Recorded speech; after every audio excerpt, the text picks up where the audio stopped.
This video contains subject matter that may be offensive and disturbing to some people. If you are the type to require a warning throughout a video or show, let this message serve as your warning. This channel discusses the harsh reality of true crime.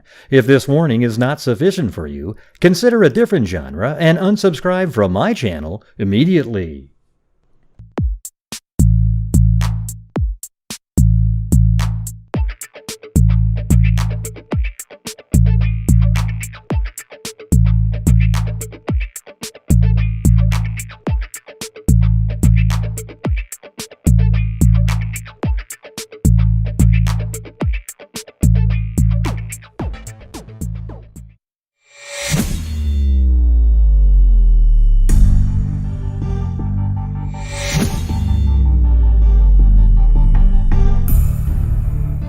It's the house! What's going on? I'm trying to do a Facebook at the same time, but it doesn't look like it says it's trying to start, but I don't know. Guess I'll have to keep practicing on it.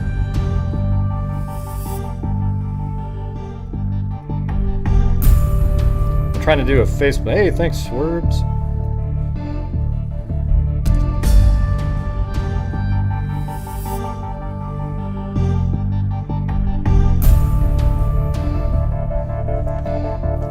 Let me see something. Yeah, I mean, it looks like it's trying to. It keeps saying live is starting. See this thing right here? You can't see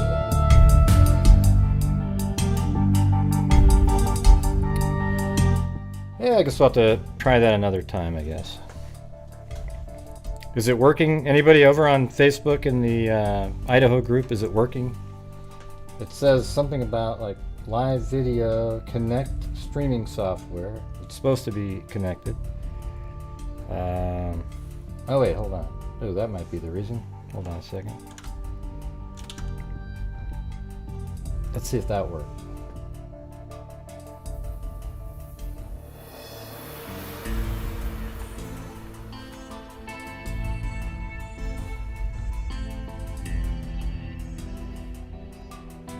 Yeah, I think I got the wrong key in there.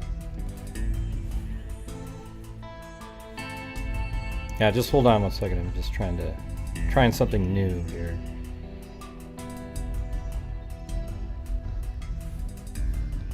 Alright, so what if I hit stop and start it again? Is that gonna work? Oh, looks like maybe it's trying to do something. Oh, look at that. Hey, I see something over there. I'm not gonna hit play though. Oh, we already got phone calls coming in? Wow. I think it's actually working on Facebook over there. Not really sure, it's not playing. Yeah, good, okay, I can watch it play. I'm just gonna have Hey, it's crazy. It actually works on Facebook too at the same time. Absolutely wild. Alright, so if you're on Facebook, make sure to come over here to YouTube and subscribe, check it out, or just comment over there. Looks like right when the show started, we lost 17 members. Sorry about that. Or 17 subscribers. Yeah, so tonight I thought we could talk about, you know, I haven't done just phone calls in a few days. So do some phone calls on either Delphi or the Idaho case, and then we also have the search, well, not the search warrant, the arrest warrant in the Strand case. Crazy. So we'll see what it says on there. I haven't read it yet because it's not fun when you've already read it and then you come on and go over it. You know something I was thinking about though in the Idaho case was, how do we know when? So when Ethan and Zana came home, they just went right in. They could have just gone right into their room, maybe just a few minutes, sort of out and about, but then they just go to their room and, they're in there for the night. How do we even know that Maddie and Kaylee ever saw them when they came home. And then if that's true, then it's possible, I guess, that somebody came and was actually in there with them, and then came out later or something. I mean, I don't really know, but it's interesting how they want to know all the whereabouts of Zena and Ethan. So I think that's sort of a different element. I haven't really heard that questioned. And we don't know if Kaylee and Madison even saw Ethan and Zena when they came home, because it was. And here's the thing: when I don't know which entry, but you would think Zena and Ethan would go through the first floor and just walk up the stairs and go right to their room, where it would seem like Kaylee and Madison might go through the sliding glass door and walk, go into the kitchen and then up the stairs. And it's likely, it's actually very possible they never even saw each other. All right, so let me get, there was a caller called in here. Okay, 703, you're already on. What's going on? Yo, Greg. Hello, who's this?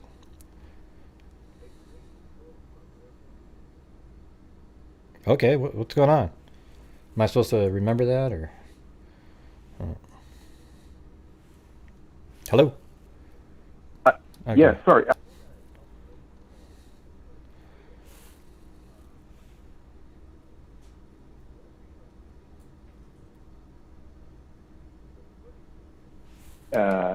It acts very awkwardly. I mean, it's almost like the girls he's potentially friends with. Seems like that they were friends. Mm-hmm. They actually completely ignore him, don't even acknowledge him. Yeah. And I'm just putting together another clue. There was a rumor, I don't know if it's true or not, but the hoodie guy was apparently kicked out of his fraternity. And in the Greek system, when you're kicked out, they don't just tell you to, leave the frat house or mm-hmm. to turn in your ID card or whatever. You become blackballed. Mm-hmm. And that means no one in the fraternity can talk to the guy. And then none of their, once word gets around, nobody can talk to the guy. So I think if you look at the footage, it's almost like he's a ghost. You're supposed, if someone gets blackballed, they become invisible. You can't talk, you cannot even acknowledge that they exist. And I think just looking at the footage, I think what happened, he probably, if he got kicked out, he just lost all his friends. I think his only friends were in that frat. And then once word gets around that he's blackballed, anyone affiliated right. But you know what's interesting is your entire theory, though, is based on a rumor that nobody even knows is true. So you're going on and on and on about something. If we knew that was true, then it'd be okay. I mean, I was in a fraternity. I know how it works. All that stuff. We from the very beginning we talked about how he seemed to show up with them and they pretty much ignored him the whole time. But then later on, it turns out that the big guy that he was standing next to said that he told him that he was just making sure they made it home drunk. Because they were really drunk. I mean, Madison almost fell over 2 or 3 times. I mean, very, very off balance. And, maybe that's a true story, right? I mean, what makes, and the thing is, when he was leaving, he was walking away, and they took, here's how it looked to me. He told the big guy, yeah, I'm walking him home, and he's still talking to him. And then he goes, oh, wait, they took off. And he's then he turns around and goes, oh, crap, they did. Then he walks by, and he sees him get into a car, and he goes, oh, okay, yeah, good luck. And then he goes off to his car. At first, it seemed all nefarious, but then it made a hell of a lot more sense when it was explained like that. And then you got all these people showing hunting pictures with the guy and knives, and it's just really, I think the odds of it being him are pretty low. Now it could be because again, he was there following around and then he just took off. But but why do you think? Well, I'll let you finish your theory, but I'm just saying it's based on a shaky premise, not shady. Okay. It's just throwing out a theory, but I think like when he starts walking away, like something, to trigger like what actually happened back at the house. I mean, this guy, if he suddenly realizes his entire social life is totally shot, like he's blackballed. He thought he was friends with the girl that he lives nearby up the street. He was hanging with them, gets kicked, and another rumor, he got kicked out of the bar they were all at that night. But I think what fraternity did he get kicked out of? Which one did he get kicked out of? I believe it was the same one that Ethan was a member of. So he gets kicked out, and then he's friends with these people, but then now he's a leper to them. Like, they completely ignore him. He was once sort of maybe friends, and everybody thought, oh, he's kind of cool. And then he got blackballed, and everyone was like, oh, God, jeez, here's this guy. And he was treated like an outcast, much like a Jehovah's Witness. If you get excommunicated, they pretty much treat you like you're a nobody. Yeah, actually, that's the term I was thinking of, excommunicated, or like they suddenly become like an untouchable. And I say, just watching him walk away, he thought he was helping the girls home, and he may have been. I don't even know. But if he just got dissed by like the last people who he thought he had friends with at college, besides Joe Vito. By the way, I have a theory on some thoughts on Joe Vito, the bigger guy. Yeah. But if he's walking home, he's got zero social life. It just hit him like what it means to actually be blackballed. That could be like a triggering thing. I don't know. That's what just struck me. No one's really put that out there before. Just I don't know. I'm just kind of a theory, but it seems to make sense if the rumor is true that right. If the rumor's true, if the rumor's true, right? But getting kicked out of frat, it's not because like they didn't like something you said one day. Getting kicked out of a frat, that is a serious offense. He must have broken like one of the cardinal rules, or did something illegal. The head of the fraternity found out about it, and when you're kicked out, like I said, it's not, they don't just tell you to leave. You are blackballed. No one's allowed to talk to the guy. But no, I mean, I don't know. I can tell you what, if it is that, then it's a decent possibility, but it's hard to say because he says that they were drunk. And, he was probably hanging out with them, and he saw that they were drunk, and maybe they didn't even know him very well, but they're like, oh, God, look at this guy's bugging us. But he could have just been trying to do the right thing, and look what's turned out, just because he was on that grub truck video. I thought he looked pretty crap. I mean, I made a whole video where I had arrows pointing to him, because, wow, he turned his head, and then he put the hoodie down, and all these kind of things. I mean, it looked pretty nefarious, but... they cleared him. They said that they didn't feel interested in him. Yeah, I'm not sure if they cleared him. I mean, they just said at this time we're not. We don't consider him, like a suspect or somebody, where that he was. They don't think he's involved at this time. Something like that. Right. No one's been cleared. People keep saying that they cleared him. What were you doing that day, by the way? I'm just kidding. Yeah, I mean, nobody's cleared, all right? So, anybody, Kubi, what were you doing? I don't know. What were you doing? Where do you live? I would blackball you from my fraternity, by the way, Greg. I'm sure you would. Yeah, I live closer. I live 400 or 500 miles away from there. So, yeah, nobody's been cleared. I don't know what that. I mean, you know what? Here's what I'll do. I'll publicly clear the father of Kaylee and every single family member of all of them. And even though I don't have the authority to do that, but I mean, there's a person out there that literally claimed that Kaylee's dad seems suspicious, like an actual FBI person. And that guy's a clown, okay? I mean, an absolute embarrassment to mankind. Anyways, that's all I got for you. All right, so, hey, thanks for calling in. I don't even know if that guy was a real person. Yeah. Yeah, and the roommates clear them. Yeah. I'm not sure what that means. Anyway, thank you to Cheryl Bullock and Lori Akers. Tonight's just like any other night, you guys. Keep on. We're gotta keep on trucking. If you guys feel like you want to help support the channel, we've got the super chats, channel memberships, everything. All right. And I do have to do a spin here really quick, so hold on. This is from last night. We'll do it at the beginning of the show. Hold on. That way we take care of it. So this one's going to be for the...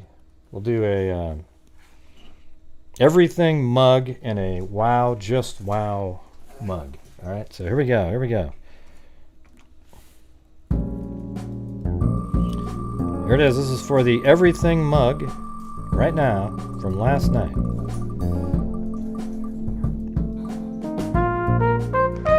Jody H won the everything mug.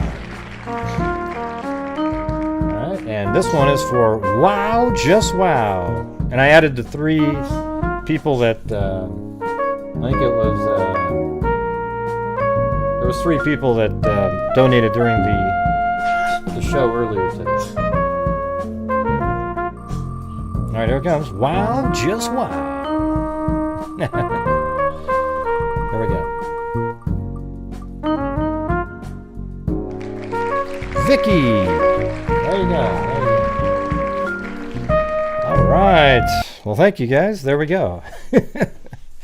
And so all the, donations during the show tonight, they go on for tomorrow. That's when we do the spin. That way I can continue moving on doing the show, even, sometimes it takes up a lot of my time, because it took me about 30 minutes to put everybody on there. So if you imagine during a show, that takes up 30 minutes of my time, just putting people's names and everything like that. All right, so hold on one second. Earlier today, it was Candalee, Woodward Stone, I think Annie T maybe, and Shanna 360, I believe. That was on the, what do you call that? The instant premiere earlier. Yeah.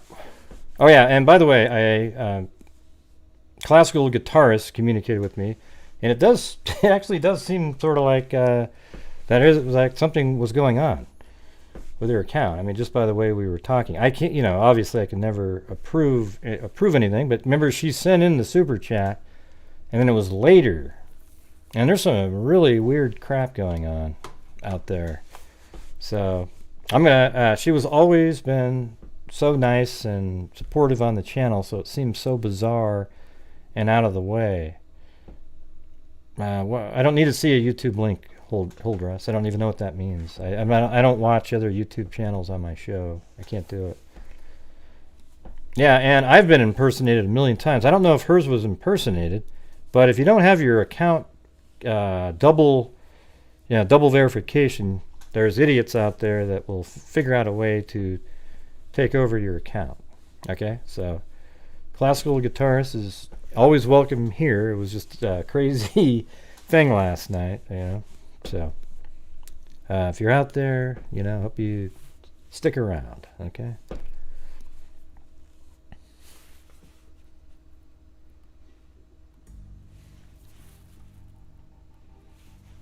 Yeah.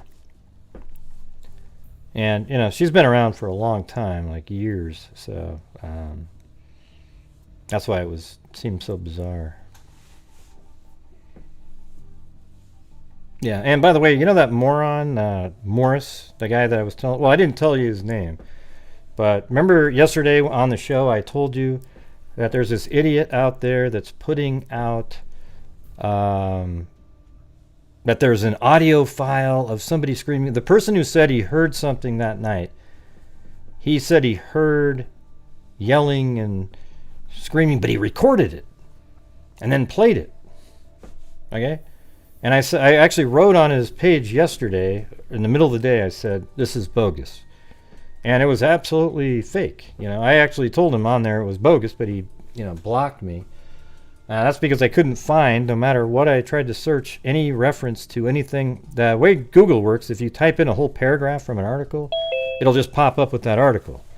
This clown went in and doctored up a, Ickadmill actually he had people send in, the original files and stuff. I just knew it was fake because of the wording. What woman, raise your hand if you're a woman, and somebody's stabbing and trying to stab you, you're going to say, leave me alone. Is there anybody that's going to say that to anybody? No, that's really not what you're saying. You're just screaming in terror, not, leave me alone. I even said that last night. You remember that? Yeah, so I knew it was just bogus, just based on its face right off the bat, but it's been proven to be fake. And the weird part about it is, I think if you go over, let me show you this really quick. What they were showing on that channel. If you go to Daily Mail, let's just say you're on here, and let me just click on, it doesn't really matter what article it is. You click on it like this, highlight that, right click, go to inspect, like this, and I'm not sure. It was so much easier when I did it. Hold on, let me see the sources. No, that wasn't it. Yeah, sometimes it's hard to get the text. Let me get right there, inspect. So it definitely is underneath there. Is it, how far down does that go? Yeah, so it has to be under here.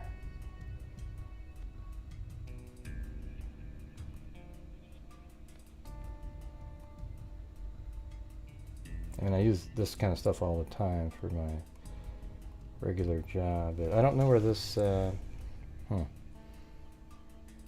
Yeah. Well, anyways, you can just go in and, wish I would just pop right onto it. For some reason, it's not doing it like it did earlier for me. But you can edit it. And when you edit it, you just change the name, wording in there, and then save it, and then the words pop up onto the screen. It's just crazy. And then you can just pretend that that was really what it said. I think it's a really ridiculous ability that Chrome allows, to be honest with you. I think that's idiotic. Just stupid. I get it when you're building your own website, so you want to do something like that, but it doesn't make any sense to me. All right, so it's right. Yeah, so it should be right inside of that. That's weird. Oh, maybe it's in there. Twitter. Yeah, that's right there though.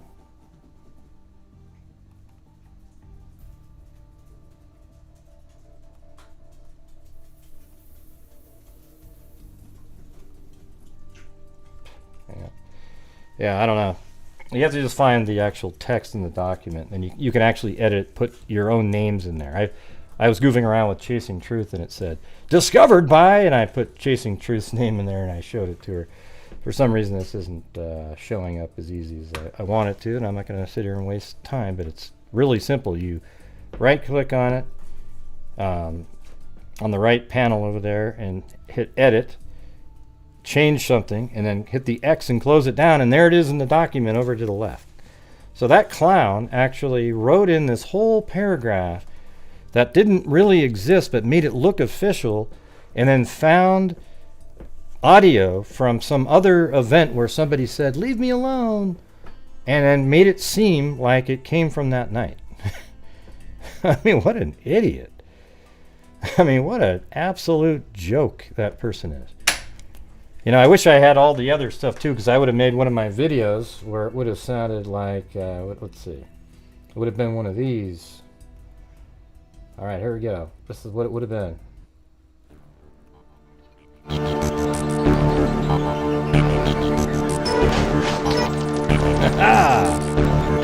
Yeah, we're going.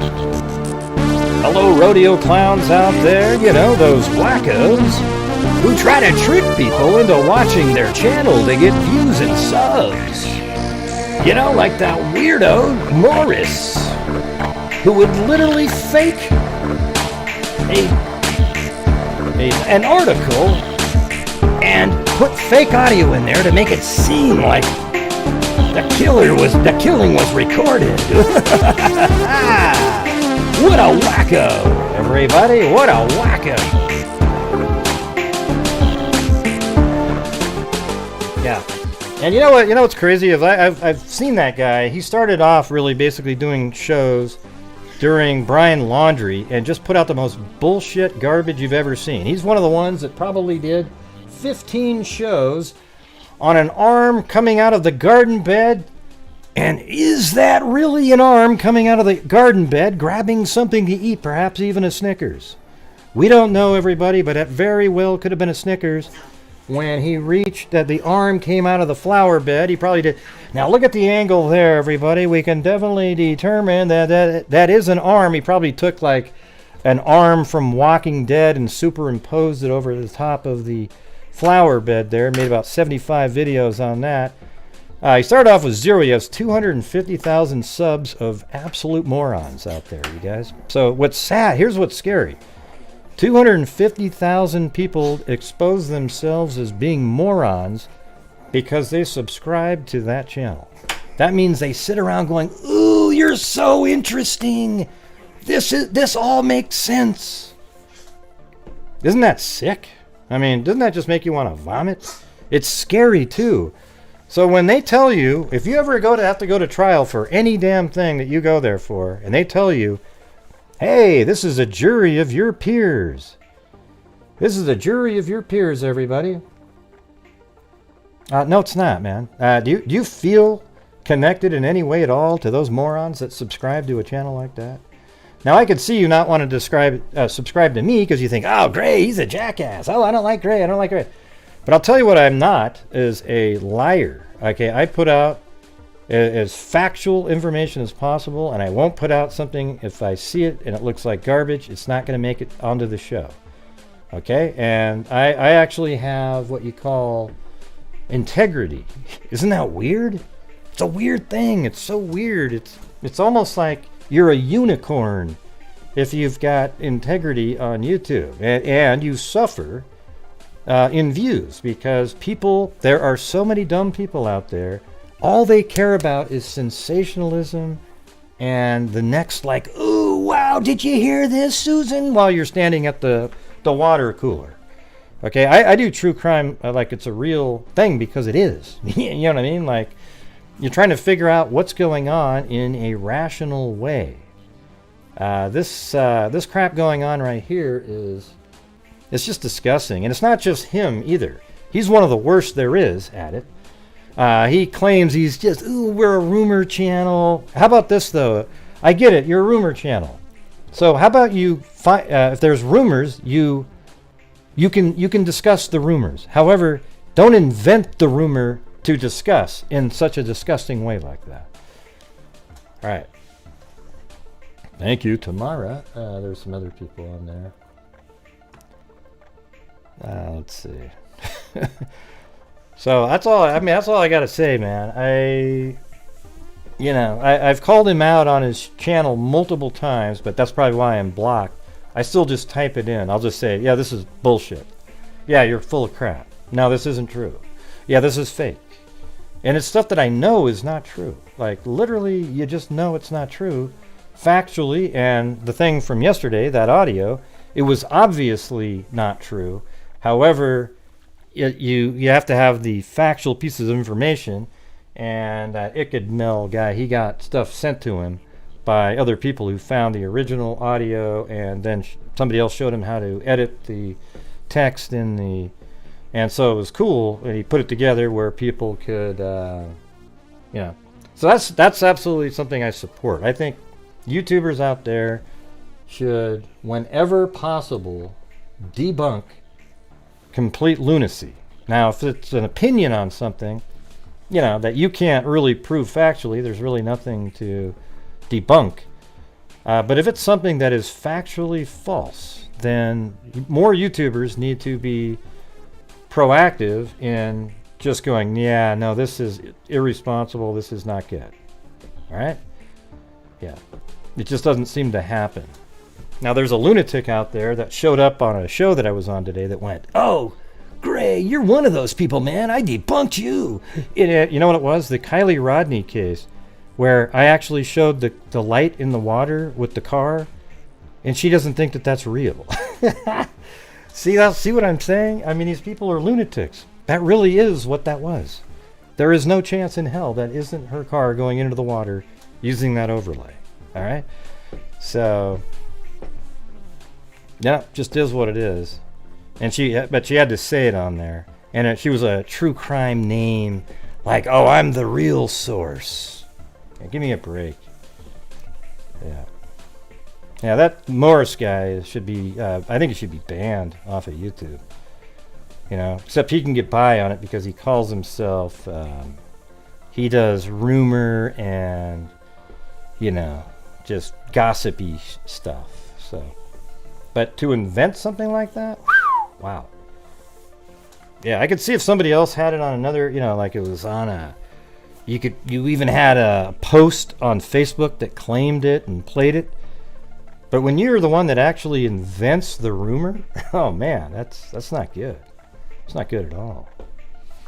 So, anyways, I mean, you know what I'd rather have them do is just switch it up and become good.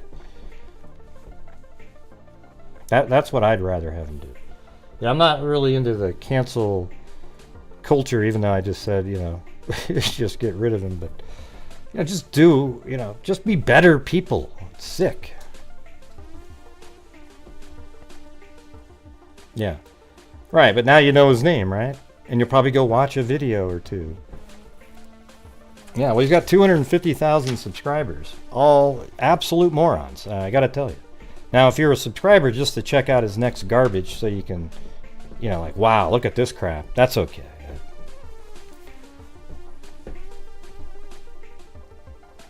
Yeah, exactly. Shayna, that's how you do it. Or Shanna.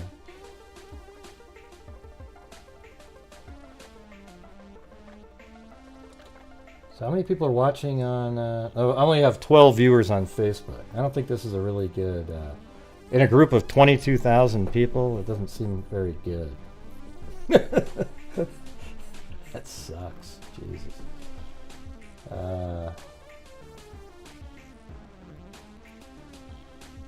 right, thank you earlier to our welcome, Daniel Marie, and thank you, Tamara. And Deep Diver, and Allie S. Thank you very much. And Jen Baird, Kathy Friedenmaker, Sherry Worthington. Thank you. All right, so we got another call, I think. I had to go through my rant first, though. All right. 865, you're on.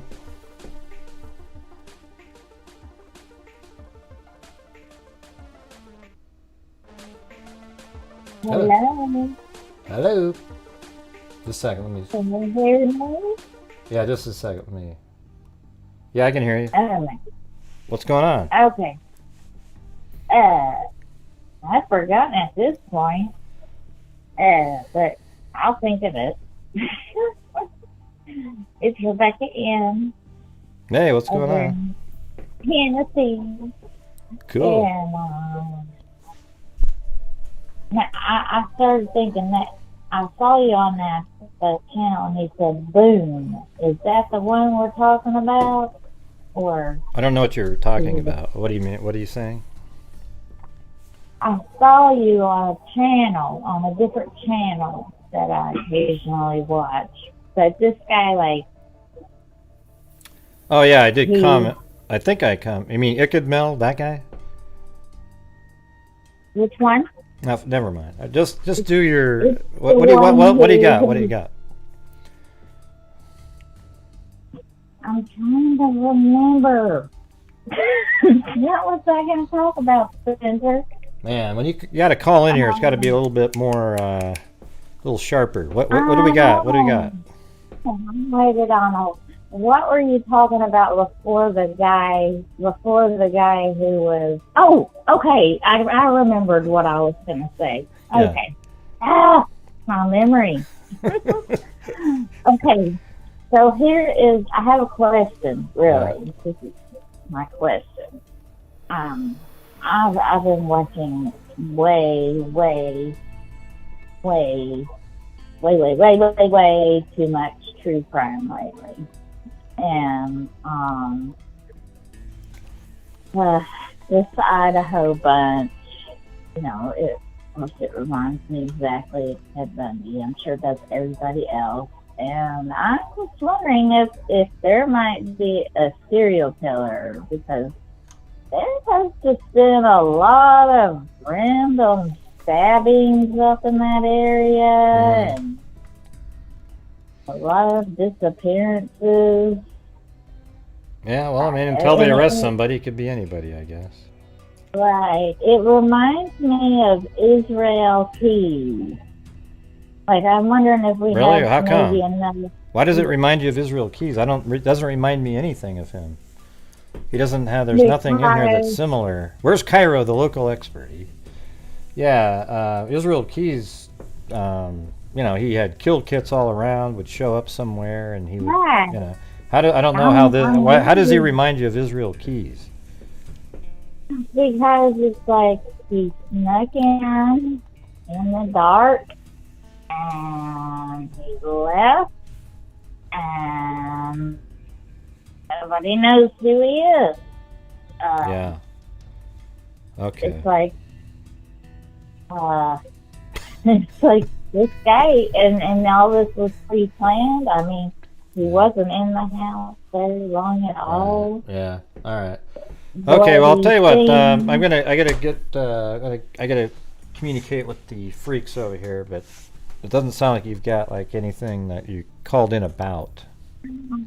So. Well, that's what I thought about this. Just ask if anybody else kind of was thinking like me that it was a serial killer and not just. All right, I'll do a poll just for you. Okay, let's see. Start a poll. Is it a serial killer? I'll see you later, Gary. Because I got to participate in the poll. All right, there we go. I just put your poll in there. Okay. I love you guys. All right. Have a good one. See you later. Bye. Have a good one. All right. Wow. Okay. That was pretty funny. I think. Yeah, you guys. You see, I've been working on this a little bit. I had to start over again on the deck part, and then I started putting some land out here. There's a retaining wall right in that area.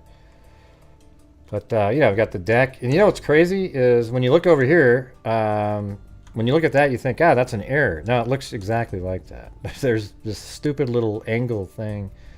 I mean, whoever built this house was wasted. I don't know what they were doing. I mean, why didn't you just put the freaking, right to there, Like, I don't get it. They got more beams to put in and so forth, but I think it's working out pretty good. I do, Todd, but what does it have to do with anything that we're doing right here? I watch the Blazers. MLS and Blazers. Yeah, it's one of the most ridiculously designed homes I've ever seen, ever. And I've actually done many models of homes over the years, and this is just ridiculous. Insane is the right word, I think. Yeah, but what I did last night after the show was over, I realized that the house wasn't far enough out this way. So I had to stretch it out, and then that made these doors wider and at the right angle. So I added a little bit of length, and I think it makes more sense. I don't have the exact numbers or anything. Nobody really does. Even that one document doesn't really have it. talking about. Well, hey, by the way, the phone lines are open. Okay, so wait, it looks like does this one right here? 1281. I don't remember it ringing. 1281 or 281. Hello.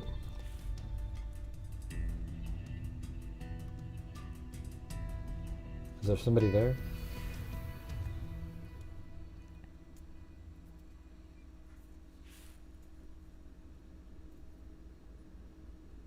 I'm just gonna remove it.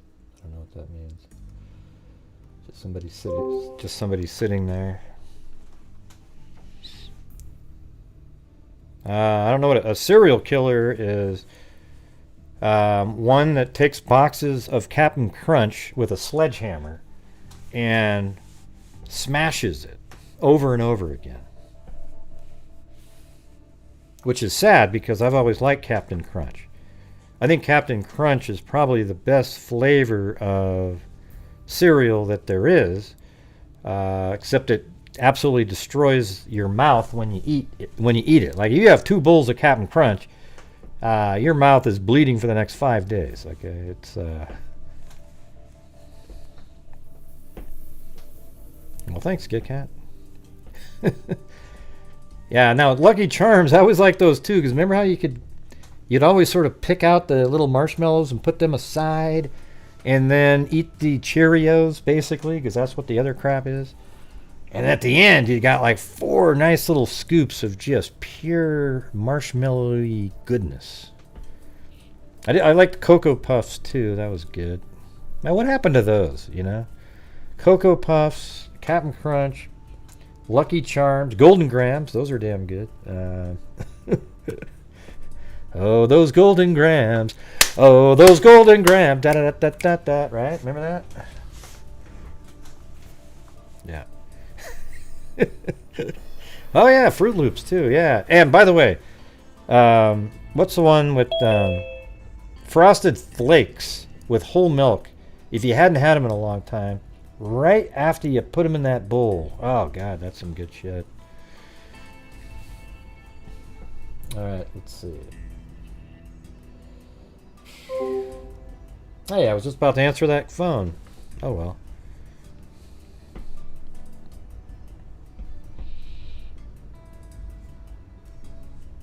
It's May Homes. What world? I don't know what that is. Yeah, Cinnamon Toast Crunch. Yeah, that was pretty good. Do you guys want me to... Let's go over the PDF file right now.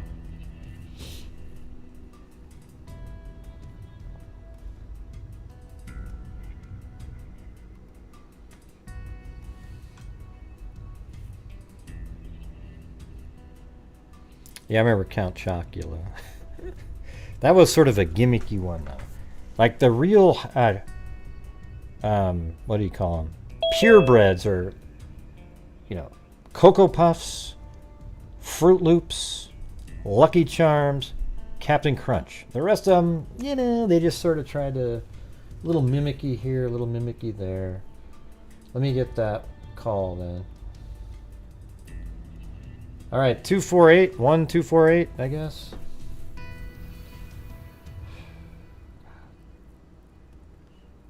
Hello. Gotta unmute yourself. Yeah. See, honeycombs are a copy of Golden Grams. Okay, go ahead.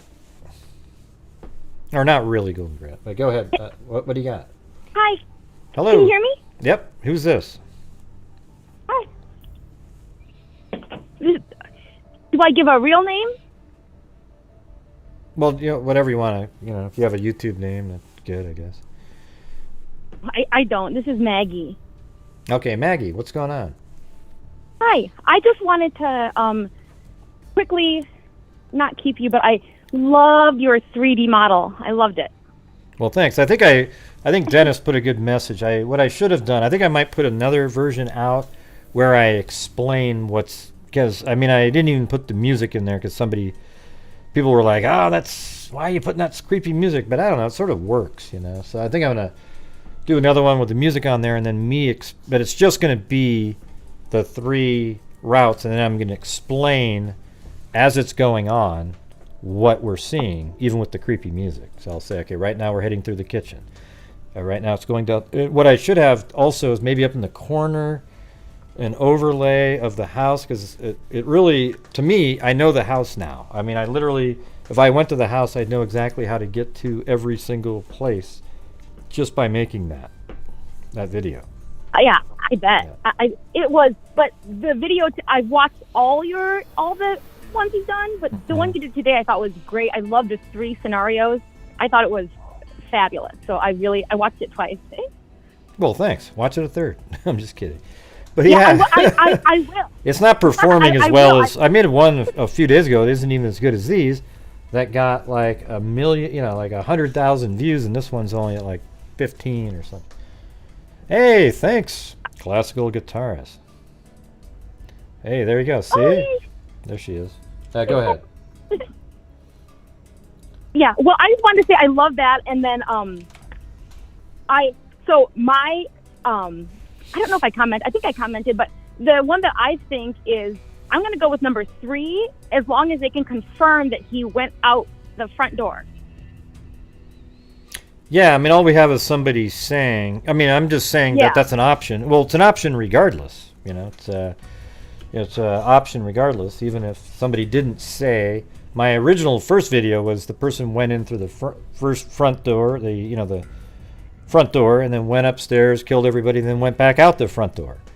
That's just because it's just what I did when I first made the model. But the model's getting better and better, tightening it up a little bit, and adding various things. And it seems more likely the person came through the sliding glass door, especially since the father of Kaylee said that is what happened.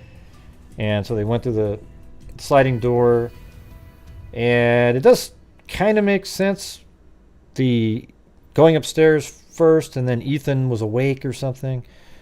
But, every time when you go back and read through the notes that the Moscow Police Department put out there, they said that they were likely all asleep when the attacks started, or something like that. And then maybe they amended that to they were almost all asleep.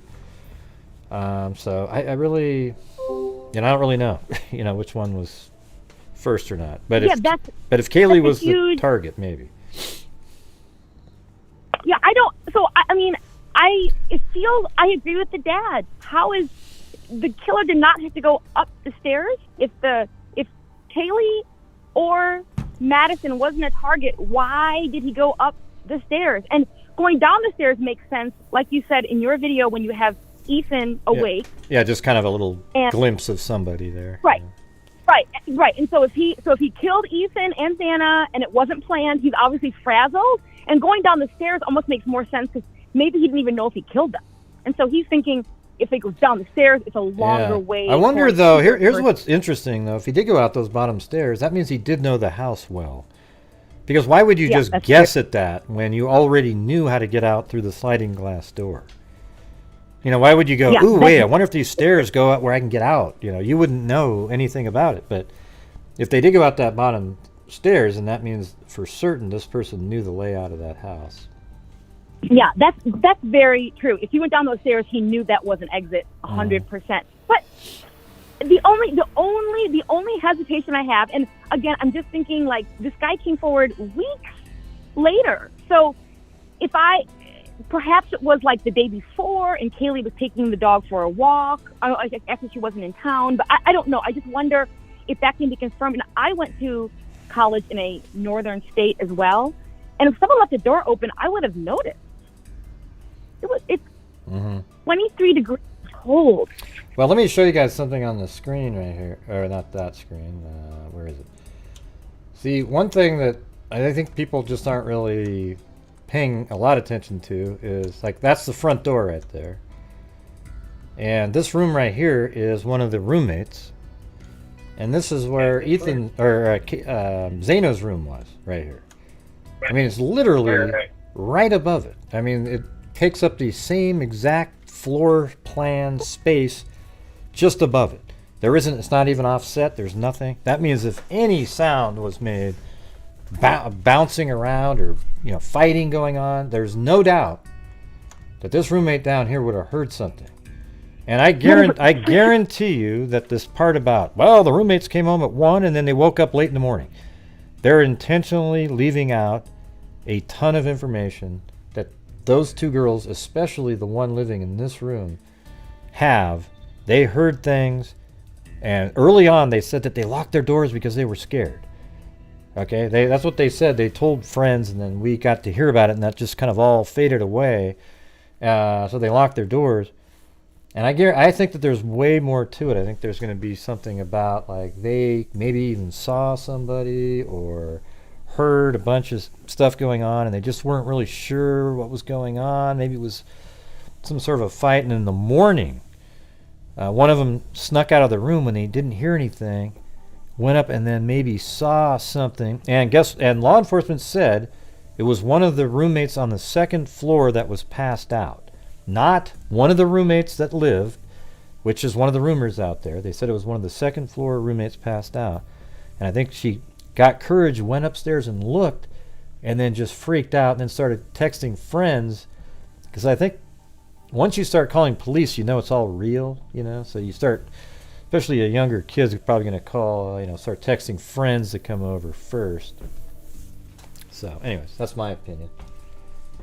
Yeah, I think you're right. I think it's exactly what, because like you said, so when I was in college, these guys stole my friend's car, like out of our driveway, mm-hmm. and she didn't want to call 911 because, like you said, she was like, this isn't happening. Yeah. So I think that's fair. Yeah. I think it's the same thing with, like, parents that have missing children. Sometimes they wait an extra day, not as much these days, but sometimes they wait because as soon as you make that call that you've got a missing child, it all sets in. You go into more of a panic mode at that point. When before you're just sort of waiting, like, yeah, they might show up. As soon as you make that call to report a missing person, then it all becomes real at that point. Yeah, absolutely. And I think that makes more sense. The roommate heard it. Even if they ran out that front door, they locked those doors. They didn't care how cold it got. They were going to stay in there. And also, think about the two roommates on the bottom floor. They went to bed. If they weren't up and they went to bed at 1:30, I mean, that's a long sleep to sleep until noon. Yeah. What was the time on that? Was it 11:58 or was it 10? I can't remember. 11:50. Oh yeah, 11:56, 11:58. Yeah, but right that means it must have been. I would guess it was more like 11. I'd like to know when they started contacting friends. Yeah, that's true. Actually, yeah. Okay. Because that would be when they woke up. So maybe it was like, maybe 11, 10:45. Maybe probably more like 11. It could have been 10. Who knows? Yeah. Yeah. Who knows, right? Man, what a nightmare for everybody there. Yeah. Oh my gosh. And that thing with the Morris guy is insane. He's always been like that. But see, the thing is I notice things on channels all the time, and nobody wants to hear it. They're like, oh, come on, let him do. But I say it, and then always later people start going, God, Gray, man, I know exactly what you're saying now. So it's just, to me, it's really obvious because I know what's real and what isn't. And when you see somebody peddling something not real, that's when I get really frustrated. But I guess, in some ways it's good because, at least I'm different than they are. It's just, it's not good. There's no way it's good. I'm just trying to find something positive to say about it. Well, keep on exposing these people. I didn't know who he was until this happened, and I'm shocked. I'm like, I can't believe this person is on YouTube and acts like they're normal. This is crazy. Yeah, no, it's crazy. It is. Just watching him now, I sort of see how come YouTube sort of put him into a certain algorithm. Probably a diversity situation. I mean, the guy's just an absolute lunatic. Crazy. Yeah, I don't. Yeah, I don't and really he says get it. Station? No, he's a liar. Oh my gosh. Mm-hmm. Crazy. Yep. Well, thank you. Anyways. I won't keep you. It sounds like you're getting more calls, but I love your 3D model, and thanks for chatting. I'll call back. Yeah, well, thanks a lot. Appreciate it. Have a good one. All right. Bye, Gray. Bye-bye.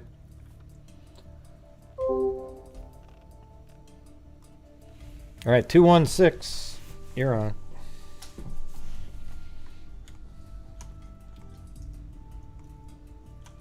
Hello. You got to unmute yourself with the *6.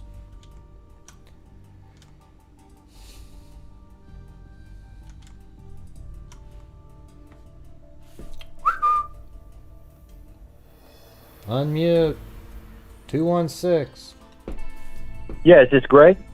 Yeah, it's me, yeah. Hey, Gray, I was calling, I liked the 3D house that you built. Oh, cool. How exactly, did you just use photographs for the dimensions, or how did you figure out the layout of the house? There was some images that were put out there by, I think, the property owner that were better, let me see if I think I have them right here on the screen. Here's one of them. No, that's not it. Where the hell is it? Yeah, right there. I don't know if you can see my screen at all. But see that right there? That was one of the ones from the first floor. And then I used the other one that was put on Daily Mail that had more of actually had the measurements, in feet and things. So I used those for the sort of the overall dimensions. I don't know if you can see that on the screen at all. Yeah, I see it. Okay, so there's that one for the first floor. Then there's also let's see, where is this one? And then this one is 2A and B. So I had to use photograph to figure out what the hell's going on now, the stairwell here, how there's the slanted thing that goes up. And that's one of the bedrooms. Okay, yeah. So this one here and then, is really good. Yeah, go ahead. Oh, yeah. Hey, I was going to ask, yesterday, the police department, they put out the release about, I don't know if it was YouTube, but it was content creators harassing individuals in the public. And do you think that was about the video you made about the ex-boyfriend? No. I don't think that. I think that was more about... And, well, the thing is, I made one about the ex-boyfriend because the police were... and I didn't say his name or put a picture of him on the screen. That's the difference. I just said, and the thing is, what happened there when it was public. I think you did say his name. Well, I think Jack, the first name, but I didn't use his. I had his first name Jack, and then I didn't say his. I didn't put a picture of his face on there.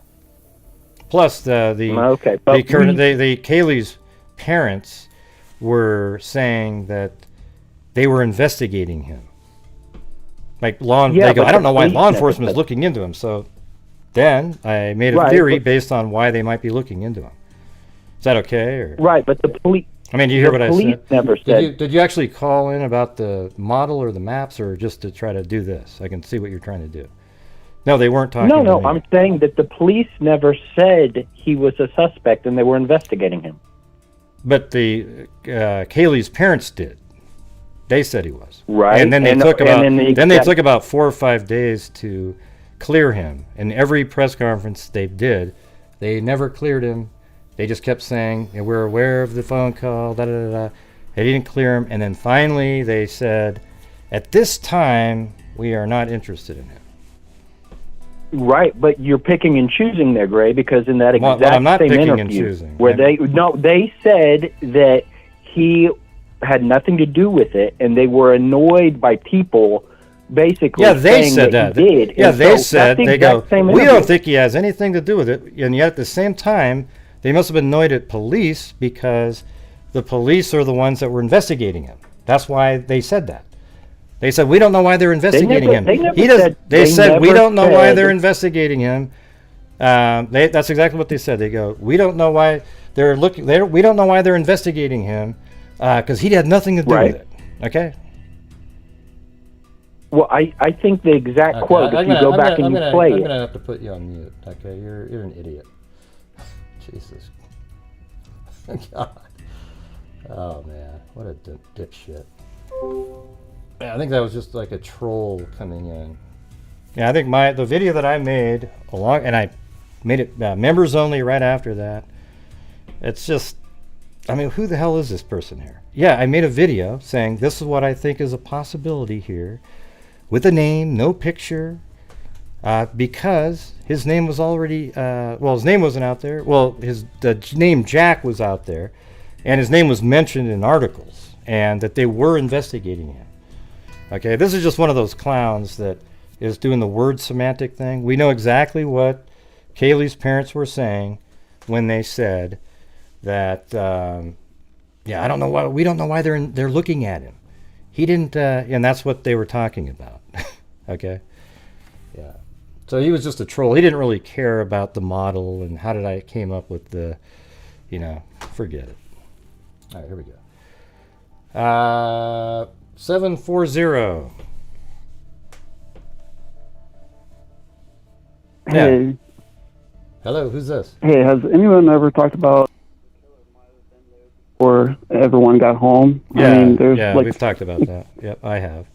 a couple of bedrooms he could have been chilling in before they got home. Yeah, I was thinking maybe he was even there at between, let's say, 1 o'clock and 2, and he was just kind of chilling out over there. And it could be that when Zaina and Ethan came home, they saw him, and then also maybe Kaylee and Madison saw him, and then he left. Maybe there was some word said like, hey, what are you doing here? And then he leaves, Yeah. and then he comes back later knowing where they're at and where they went, things like that. Yeah, that's all I got. I just didn't hear anyone ever talk about that scenario. It just seems like it's kind of weird. Mm-hmm. Well, thanks. Yeah, I think that's a good possibility. Yeah, I did at These Walls Have Eyes. I cut him off because I'm not going to sit here and just keep arguing over it. No, law enforcement wasn't talking about me. That video was made like a month ago at this point, or 3 weeks ago, and it was put into channel members only 2 days in, or a day later, because I was like, well, it looks like they don't think he was involved right then. He's still, to me, the situation around him is more, it's interesting. But, I don't know who in the hell the killer is at this point. Do you? Yeah. But if law enforcement hadn't been looking into him, then and the parents didn't suggest that, and they didn't just suggest it. If you go listen to it, if you don't know that that's what they're saying, then you have an issue with your own brain. Okay. Yeah. Let's see. Yeah, so that person was an absolute, just a troll calling in. They didn't really care. They just were like, yeah, so what did you use? And they were just gearing up to be able to jump in with their statement. Yeah.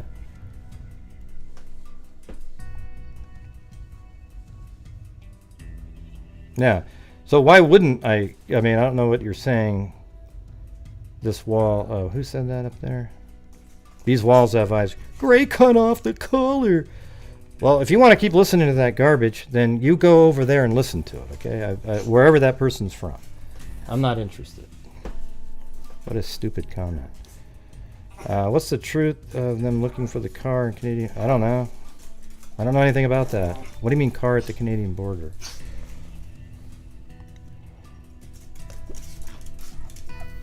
What? What car? What are you talking about, Zozo?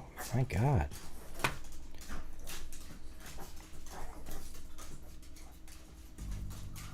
Oh, maybe that was him. Yeah. He's an idiot.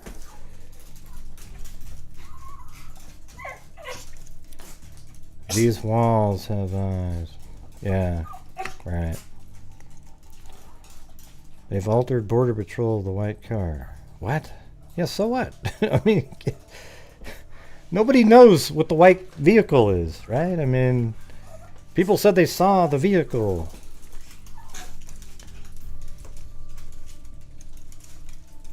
Man, people get so excited about almost nothing. It's wild. They're probably like, yeah, if you see a car that looks like this, let us know.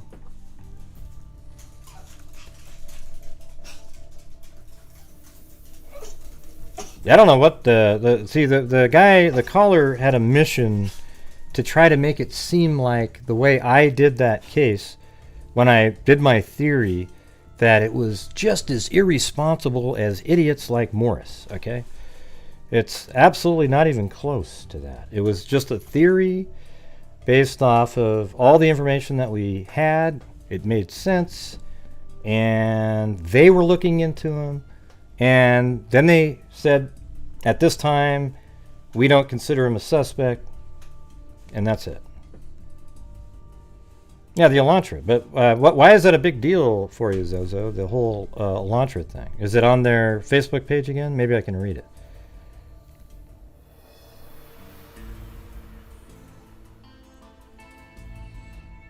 Yeah, Idaho's just south. I mean, I can show you on a map here. Like, look at right here. So this is Canada right here.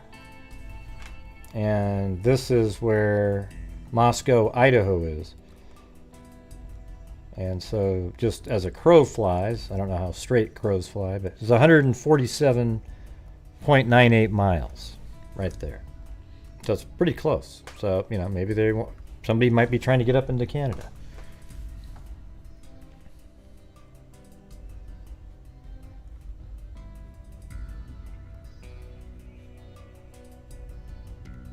Where's the yeah, they get rid of Street View on here? Oh, there it is.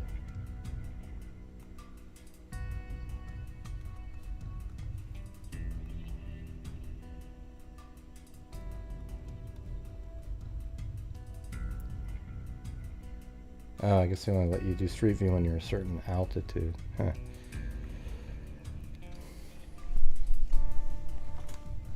Yeah, well, it's channel members only, that girl. So if you ever wanted to watch it, you'd have to be a channel member. It's pretty good, though. I mean, I think I even left out parts like he knows the whole layout of the house, has the keypad numbers, every single.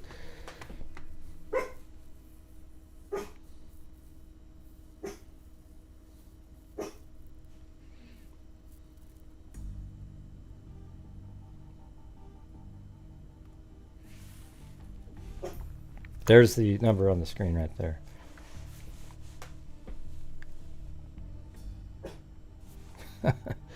Okay, Megan. You sound like a fool. Last time you'll be making a comment on here. Yeah, are you going to call in Hamilton Blue Star Robertson?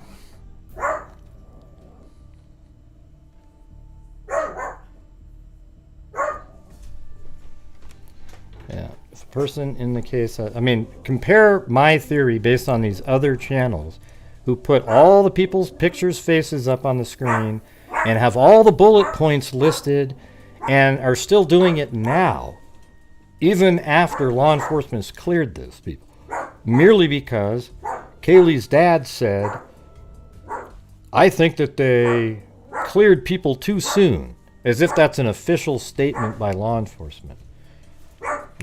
Yeah, definitely. Hey, not doing that.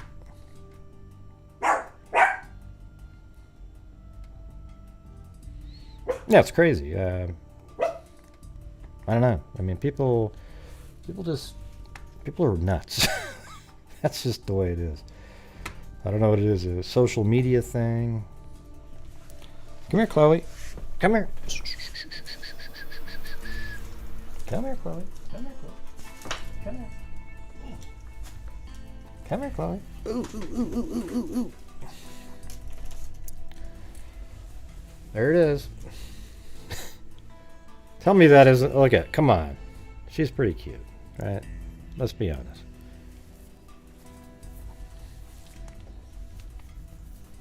Chloe.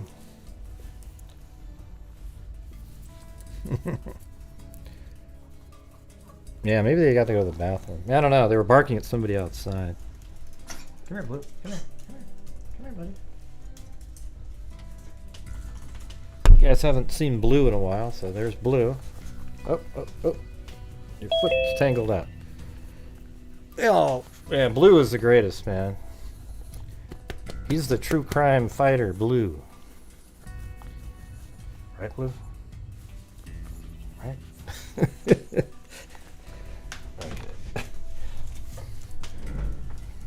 Oh, you gotta... Okay, hold on. I think you might be right about Tinkle Time.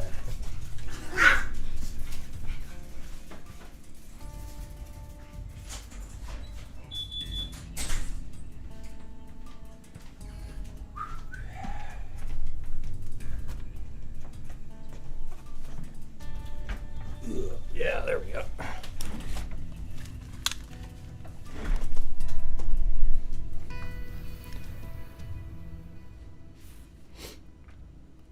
All right, 727. Hello.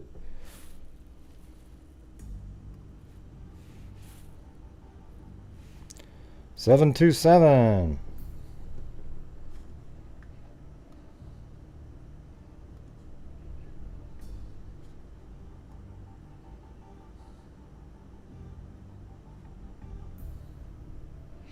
Now, don't you think if mean people would have little dogs like that, the dog wouldn't be alive?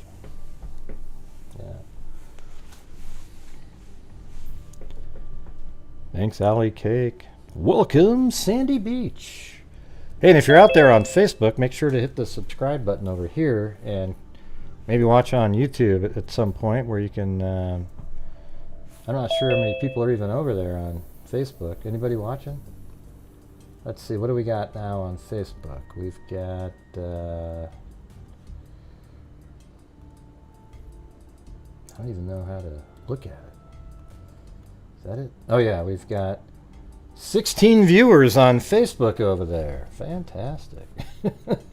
Where on YouTube we've got 10,000. I mean 1,000, excuse me. 10 hundreds.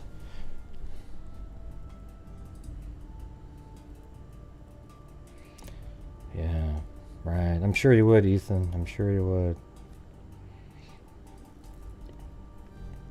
All right, let's see.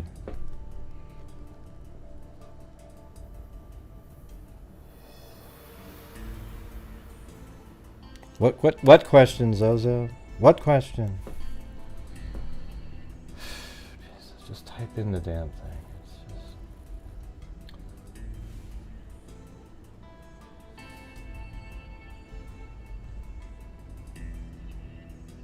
That video was ethically sound from even a journalist standpoint. I appreciate this channel because it's ethical. Hey, thanks. Melixala. Am I saying that right?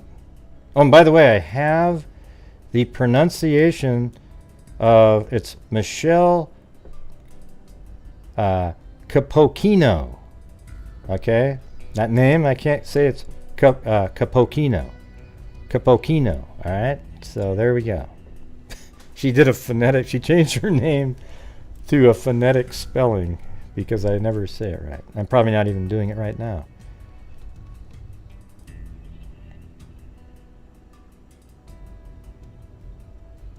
Yeah. So here's the thing. Don't waste your time saying, did Gray answer the question? Just type in the question again. I might actually see it that time. I don't know. You have to go to that big group that I'm in. That's what's crazy, that there's only 17 people watching on.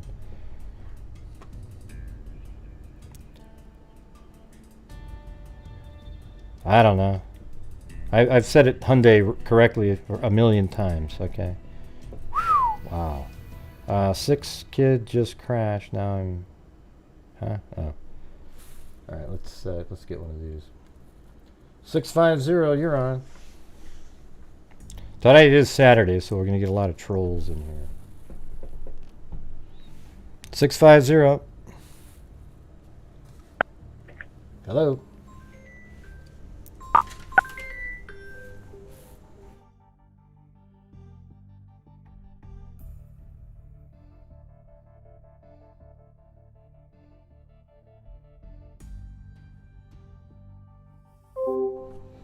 Yeah, all right. That person never said a word. 727, you're on.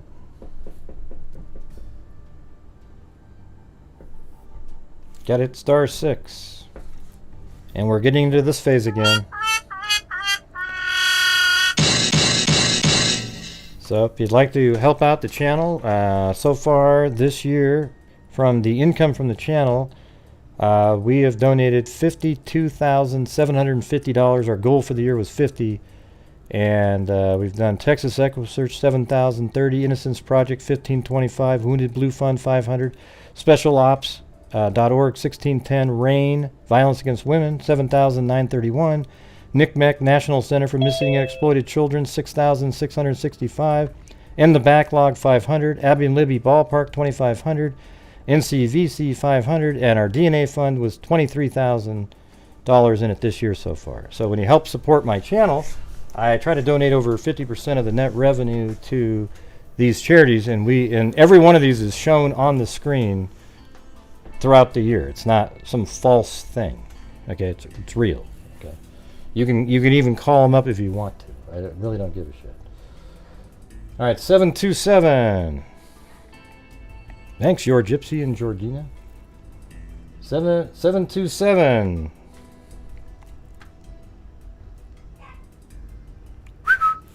How come nobody's answering the phone? That's bizarre. You have to hit *6. You got to unmute yourself.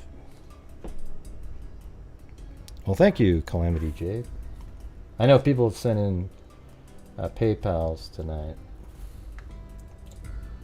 So far we have B Mountains. Thank you very much. I don't remember what the name. Sharon. Well, very generous. Thank you very much. Charleston, Amy. Jade. And Paulette Leonard. Thank you. All right, 423. Is this just not working or what? 423. *6. Oh, okay. Hello. Hello, who's this? Rachel. Well, what do you got? Rachel. What?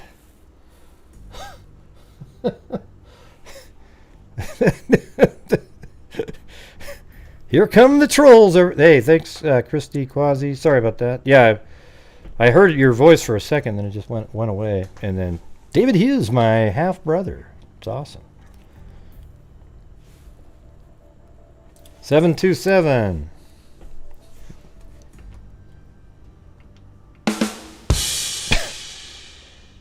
Let me do the, what's the one that Zozo just did there? I think I've got, I don't know if oh, there it is. That's the face that Zozo just put on the screen there. That's what that's for. What the hell is this? All right, 727. You got 2 more seconds. 5, 4. You get it *6. I'm not going to wait all day. 5, 4, 3, 2, 1, and bye. All right. Now we're going to do 774. 774. You got to hit the *6. Hi, Gray. Hello. Who's this? Hi, Gray. My name's Kristen. I'm calling from Massachusetts.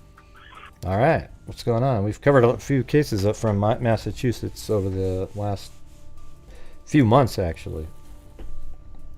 Yeah, I know that Harmony Montgomery wasn't too far. It was in New Hampshire, so lots of stuff. So I just want to say I appreciate your channel because I'm sick of the ones like you mentioned earlier. I think there should be some sort of legal action against those channels, to be honest with you. Yeah, it's crazy. I don't know if that's something that will happen, but I hope it's, the future because it needs to stop. Yeah. What I want to ask you is you mentioned something earlier that I thought was really and insightful is the 2 roommates who survived, Bethany and Dylan, they likely have a lot more information than they're letting out, which, you know, they shouldn't let everything out because you've seen what happens. But Yeah. I guess my question is, with that, what are the chances that you think that whoever did this was spooked by something and that's why they were left alive? So I don't know if they could have had, like, you know, maybe they saw him, maybe something like that, and he got spooked and left, or yeah, I mean, there's no way to if they know did the have there's no something. way to know the answer to that, but sure, it's possible. Yeah. Yeah, I mean, I just think, like, they must be afraid. I mean, I can't imagine living through something like that and recognizing that you're still there and not knowing why, right? Like, that's terrifying. Yeah, well, I think the two yeah. downstairs, like I was saying earlier, I think there's a lot more to that they got home at 1 and woke up in the late morning. I think there's a lot more information. I wouldn't be surprised at all if the 911 call actually relayed some information that the two roommates told them, and that's why they can't release it, because it's filled with that kind of stuff. Like, the girls were kind of in shock, but were able to say certain things, and those are all relayed on the 911 calls. That's what I think. I mean, I'm glad that they're protecting a lot of that information. You know, I think that just based on the public's behavior, it needs to be, unfortunately. You know what I mean? We saw that in the Gabby Petito case and also the Kylie Rodney case, and it's very damaging that it compounds the trauma that these families go through, and it's unnecessary. It's just entertainment for some people, and it's real life for others. So I appreciate what you do. Yeah, I mean, the thing is, I do these shows because, I mean, people are interested in doing it, but I try to do it in a way where it's not, sensationalistic or just kind of. I mean, when I did the story, my theory on Jack, it was just sort of, I didn't show his face, and I just sort of wanted to put out a theory that sort of made sense, and they were looking into him, and his name was already mentioned in articles, and I was like, wow. So, yeah. Yeah, you're made also not sending him death threats or anything. You know what I mean? Like, No. you're doing things in a respectable way where, like, unfortunately you can't trust. Yeah. I mean, people to. It's hard for them to go, oh, wow, that was so respectable how you accused, but I didn't really, I had a theory, and then I even said in that, and even when this is just my opinion and theory, and it's very possible this isn't even what happened. So I even said that in it, so it's like, yeah, I'm just trying to put things together. That's it. Yeah, no, absolutely. People who point fingers like that, there's three pointing back at them. You know what I mean? Like that's reality. So it's one of those things where, I heard that caller earlier, and yeah, I think he had an agenda. The reality is that, like, he's a small portion of the people that watch your channel. You know what I mean? So I've seen the stuff you do. I've seen other people's stuff, not on purpose anymore, but I've seen it. And the reality is, like, there's a vast difference between what you do and even what Ikemel did today. Like, he did that super respectfully. I have a lot of respect for people who do stuff like that with integrity. You know what I mean? But people without integrity, they don't want to see it. Yeah. So that's the real talk in it. But thanks for putting that out there. Thanks for doing things in a way that honors the victims and the families, because that's important. We need more of that. Well, thank you. I appreciate it. All right. Have a good night, Gray. You too. Bye-bye. Hey, laughing stock when you say, what does that mean? Go ahead. Explain that really quick. Go ahead. Oh, forget. Well, they're outside barking away. 5, 4. I'm just waiting for laughing stock. The show's on hold, waiting for laughing stock. All right. Gonna have to go ahead and time out. Good old laughing stock here. They always think they sneak little comments in. All right, I'm gonna let the dogs in.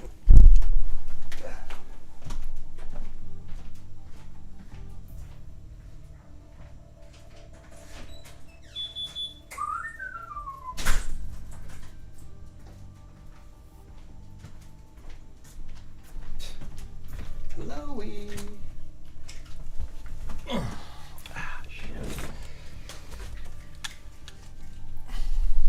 Nobody used a hazmat suit. Hey, 423, you're on.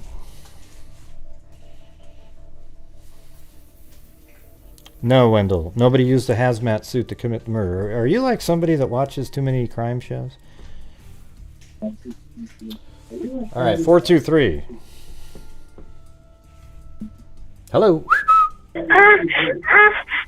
Hello, hello, hello, hello, hello. We can't hear you. Turn up the volume. You gotta turn up the mic. Hello? Hello? Jeez.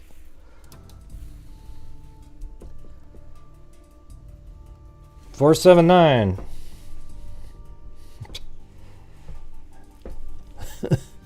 Come on, where's the troll fund, you guys? That's what this is. Where's the troll fund?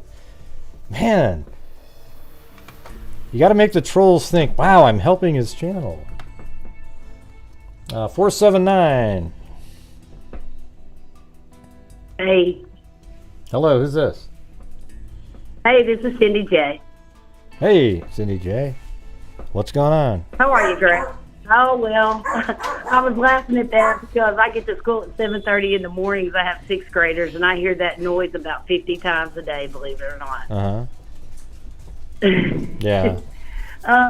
So I guess my biggest point is, when did the police become so concerned with what YouTubers were doing? Like, I guess that there's, death threats and things like that, but yeah, we don't do that. they seem more concerned about that than they are about the case. Yeah, I'm sure they're concerned about the case. It's just Sure. But hey, how about put out some information? I think what they're referring to is people like these videos that people make about Jack S, about, oh, look at that, man. He went hunting and he's got this and he went over here and he got this and he got that and he got this. And there's just, and people are like, wow, man, this guy's probably the killer. And, oh, this other guy, he's probably, and that's the thing. It's not done in a responsible way because you're sensationalizing it by putting images of, well, first of all, you put images of the person so they know who you're talking about. And then you put pictures of all these, like dead animal carcasses, and all of a sudden, ooh, wow, so that's why he's sort of like that. He kills, and it tries to sell something to people. Honestly, though, I know not in this same medium, but that stuff's been going on for 20 years. Think about John Bonet, think about Casey Anthony. This stuff's been going on. It's not like this is all new, but it seems like with Delphi and with this case, a lot of cases, all of a sudden, oh, we can't release any information. We can't do this or that to YouTubers.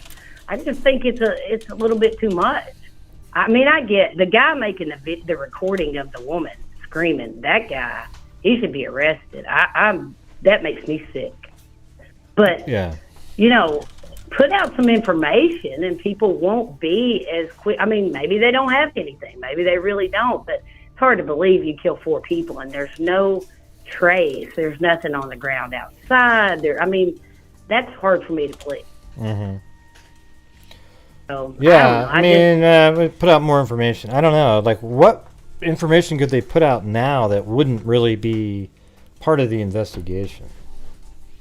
Well, how they put out tons of information in cases for many years. Those newspapers that you read to us. Maybe they should give us if they have images of the white car, maybe show that. But it's just a white car. They probably all look pretty similar, the Elantras. Well, you're right. You're right. But I'm thinking, hey, did somebody come home bloody? Hey, this guy had to have trailed blood. Hey, did somebody wash their... I don't know. We don't know if there's a drop of blood on the ground or if the killer left blood, or should we be looking for cuts on... There's just a lot of things that I don't know. Maybe they don't know. Maybe they don't. But you're right. I don't know what would make it different for me. I'm not sure.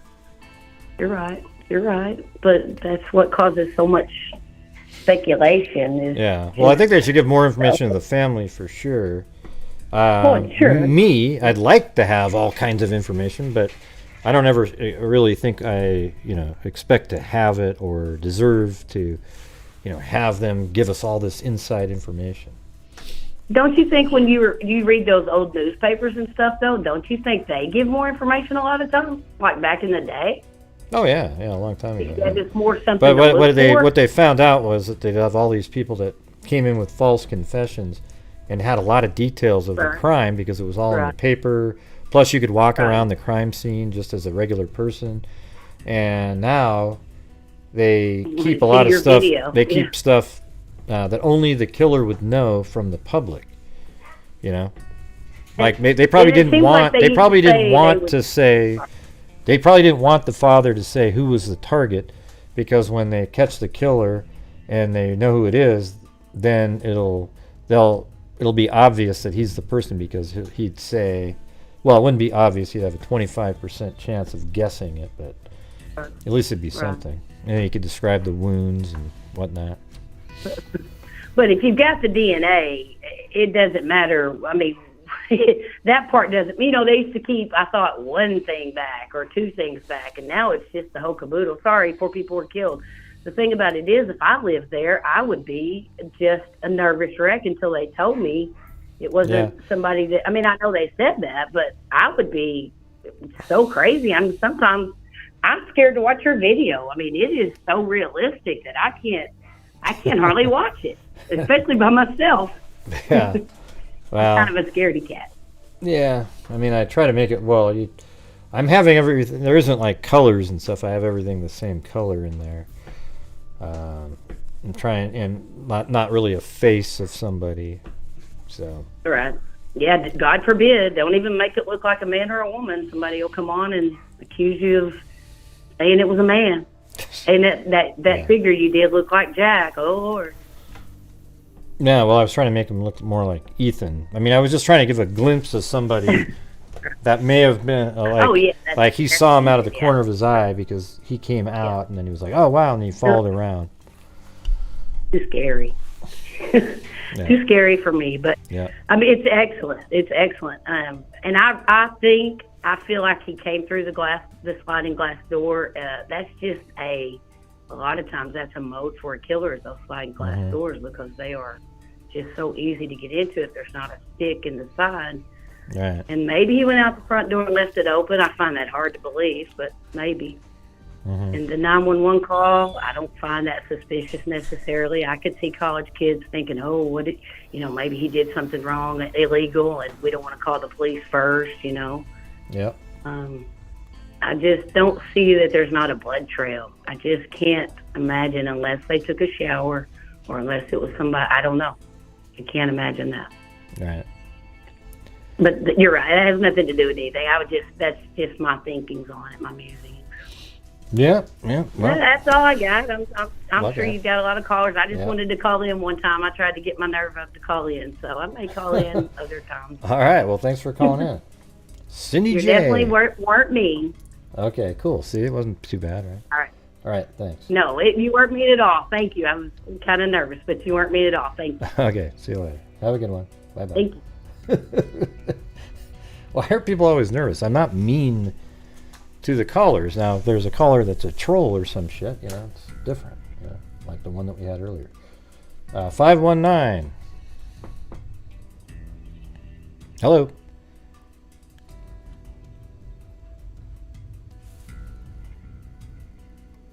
You gotta unmute yourself.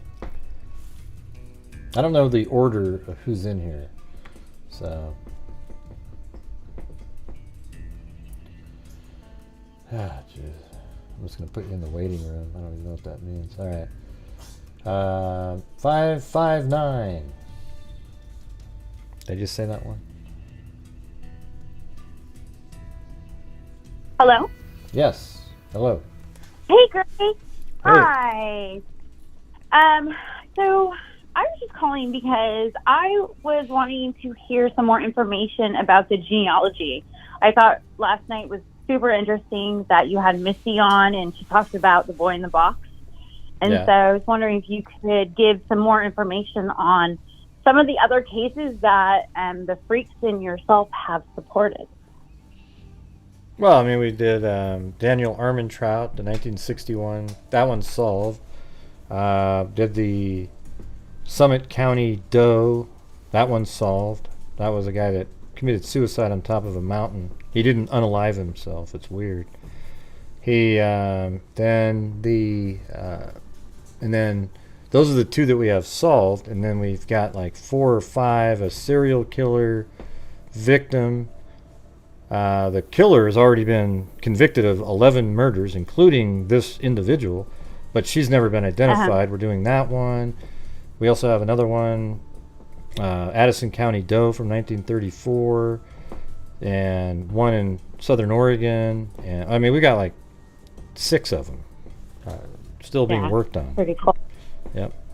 So why don't you think law enforcement uses this as a resource? Well, they do use it. They just, I think they need to do it quicker. Like I was saying on the show last night with Misty, is that they need to have a rapid response forensic genetic genealogy. Like literally go in, get the DNA sample, sequence it the same day, then send the sequence on to the bioinformatics people who format it in a way. So I don't know if anybody realizes this out there, but when you when you go to 23andMe or Ancestry.com, after you have a profile and you've given them your DNA and everything, there's a portion where you can download the raw data. And then once you download your raw data, you can upload the raw data to a place like GEDmatch, which is a public, a company that anybody can use, doesn't cost any money or anything. And you can search and find relatives and things through that. And those are the only ones that allow genealogy. So there's currently 1.5 million people that have uploaded to GEDmatch currently. It used to be 1 million, and then it went down to like almost nothing because they had to start over again. And now it's at 1.5 million. So now it gets better and better and better. But what happens is since 23andMe and Ancestry don't allow for you to upload a kit to them like that, what you do is you take the sequence, and there's this company out there that can make the same file that you basically what you download from 23andMe, the raw data, they create a raw data file from an unknown source and then upload it to GEDmatch. And then what happens is right when you put it in there, it starts populating, and then it comes back with the highest centimorgan number. Like let's say it comes back at like 250 centimorgans. Well, that might be a first cousin or something, or second cousin, probably a second cousin. And then you put that in your database, and then you build out a whole tree based on that person. Then you go down to the next highest person on that list, and you build out their tree, and you keep building it all together until it leads to the individual that you are looking for, or you're trying to identify. I did it with myself. I mean, so what I did was I uploaded to GEDmatch, and I pretended I didn't know who I was. Okay, I mean that's the thing. You just have to. You pretend. You pretend you don't know who you are, and then you just start with your highest centimorgan match, and then you sort of place it up there, find all the relatives, and it's not as hard because you actually know who I am. As soon as you see a name, oh, there's a Hughes. There you go. But there you go. So that's it. I think it's so interesting, and hearing her talk, and I was just thinking, God, I mean, that should be the first thing they do, I would think. If they've got DNA, let's get on it. Well, they need to have that running on the same time, but immediately. Like, get the DNA, put it into the system, get it onto GEDmatch immediately, and then get 3 or 4 of the best genealogists in the country that drop everything for a few days and nail that. Just get on that really quick, bam, and get like a multi-killer off the streets immediately. Yeah. Well, and I get that it's newer. This is something that's semi-newer, not way new, but and then what was super interesting also was that she was saying there's really no type of education, and then that made me think, gosh, I mean, I wonder if this is going to start some type of program, and if, maybe down, 10 years down the line, if maybe there will be some type of, field in this. But I don't know. It was a super interesting interview that I saw last night, and I was just fascinated. Well, you should go back and watch the playlist for Identifinders or Dr. Colleen Fitzpatrick. She's been on many times. Oh. I was thinking about that because I know you had mentioned that it was released in one of your videos.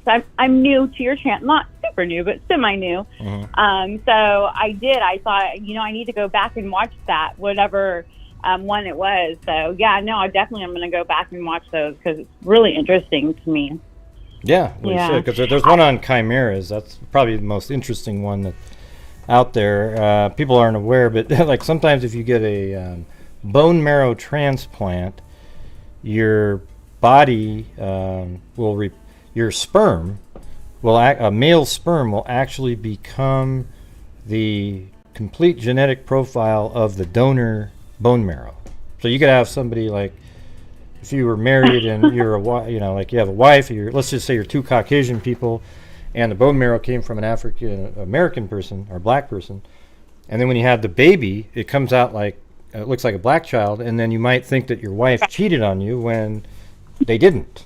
I mean, you would almost certainly think that, right? I mean, it's like, okay. But it turns out the bone marrow, so it's really crazy stuff, and there's natural chimeras, too. That's really the more interesting one, where they have two sets of DNA in one person. Yeah, it was super interesting. But anyways, and then I just have one last question. What do you think they're going to do with this house? Do you think they're going to tear it down? Burn it to the ground. I mean, not burn it, but just destroy the hell. There's no way. There isn't a soul that would want to live in that house at this point. Right. It's just, brutal. Maybe you only keep the first floor, I'm just kidding. I would just get rid of the whole thing. It's just... Yeah. So, anyways. All right. Well, I know you got other calls, so thank you for your time, Gray, and thank you all the freaks. And it felt really good to know that that you're doing all the great work that you do. So yeah, well, I like how you guys all support my channel, and then I try to give back a ton of the support to the charities. I mean, I am. People think there's idiots out there. They go, "Oh, you just pretend that you're a charity." I never say that at all. People send me. They support my channel so well that I just feel like I'm able to take a huge portion and give to charities, and you guys take care of me, so I'm able to buy, like if I have a computer that broke or something, I'm able to do that. I can go to CrimeCon, fly over there, and I can do all the stuff because of the generosity of all the freaks. So thank you. Well, very good. Hey, you have a great night. Thank you. Have a good one. Bye-bye. All right, 519. I'll try you one more time here. Give you 10 seconds. 10, 9, 8, 7, 6, 5, 4, 3, 2, 1, and good night. All right, 717, you're on. Yeah, 2 is fair, but I'm going to do 10. Millie? Hello. Yeah, hello, who's this? Hi, my name's Kayla. Hello, Kayla. How are you doing? Not too bad. What do you got? So this is my first time. This is my first time watching one of your shows. I actually stumbled across it in one of the true crime groups that I'm in. But I actually have a question, maybe that I think your house diagram could help with. Mm-hmm. Well, 2 questions really. The reason I called in, because I don't do this stuff because I hate talking publicly, but the first thing that made me call in was the balcony that you showed, how there was an extra gap at the end of it. You said once you adjusted the measurements, there was that extra space at the end that the balcony didn't go around. Well, it's actually all the way there. I mean, it's not just me adjusting anything. I saw a picture of it. I thought it went all the way to the corner. I thought it went all the way to the corner, but I saw this picture. And then I realized, wow, there's even this little space, and then it has this little crazy little, well, you can't, hold on a second. People aren't be able to see it. But I thought it went all the way to the edge of the corner here, but it turns out there's this little weird little angle thing there and the space there. I mean, it's just really crazy stuff. Is there like any kind of like I don't know, like piping or anything around it, or is it just like open and bare like that? Well, that's what it looks like. I'm sure there might be pipes and things. I don't know. I'm not one of the people that thinks somebody climbed up somewhere. The father of Kaylee said that the person came through the sliding glass door. He was told that. Right. And then like if you're looking at the house, if they were referring to like a bedroom in the back, like the back bedroom that would have been like empty, I don't know if it would be the second or the third floor. Is there like a bedroom that you know of that would have been empty that's in the back of the house? Yeah, it's on the it's the second floor. Here, let me get rid of the third. Just a second. I don't know if you can see anything I'm doing, but yeah, this room right here is empty. So I'll show you in a second. Let me unhide that. If I go to the camera 3 here and go into the house through the sliding glass door, that door right there is a bedroom, and there's nobody in that one. Just before going up those stairs, or we don't know if there was somebody in there. We know where all the other rooms that were used, but this one has nobody that I know of that's assigned to it. Okay. So I don't, this sounds crazy, but have you ever watched or heard of the guy that does like the Spirit Box channel? Oh God. Oh yeah. As soon as you bring up Spirit Box, we just go somewhere else. Yeah, we don't do Spirit Box. I don't know. Yeah. Okay. Well, I don't know. That was the only thing that he said that made sense to me at all. Hey, so well, that's why when you said like the little gap. Yeah. Go. Let me tell you something. Here's what. Don't ever watch a Spirit Box person again. All Spirit Box people do is a lot of the ones that are really good are actually just regular people who analyze and go, I wonder if this happens, and then pretend that you're hearing it in the voices like this. Listen, here we go. Listen.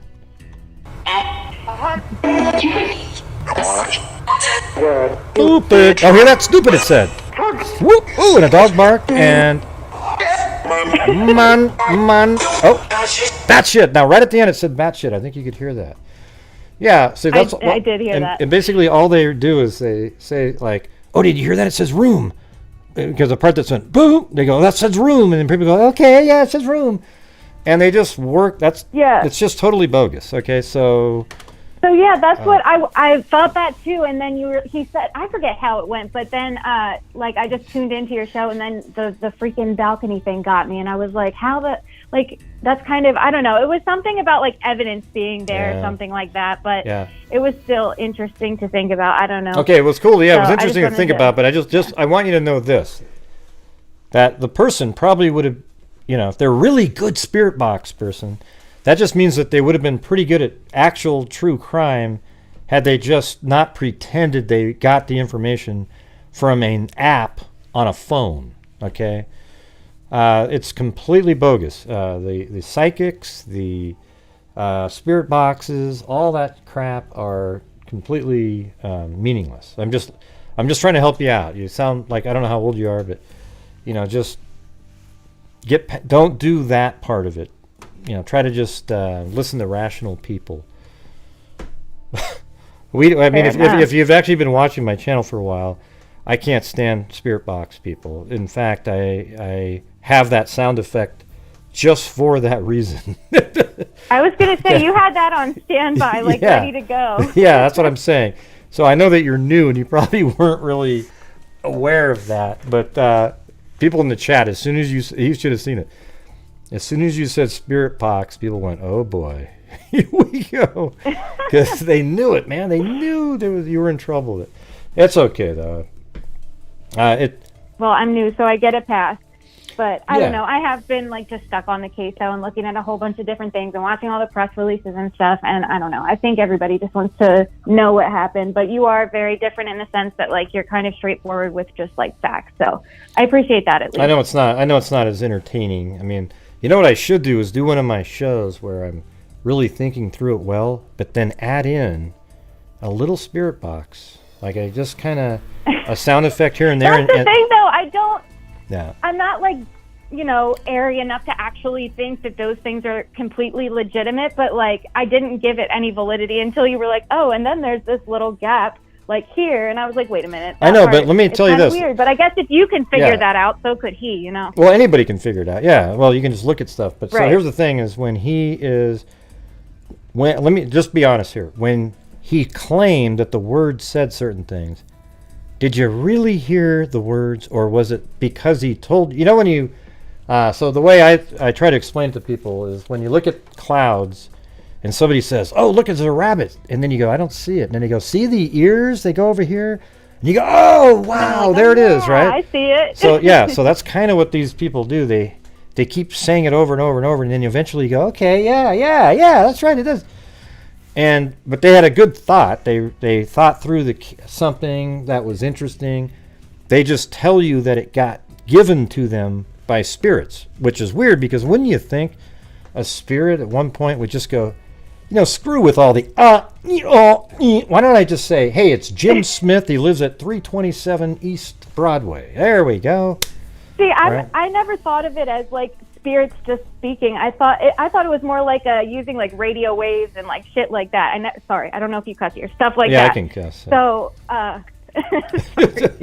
I never really thought of it as like a spirit standing in front of the person, like saying specific words and stuff. I thought it was like radio waves, if anything, or like energy just transmitting or whatever. Well, that's what they claim, but here's what you have to realize. It's an app that you get like on, like you buy it on Google Play or whatever, That's when you just realize it's just all garbage, There isn't... The crazy thing is that they send these videos to the cops, and then I wonder, like, if they take them seriously or if they just, like, kind of laugh them all, too.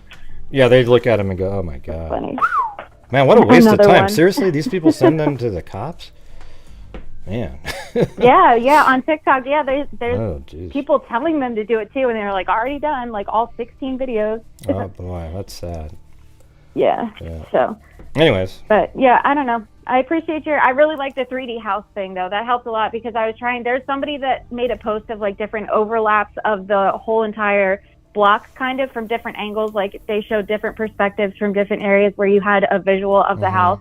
And just, like, looking at all of those, trying to piece it all together and figure out where everything was as far as, like, the house layout goes was almost impossible. So that's very helpful. Well, that room that you were talking about is right on the ground, basically.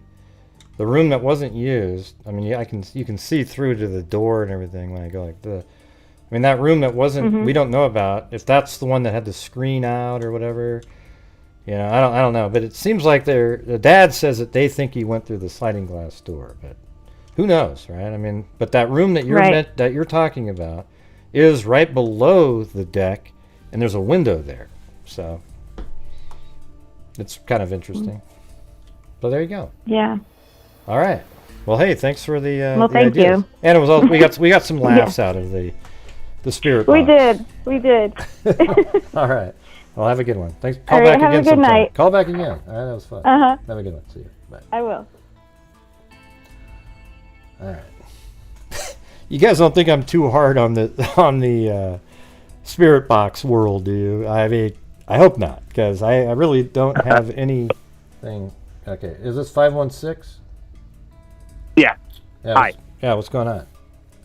Hi. So I actually reported this to the FBI, and I'm not like any of those internet like those internet sleuths, as they say. But did you hold on? Did you get it? Did you get it from a spirit box voice?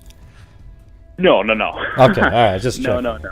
Right. So I have a friend who attends the University of Idaho, and I actually was just curious. I know that he goes there, and I wanted to just look around the house. So I was on Google Maps, and I dropped like the little yellow person just to look at what the area looks like. Yeah. And out of nowhere, I actually dropped it on a house that was right near the house, and there's actually a camera on that house.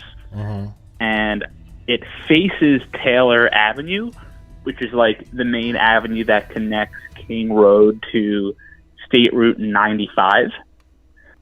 And I reported it to the police, but they've never gotten back to me on it. I mean, I've never really Okay, so where is reported it? So you got that apartment complex, and yeah. you've So got, if you go onto Google Maps, if you type in 1320, Hey, let me ask you something. Though. Linda Lane. You're not the same person that called in the other night, right?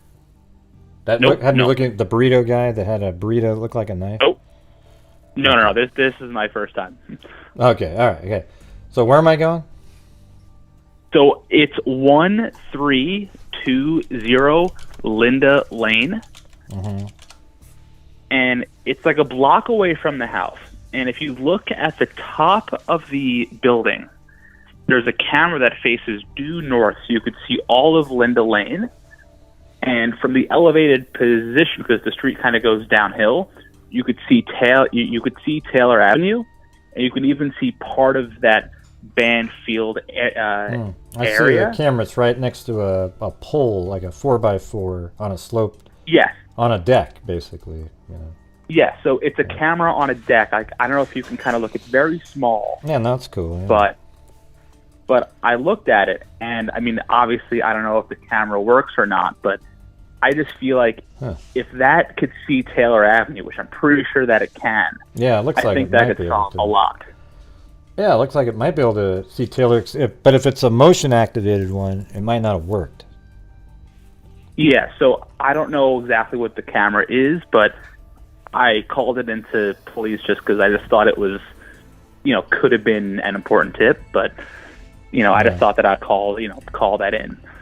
Well, cool. All right, there you go. That's a good catch. Yeah. All right. So, all right. Yeah. Well, I'm glad you turned it in. Maybe they didn't see that one, because that would film that road, and that would. I mean, if it's motion activated, it probably wouldn't work. If it's always running, then it might be useful.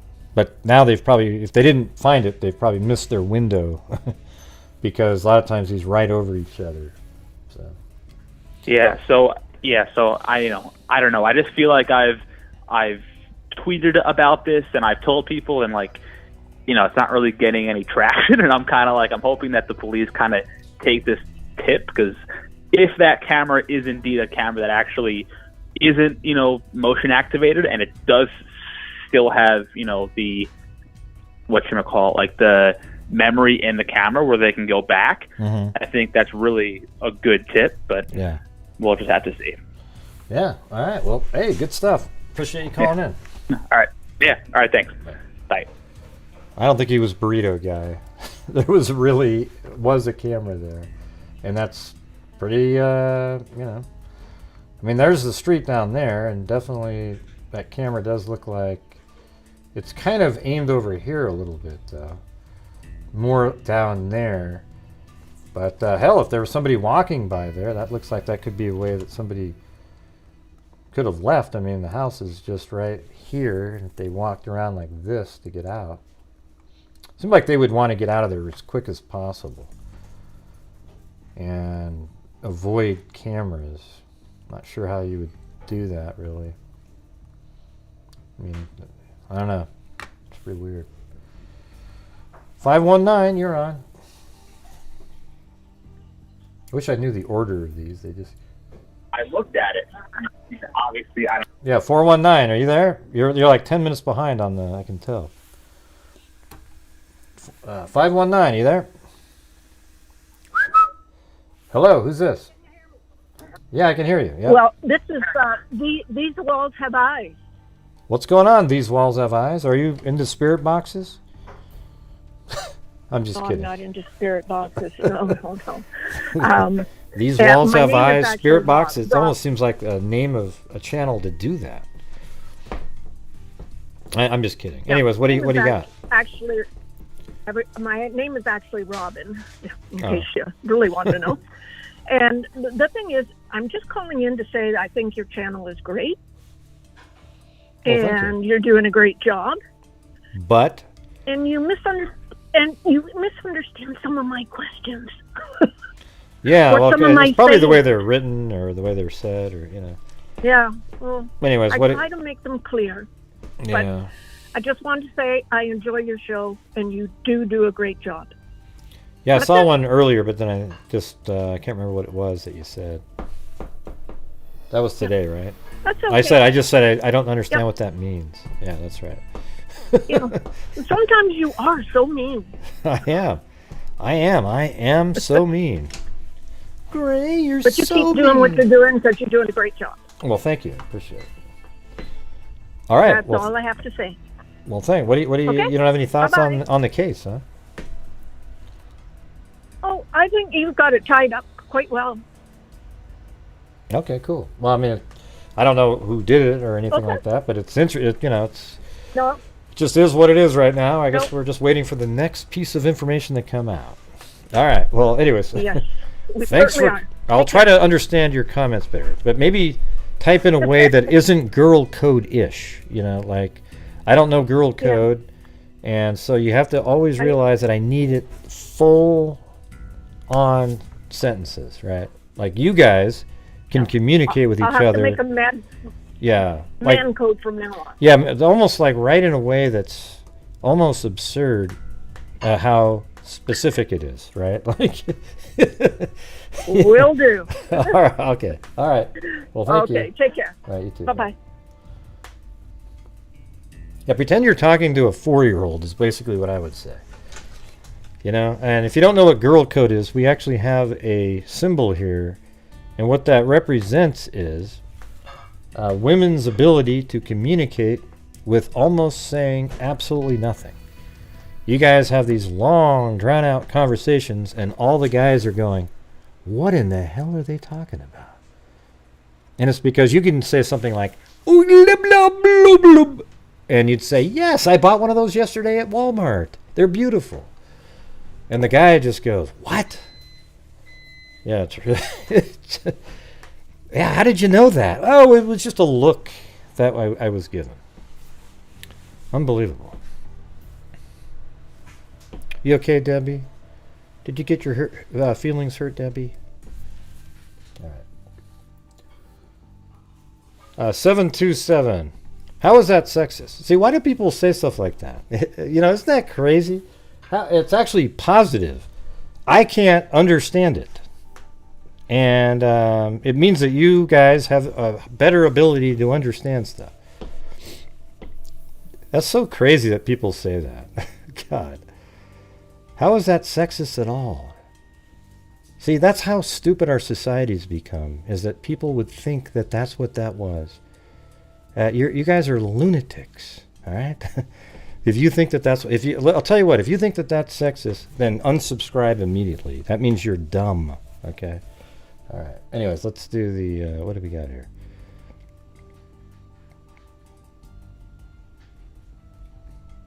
Hello? Hello, yeah.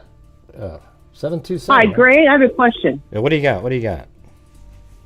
Well, I haven't heard anybody mention the Ring doorbell on the front of that house.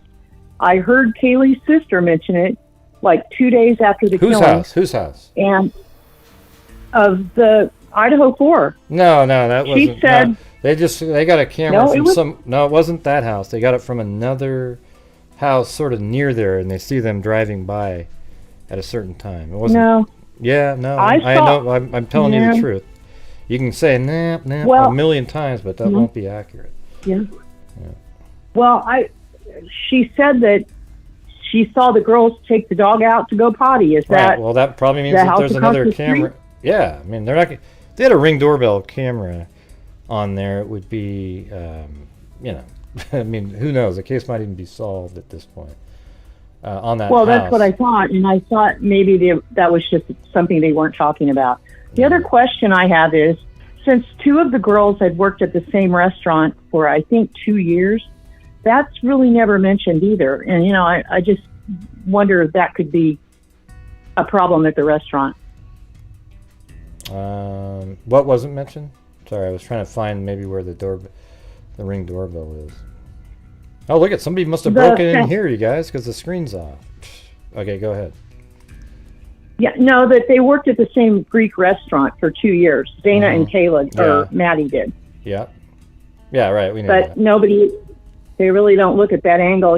Maybe something had happened there. I don't know. Yeah, I mean, But that's sort of like, yeah, it was Kaylee and Zaina, right? So those are two separate. Yes, I think you're right. No, I do. It's Zaina for sure, and I think you're right. It is Kaylee. Yeah, well, it could be Madison too, but then they're both, one's upstairs and the other is downstairs in this situation. Okay, well, the first time I called, just started listening to you. What was the other thing that you were about to say there just then? You had another thought. Well, yeah, I'll let it go. I mean, I did hear the sister talking, and I think it was day one. She mentioned the 6 phone calls. She mentioned that she saw the girls go out. After they got home, she was disputing the timeline. And, she saw them let the dogs out at 1:56? Is that why they... That's exactly right. And then it was mute. There was never another mention. So I heard it on one newscast. It was never mentioned again. I don't remember them saying that she saw them. I don't remember them saying that they let the dogs out. You could see them at 1:50 something walking the dog. I don't remember that. Yes. Well, I heard her say it. So you do or you do not remember it? No, I do not remember. I've never heard that. I heard that they used Ring doorbell camera, the family, and they were able to determine that they got home and it was like 1:56 to 1:59. They sort of had a range there. But I never mentioned the part about walking the dog. Never heard that part. Yeah. Well, they didn't. My understanding, I think the dog was loose because she said, we saw the girls let the dog out. So, my mind, I was thinking the entire time, did they go down the stairs and out the front? Or, you would think they would have let the dogs out the screen door or the sliding door. So, in my mind, I'm just always thinking about it. So, I don't know. Yeah. Just a thought. I wonder what, maybe it's this building right next door. I don't know. Yeah, I have no clue, but I don't know how her sister at that time frame. I was really surprised at the composure that the sister had. I was just very surprised that she could stay that composed, and she explained that she had gotten into her sister's phone and, found these calls and just, really surprised. So, okay, well, I won't tie you up. Just a couple of thoughts. Thank you for your time. Yeah, well, I mean, I'd like to know where those cameras were, to be honest with you. Well, I've got to believe, from what I heard her say, it's never been said again, and I just believe it's on their house. And I don't know if technically it was a Ring doorbell or if it was, they have lights now that look like cameras. I don't know. I mean, I don't want to say something I shouldn't be saying if they don't want it out there. Well, like I said, it was on, then you can say it. One brief newscast that I saw. I do appreciate you following Delphi so far. I sold a house very close to Delphi this past year, and I really just never thought it would be solved. I've been in that CVS, did not know the guy. I'm very thankful that you stuck with that, and I wholeheartedly think they have the right person. I also think on the Idaho killings, I honestly think that, well, I probably just shouldn't give my theory. It doesn't matter. I just think you were right on in the beginning. And we'll see how it goes. I mean, I'm not going to... We will. They seem to have cleared, but that's the only guy that's ever been sort of interesting to me so far. Well, that's true. The thing is, he was cleared. That doesn't mean, he could have had somebody do it. It's very odd to me that she was there the entire weekend and had no plans at all for him. And then there's 6 phone calls in the middle of the night. So, did he see her somewhere? Something's up. I'm sorry, but something's up. And I think your analogy was perfect, that he may have shown up and all 4 of them got into it. I don't know. But, if he's cleared, he's cleared. So, okay. Well, you have a wonderful evening, and thanks for the time that you gave me. Hey, well, thanks for calling in. Appreciate it. What was your name again? Bye-bye. What was your name again? Carrie. Carrie? All right, thanks. Carrie. Thanks, Carrie. Thank you. Bye. Yeah. All right. I don't know if that looks like more like a light since it's right above the door, but that is kind of what cameras look like. Although it's there in 2007, so likely just a light. People didn't have Ring doorbells at that time. Although maybe it looks a little different. And it looks like a different thing. Yeah, I don't know. Yeah, that's sort of interesting because that looks like a different type of a light in 2007. But now, is that a camera? And if that's a camera, I mean, it would see right there, right down, you know, if they walk the dog down here or anything like that. And that camera, if that is a camera, might pick up a car. I don't know if it would pick it up turning right here, but it could, because that definitely would have enough coverage over here. So I don't know if that's a camera right there though. Could be a light. Kind of looks, looks like more like a bulb or something there, so I don't know. All right, let me get one of these other ones. 772. And by the way, you guys, we're getting into this mode again. About 45 minutes of cold. Got to get the energy flowing. Got some more calls to do here. 772.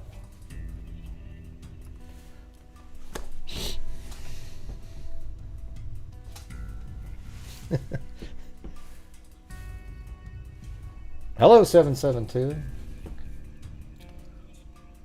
All right, I'm gonna have to remove that one. All right, I'm gonna go use the restroom right now.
Well, gonna have to throw myself in prison, you guys. It's the last resort. And we got 4 more callers up here. They're languishing while I sit in jail for all the meanness that I had tonight. You know, while muting the one guy, and I was so mean to the spirit box people and the trolls out there.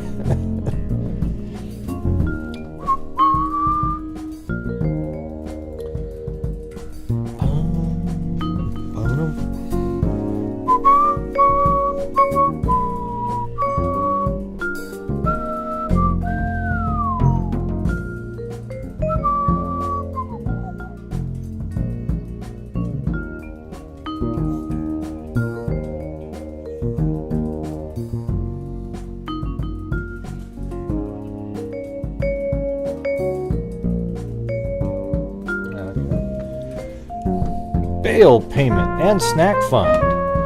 Well, that'll get me enough to get to the guard, have him look the other way, and buy a Snickers or two. Thanks, Karen Andrews.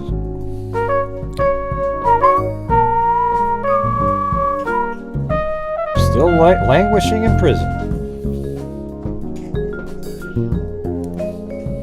The spirit box, it says... At a hut. It's at a hut, everybody.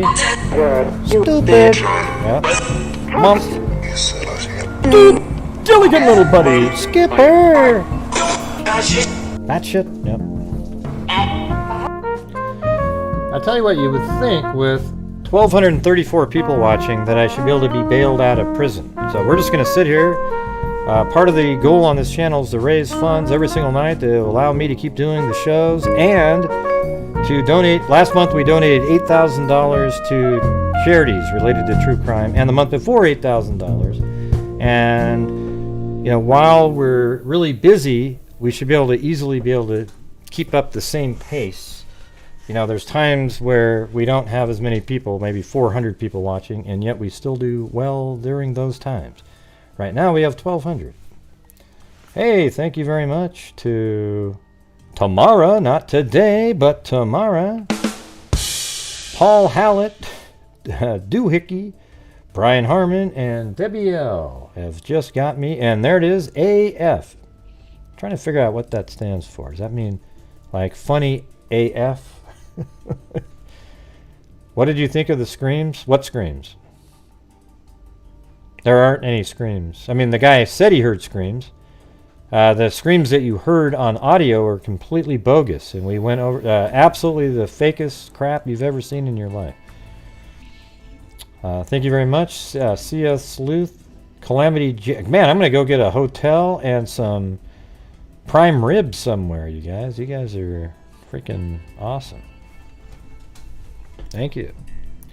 C.S. Sleuth, Calamity Jade, Kate MC, and Karen Andrews. Oh, and Donna D and Apocalypse Fra. All right, let's get the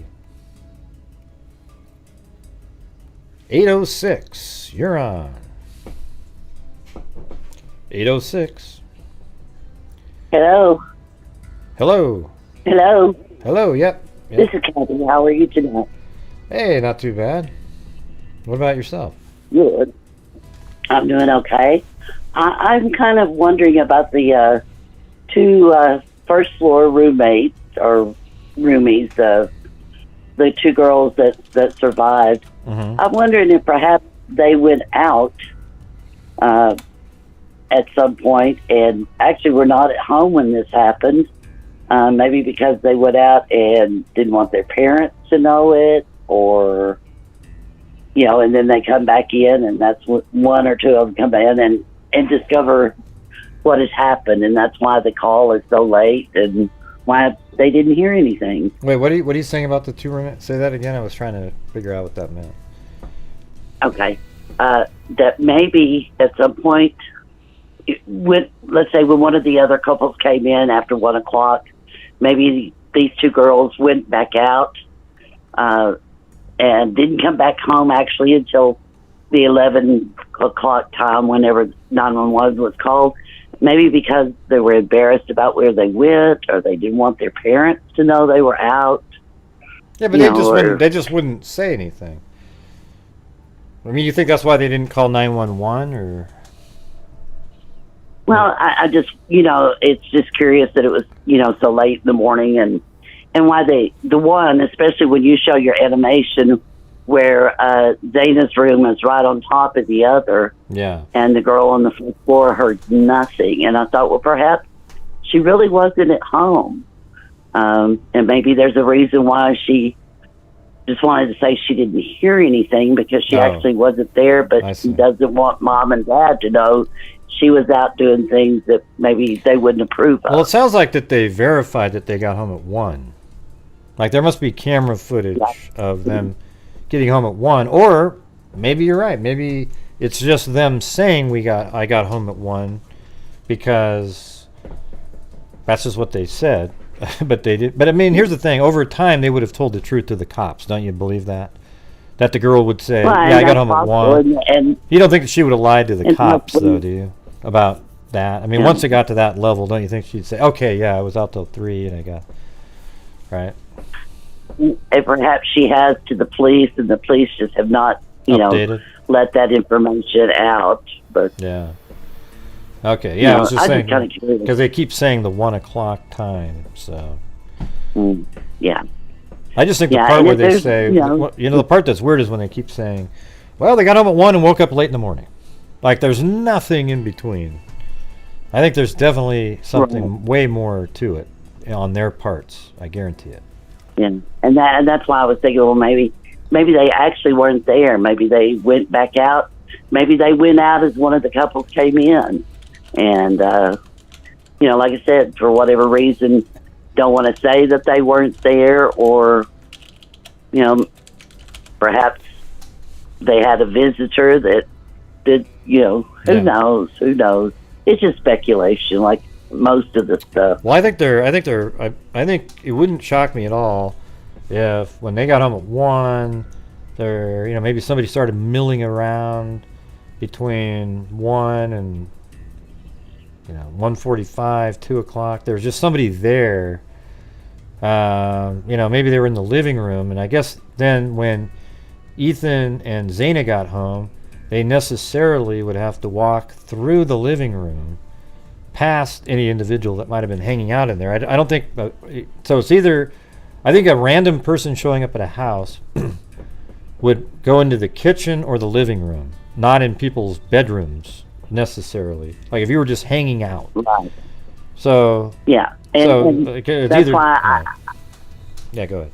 I've never thought that. I've always thought the killer came in with the intention of doing what he did, whether it was to both, to the girls and then to Ethan and Zaina, or vice versa.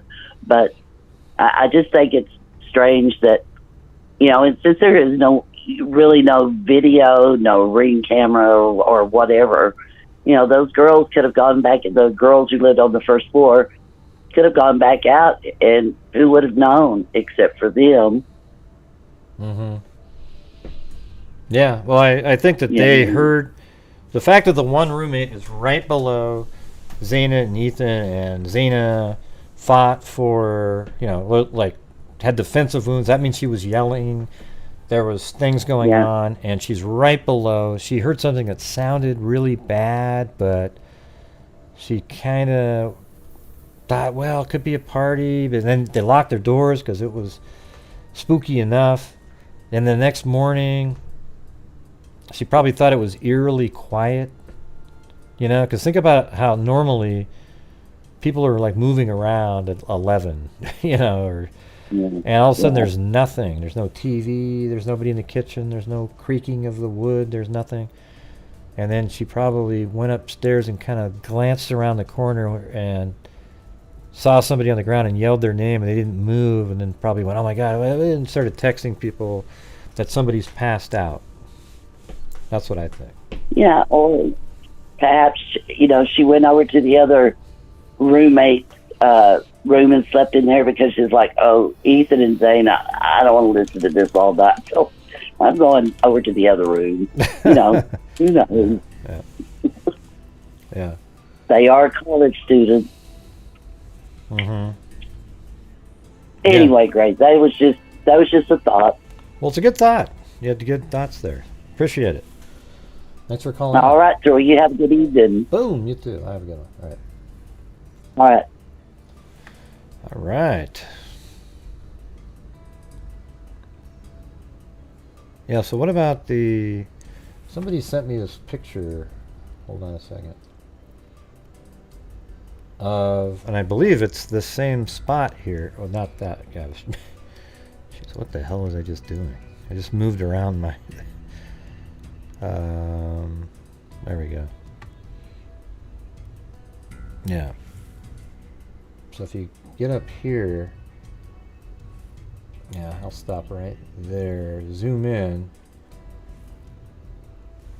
So you see this, I think you can put Ring doorbell cameras in lights here, and like this is the same shot here.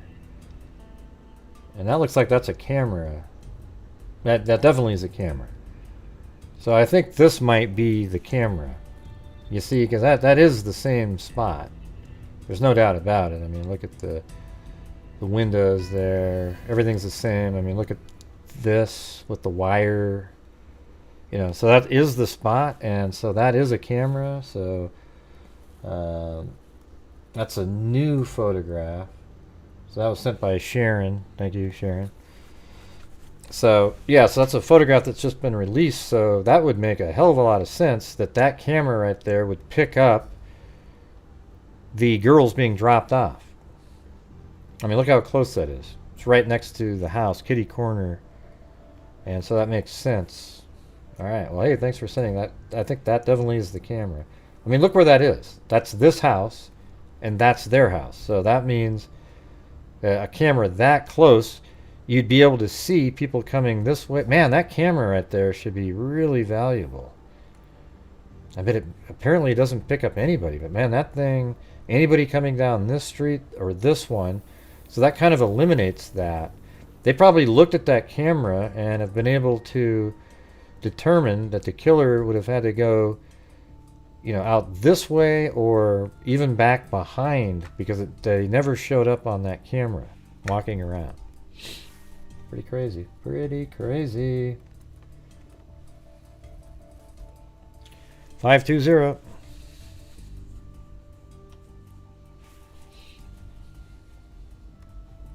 Hello. Hi, Gray. Hello. Who's this? Hi, this is Susan. And I'm calling with a couple things as far as I believe it was Kaylee who tried calling the boyfriend multiple times, and he never responded. Well, she never called. picked She up called. his phone. Like so, the way I think she called 5 times between 2:26 and 2:44. Then Madison took over calling from 2:44 3 times, I think, till 2:52. So maybe it was 6 times that Kaylee called from 2:26 to 2:44. Then Madison took over from 2:44 to 2:52. She called 3 times, and then at 2:52, at that same moment, Kaylee called one more time. Well, my theory on that is that the phone was left behind at perhaps the residence, his residence, and that's why it wasn't answered. Mm-hmm. And it wouldn't have left the residence. Also, I think that the police know a lot more, of course, and it will be solved real soon. It's sort of starting to feel like if it was the boyfriend, they would have already been able to solve this, though. That's one of the things. Like, well, you know, they say they've cleared certain people, but listening to some other police officers involved in other cases, just because they've cleared somebody doesn't mean, you know, there still isn't issues with them. They can go back with them. They've cleared them. They've done an interview, but that doesn't mean there's no guilt involved in any of these people that they've cleared. Mm-hmm. Yeah. Well, I mean, yeah, it's true. They just say at this time we don't think that they're involved. Something like that, right? They always say that. Uh-huh. Right. Right. So, I don't know. I think they know a lot. I mean, obviously they know a lot more than we know. And I think that... I'll read what their wording is. I have it right here. It says, at this time in the investigation, detectives do not believe the male Kaylee and Madison attempted to contact numerous times on November 13th is involved in the crime. So they're saying at this time. Kaylee mentioned having a stalker, but detectives have been unable to corroborate this statement. Investigators are they did, though. They later on found those people and don't think they're involved. At this time, detectives have investigated the private party driver who took Kaylee and Madison home on November 13th and do not believe he is involved. At this time in the investigation, detectives do not believe the two surviving roommates or the male in the grub truck surveillance video, which is the Jack S. person, are involved in this crime. Mm-hmm. And somebody in that group is what the Kaylee's father said. Hey, I don't know why they cleared these people too soon. So somebody in that group is who he's referring to. Mm-hmm. Yeah. Well, I'm suspicious too about the dog being in the other bedroom because. Well, we don't know what bedroom it was. They just said it was in a room that no murders happened in. It could have actually been in Kaylee's room. The dog could have been in Kaylee's room because they were killed in Madison's room. Yeah. But I don't know if it was my dog or most people, I would think, especially the girls, they'd have the dog in the room with them. Why was it in a separate room locked by itself? That doesn't make sense. Did she normally sleep without the dog? Well, maybe they just didn't want the dog running around the house and doing stuff, but she was going to sleep in that room's kind of small. Maybe they didn't want the dog in there for some reason. I mean, I don't know. I mean, I don't necessarily. I mean, I never have my dogs sleep in the same room. Like, we have crates and they sleep right next to each other, and I just. Well, that's your normal. Yeah. I wonder what her normal was. Maybe her sister knows or the family knows. Like, she wouldn't leave the dog in a separate room.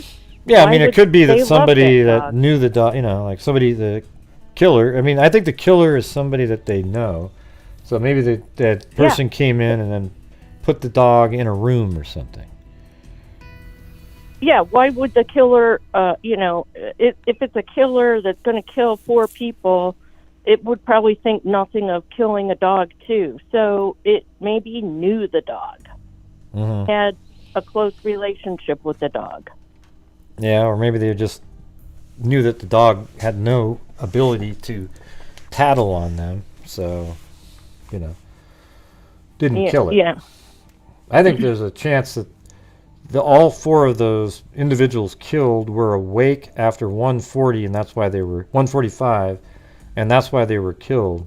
However, none of us know for certain, as I said at the beginning of the show, that Kaylee and Madison saw Zana and Ethan that night, because they got home 11 minutes later, but they live on the 2nd floor down in the living room area, and they may have came in through the sliding glass area and went upstairs. I don't know, because it seems like they were home a long time. Like, they got home at 1:56, and they're still making phone calls an hour later.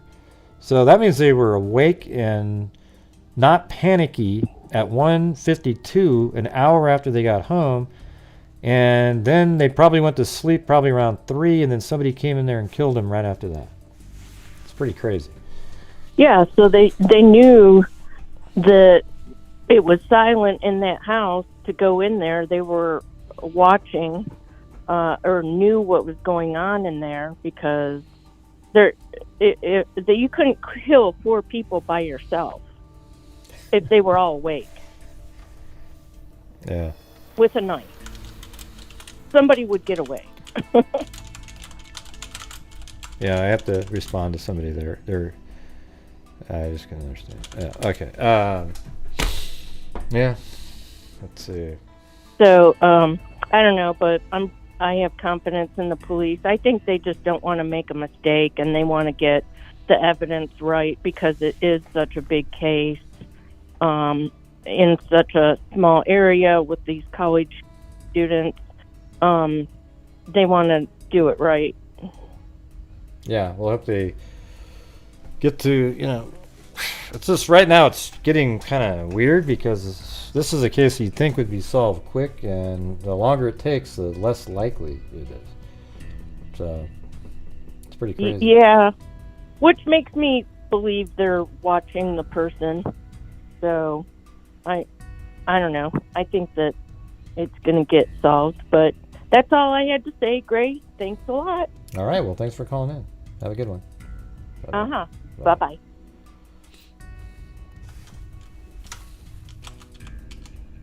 Oh, there it is. For Chiari Malfor. See, look at how. Look at how am I supposed to go over that, Rebecca? Anyways, thanks for calling in. That was interesting. Rebecca typed in early for Chiari malformation, syringomelalia, hydrocephalus plus aphasia awareness, not drunk or a clown, speech issues, memory loss, partially paralysis resulting from 2020 surgery. I missed you, real freaks who stood up for me, XOXO. I don't know what that means. Stood up for you for what? What do you mean? Not sure what you're talking about, but hey, cool. All right, thanks. I have no idea what you're talking about. Man, people are just like, I have no idea what you guys are talking about.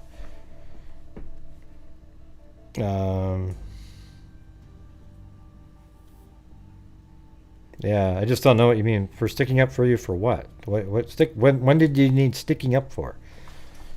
You called in and, it was hard to make out what you were saying, and then we did the poll, though. Look at that up at the top there. That's your poll question. Is it a serial killer? And a quarter of you actually think it is out of 1,528 votes. That's pretty high. Yeah, don't know what you're talking about, but hey, cool. Awesome. 469, you're on. I think so, Jessica. Hello, 469. Hello, Gray? Yep. Who's this?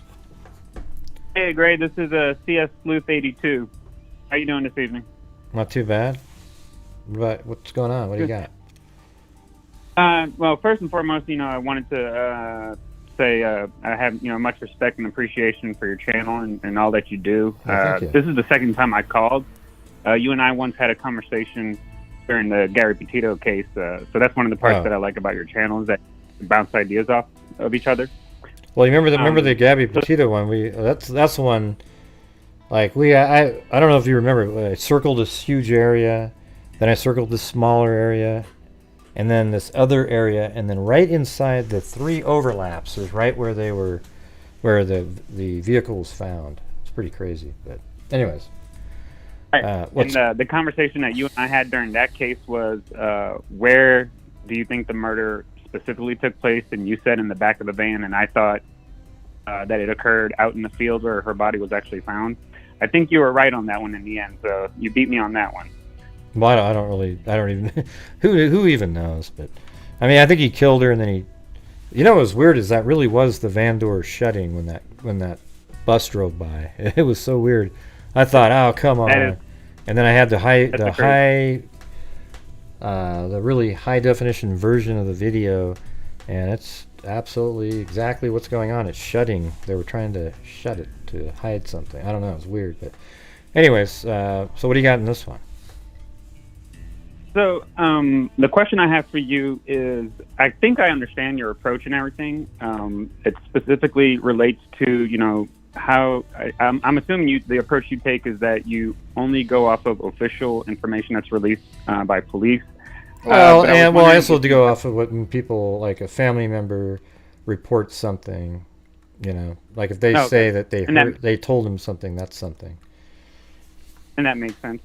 But have you ever heard, for this case, I guess specifically, have you heard anything online that actually kind of helps, unofficial stuff online that helps maybe put something into perspective?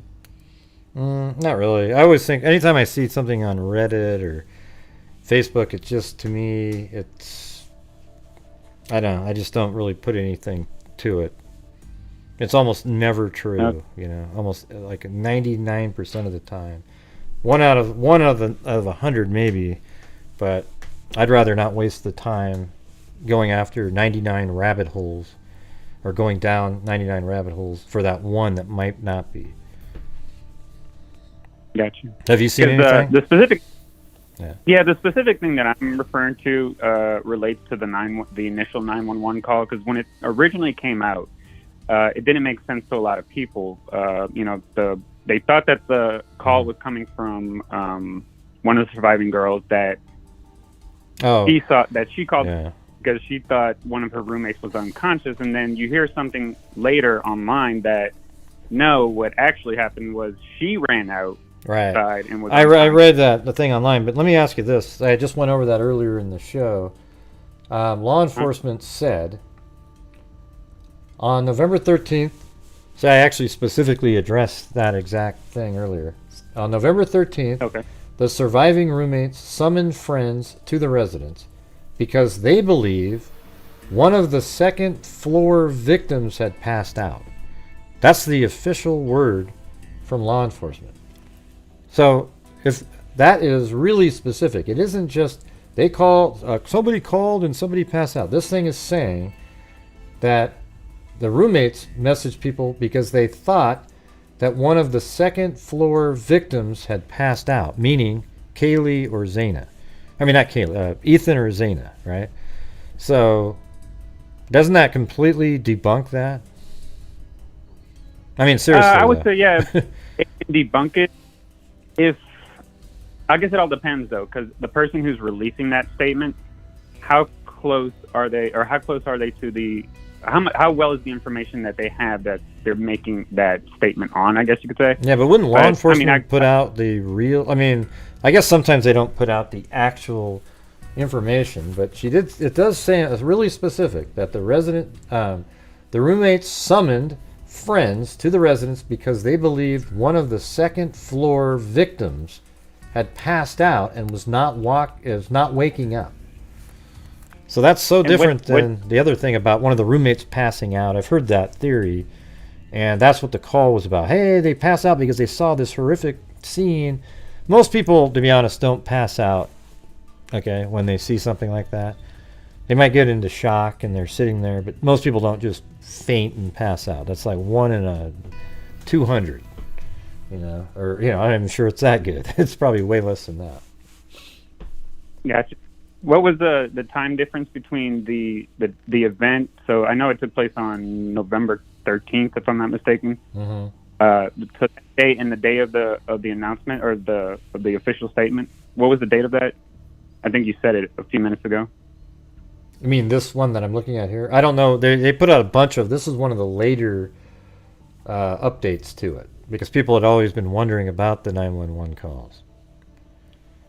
Gotcha. Okay, I'll probably go and look forward and read it myself. So I was just curious about that, but I also agree. I think you're right that majority of the stuff that you hear online, probably you got to take it with a grain of salt. It's even that much, and it's best to stick with the official statement releases and also information that's possibly coming from the family. So yeah, but that was pretty much my only question. I mean, that story makes sense, kind of, like the story that people say, like if you listen to it, it kind of makes sense, but it also seems a little far-fetched. That one of the girls ran out and passed out, and then they called over. This makes more sense, right? See, my thing is I picture them hearing all these noises during the night. And in the morning, one of the girls goes up and looks around and sees somebody lying on the floor down the hall and yells their name, and they don't respond. But based on the stuff that they heard the night before, they're kind of freaked out and start calling and getting a hold of friends. And they get there and they're like, oh my God. And they grab her phone and they're saying, well, look at, I don't know. I see it totally differently. And my theory matches what they're saying here. And I didn't even base it off of what they're saying. We'll see.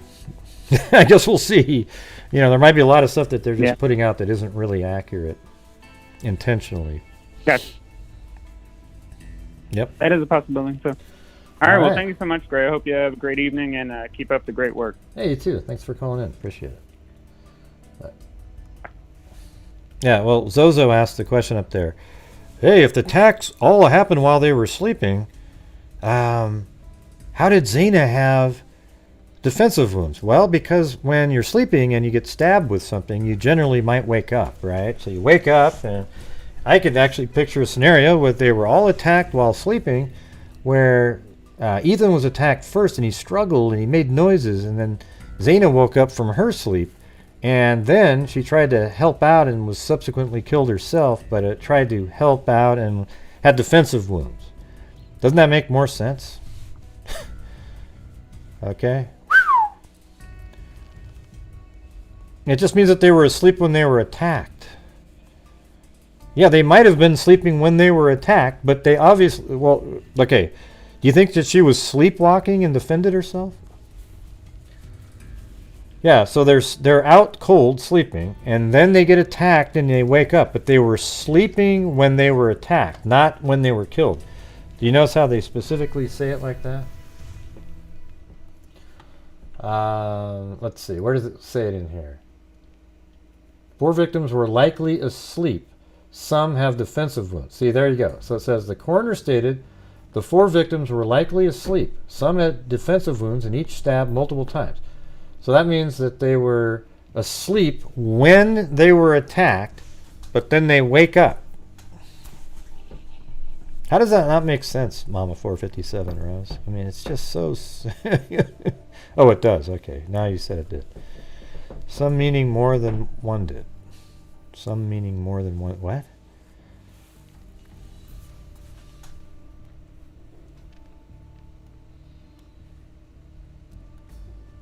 $805.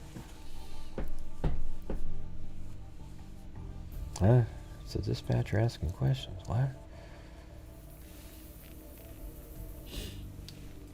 805, you're on.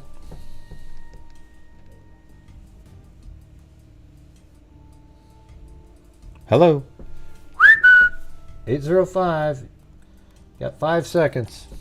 5, 4, 3, 2, 1. Oh well. All right. 904, you're on. 904. You gotta unmute yourself. Yeah. Hi, Gray. Hello, who's this? It's Winter Blue. Winter Blue. What's going on, Winter Blue? Need to run back outside. Sorry, I was like on hold for like an hour and a half, so I'm running back outside to my patio. So, I can't tell how long anybody's on hold. That's why I you've have the been waiting room. Very busy today. Yeah, well, when I have the waiting room, it keeps everybody in order, but I'm not sure if it does that when I don't have the waiting room. So I'm not sure how that works. But All good. I won't ask you who you think did it, as I know you're very organic and you're fact-based with integrity. So, and I'm sorry if you mentioned this already, but I do have kind of a 3-part question. So, do you have a theory, without asking who you think did it, do you have a theory on one of maybe the following scenarios? well, if you're going to give me scenarios, that would be a theory. Why would I have a theory on the same? I mean, you have without without naming names, without doxing somebody, or Yeah, I think it's somebody that I think it's somebody that liked one of them, and blames maybe the rest of the roommates for the reason. But for the roommates, they would be able to be with them. I mean, it's either that or it's something even closer where it's like.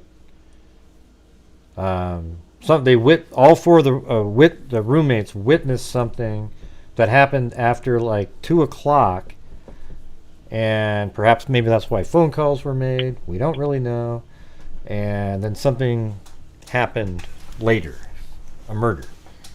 Right, and that was exactly kind of how I was going to pose the question. So, is it like a known person to the victim? With a grudge or incel situation or a crime of opportunity, a random. I think it's known. They're known. I think they're known, and that's why they all had to be killed, because they knew who they were. Okay. And I guess the last thing, and because this has been mentioned with other people that came on before me, so sorry if it sounds redundant, but, you know, a skilled, perhaps, serial killer who watched, plotted, planned, knowing how to immediately silence somebody. I don't know. I mean, why did they need to kill? They were just wanted to kill all 4 people for fun? Yeah. Well, no. I mean, it makes more sense to us to make it be somebody that was known to them and had a grudge. Yeah. But if you look at, you know, a like Ted Bundy or a Danny Rolling, yeah, I mean, it could be somebody they like didn't- that. They didn't. I don't know. It's just like once Yeah, we say it's they a serial didn't- they killer, didn't- there's nothing to look at. You know, it's like once we say that, what do we look at that point? You know. What do you mean?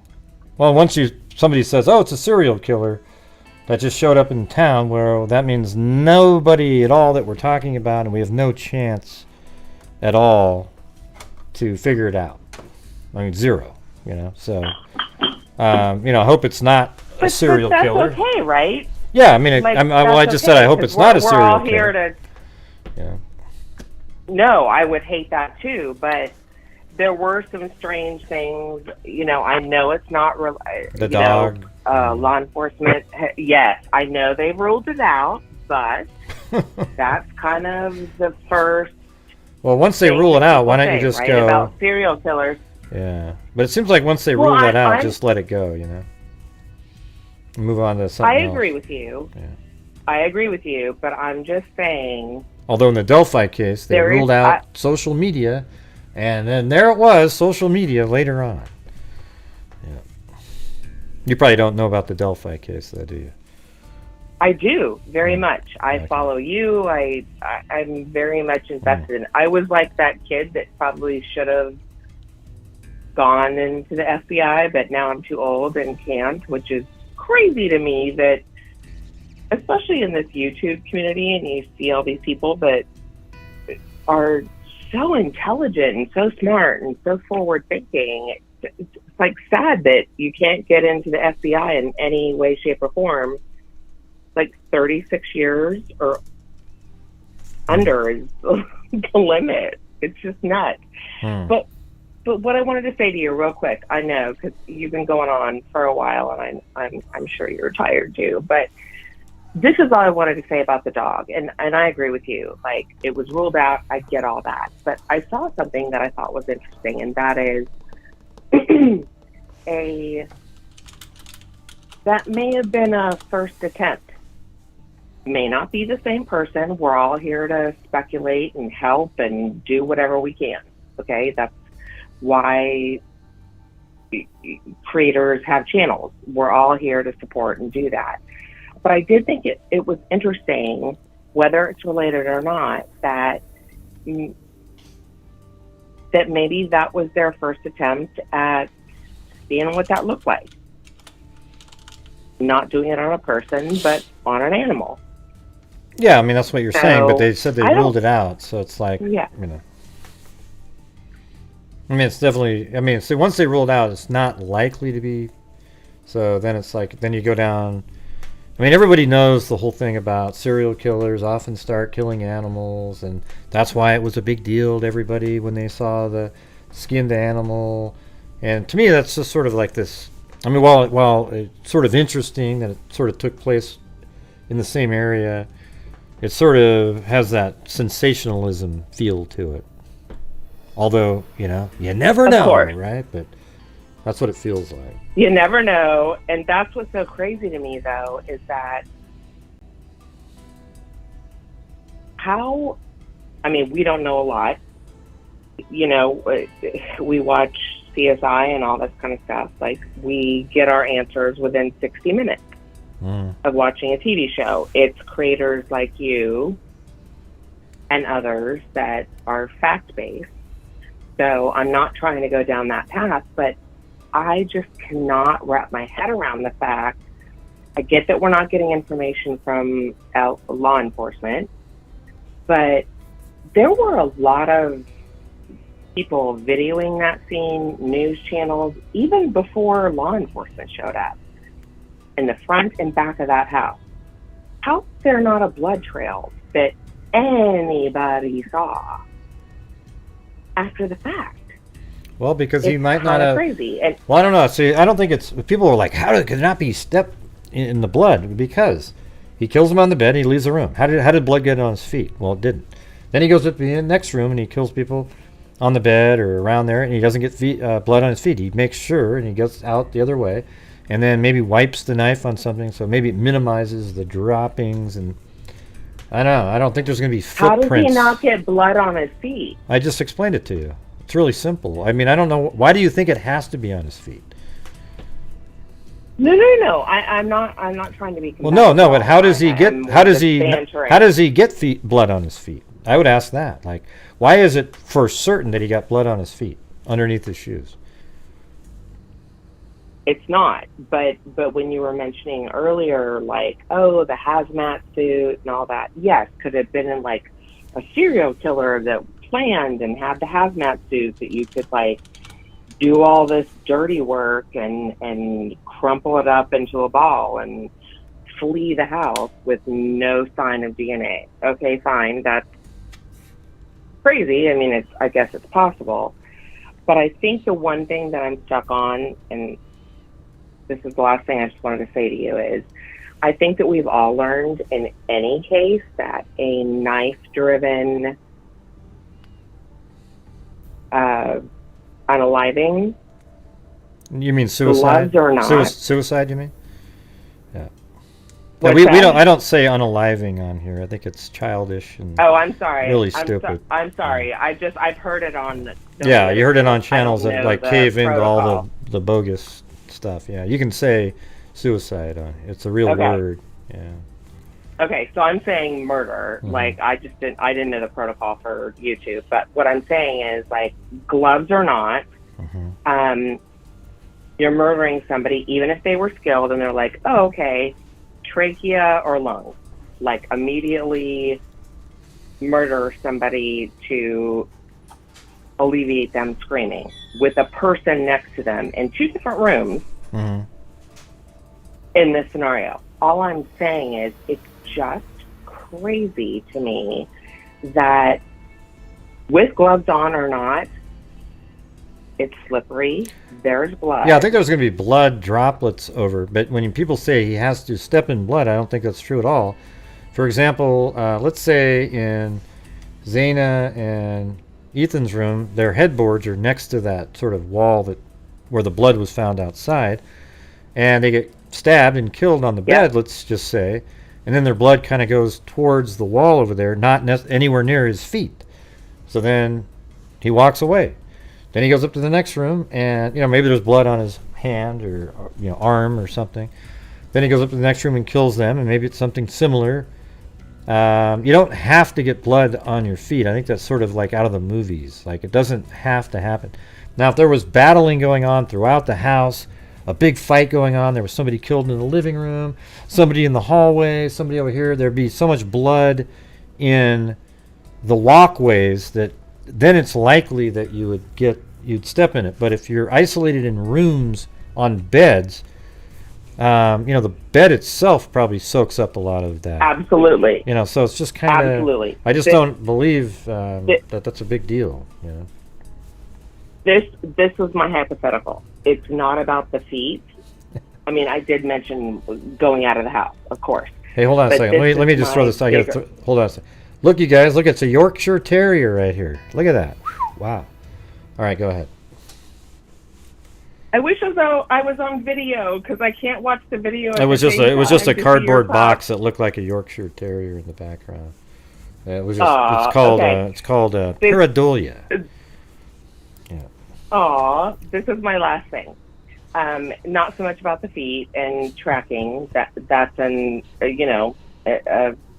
to do with this. But this was my thing with the gloves or ungloved is, and I'm sorry to be crude, but think about it.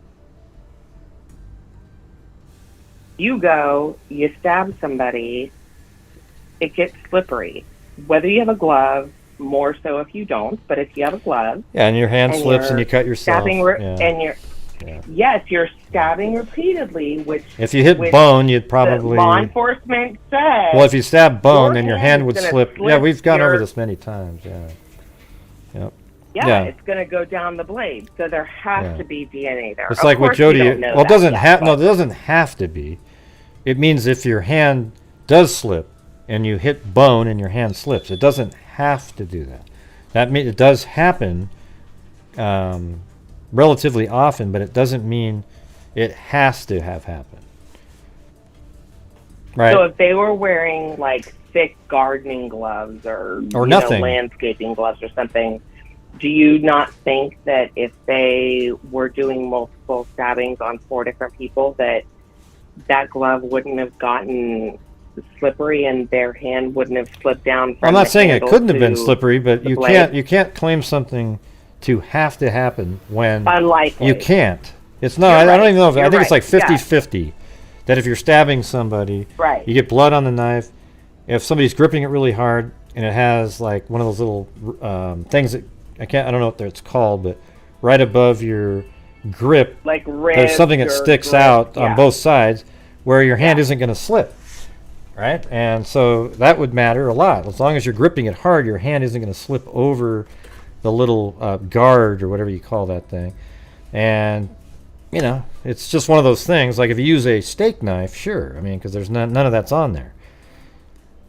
If they use like a professional knife that has that little guard, you know, that goes over your index finger and your thumb, kind of. Yeah. Yeah.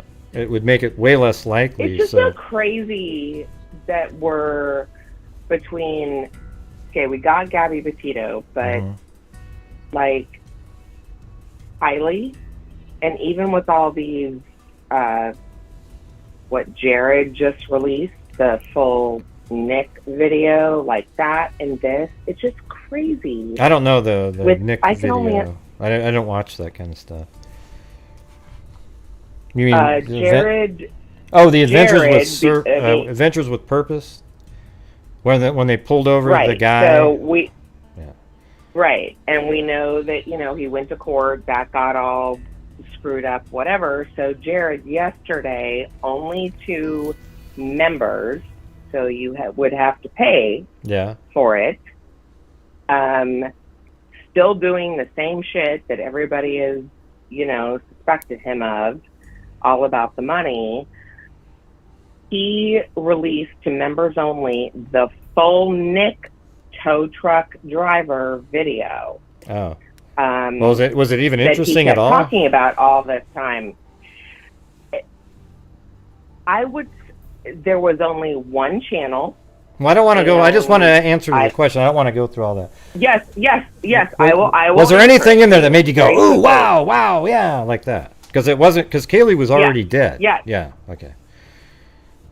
I will answer that. Kylie was I already don't dead know at how that to send point. It to you. Yeah.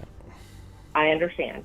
I don't know how to send it to you. I would, but all I would say is there was only one channel that actually did the sound bites from it tonight. That Nick actually saw. I don't want to dox anybody, but her boyfriend, the one that people questioned in the initial video, you can hear more verbiage and audio of him confirming that, in fact, it was him. And in fact, it was Kylie. No, there isn't. No, it is not. It's not there. Kylie is not there. It's impossible that it was there because her car goes into the water at. Right, and I watched your videos of that, and I agree with you. Most in this actual video, they say, you're starting to go way off on the rails here. It's totally bogus. Okay. So, yeah. Okay. Yeah. All right. I gotta go. I just want to go. I gotta get on to the next callers. I've been on this one a long time. My point was, it's just crazy that these last 2 cases are something that like millions of subscribers and YouTube and everything, like we can't even make sense of it. That's all I'm saying. So I will let you go. I know you have more callers. Okay. All right. Well, hey, thanks. I don't think there's any. That whole thing that Jared put out is bullshit. Okay. So, all right. Thank you. Have a good one. All right, let's see. 314, you're on. Hello. 314. Hello. We're gonna a pedophile puts out a video, and we're supposed to go, yeah, wow. Give me a break. God. Has anybody here seen it at all? I mean, are you kidding me?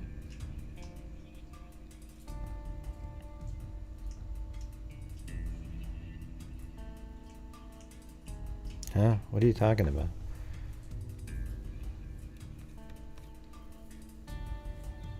Has anybody here seen the thing that last caller just talked about? I'm done taking calls, so I'm not taking any more. I've already been on here for 3 hours and 9 minutes. I got 2 more. 314, 314. You got to hit the *6 to unmute yourself. 314. All right, I'll put you in the waiting room. Try you later. 979, you're on. Hello. Hi, Graham. This is Malia Zuma. Hello. What's going on? Hey, how are you tonight? Not too bad. Not too bad. Good, good. Okay, so been on hold for a good while. To answer your question, maybe you don't know. I don't know how the order is. I don't know how it works. Like, yeah. I don't know if you were like when you came in. You know, it doesn't have you in order. I just go down the list. You know. Yeah, that's what I was going to say. Is that I don't think it holds it like how you call in, but it's all good. It's all good. Well, the waiting room does do that though. Like if I do the waiting room where you can't. Well, here's the thing. When I have a waiting room version, like when you call in, but you have the music the whole time. That one puts that one keeps everybody in the order that they call. So it's like, and then I switch over to this one, and then everybody's just willy-nilly slapped on the. I have no idea who came in. You know. Yeah, I noticed that when I called in this time that I could hear, the show, and I said, okay, well, this is different. And then you made the comment, later on that you don't know what order it goes in, and I said, well, that makes sense because it's 2 different platforms, obviously, or whatnot. So. Well, it's same platform, but it has just 2 different. You can have a waiting room or not. That's it. Oh yeah. Yeah. Well. Then for your info, for you to know, I don't know if you get to see the phone numbers whenever they come in and you know certain ones or whatnot. But just so you know, the other one probably, like you said, it holds it in order. And this one, I don't think it does. So I don't know if that's beneficial to you or not. Which thing? Anyways. Oh, okay. Okay. Did you tell me to hold on? No, what were you asking? What's beneficial? I missed it.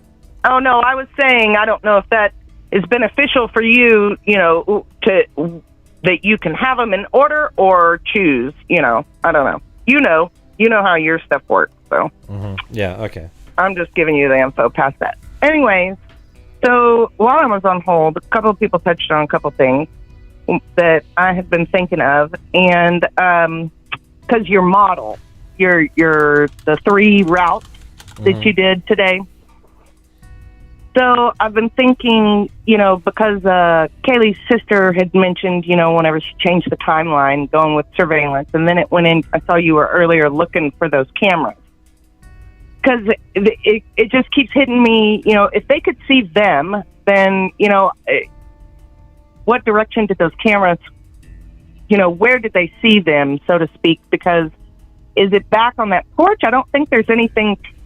any cameras that show on that porch, but I saw when you were showing. Well, somebody just sent me an image. I think Sharon. There's the house right next to it has a camera on its back porch. Yeah, and see, you can see in the corner, like if you scoot the camera over, you can see the back porch of the house. I saw it earlier because you were up.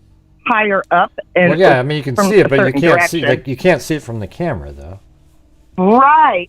So where is the camera? I wonder. So if it was just we already showed. We showed where the camera was. It's right here. No. I'm talking about specifically like where the sister, where she's saying we don't know specific where I think the it's this one right here. I think is. that's probably the one. It's right there. I would guess that too. So it made me start thinking, right, okay, so there's really no camera that we know of that's on the house, right? No, there definitely isn't one on the house. Yeah, I don't think so. But that back window, and no, it wasn't a damn spirit box that made me think about this, but because I did hear that one. But that, but that back window, that back side of the house sits on that concrete barrier or whatnot, right, to the woods, and there's nothing over there for sure, huh? Well, there's no camera back there. Yeah. Because that's the one that goes to that empty bedroom, which that could definitely be an entrance, even though I know the dad said that the sliding door, but, I don't know how he would know that for sure, other than the police telling him, but they kind of backtrack from him. I don't know if they're just covering I think that their tracks. I think he was told by an investigator, yeah, we think they came through the sliding glass door, and that's what he's repeating. Right. Yeah. Okay. Well, I was just wondering about that back room because your video, like I said, you go through all of them, and then I know there's that one room that's just empty. So, and I don't know if anybody's ever mentioned, meaning police or anything news-wise, if anything's ever been mentioned in regards to that room. And we know the dog didn't have any blood on it. So it had to have been in either Kaylee's room or that room or downstairs with the other two roommates. Mm. Yeah. Because we would imagine that there would be blood at some point somewhere up and down the stairs or something. Yeah. At least drops or something. Yeah, I think there's probably droplets of blood from each of the victims. That's how they would determine the sequence of events. Based on drugs. And I would assume if he was upstairs and able to be free, he would have gone to go and check on the girls in the other room. Like because don't they have like it seems like to me they're like suite mate bathrooms, or they, like they have entrance on both sides of the bathrooms from rooms, or am I looking at it wrong? Well, I mean, I don't know. What do you mean by entrance to? I don't even know what you're saying. Like the bathroom connects to the bedrooms. Yeah.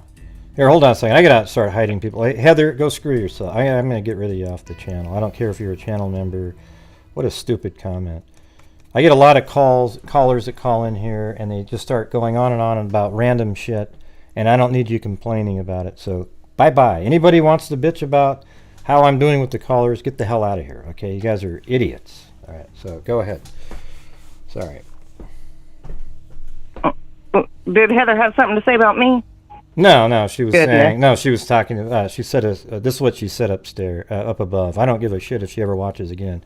She said, "I like YouTube channels where the callers who are asked to call in aren't insulted, like I insulted anybody tonight.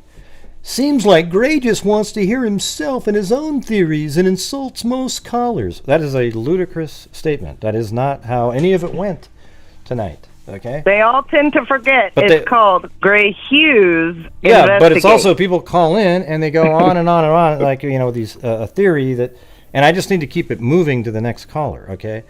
But when idiots like that comment, it makes me realize, wow, that's the part that really frustrates me of even doing this. Are idiots that want to keep listening to somebody drone on and on and on about something that has almost no chance of reality, and I'm supposed to just let it go. Okay, I like to keep the pace moving. I don't like people going on and on, bringing up 57 different topics, bringing up AW. Like the last caller brought up like 5 different topics, and I don't agree with any of them, and it's just the way it is sometimes, But all the other callers, we're just talking. All right, so go find yourself another place. All right, thank you. All right, what do you got? I just don't really give a damn at all. I'm just going to do my show the way I want to do it.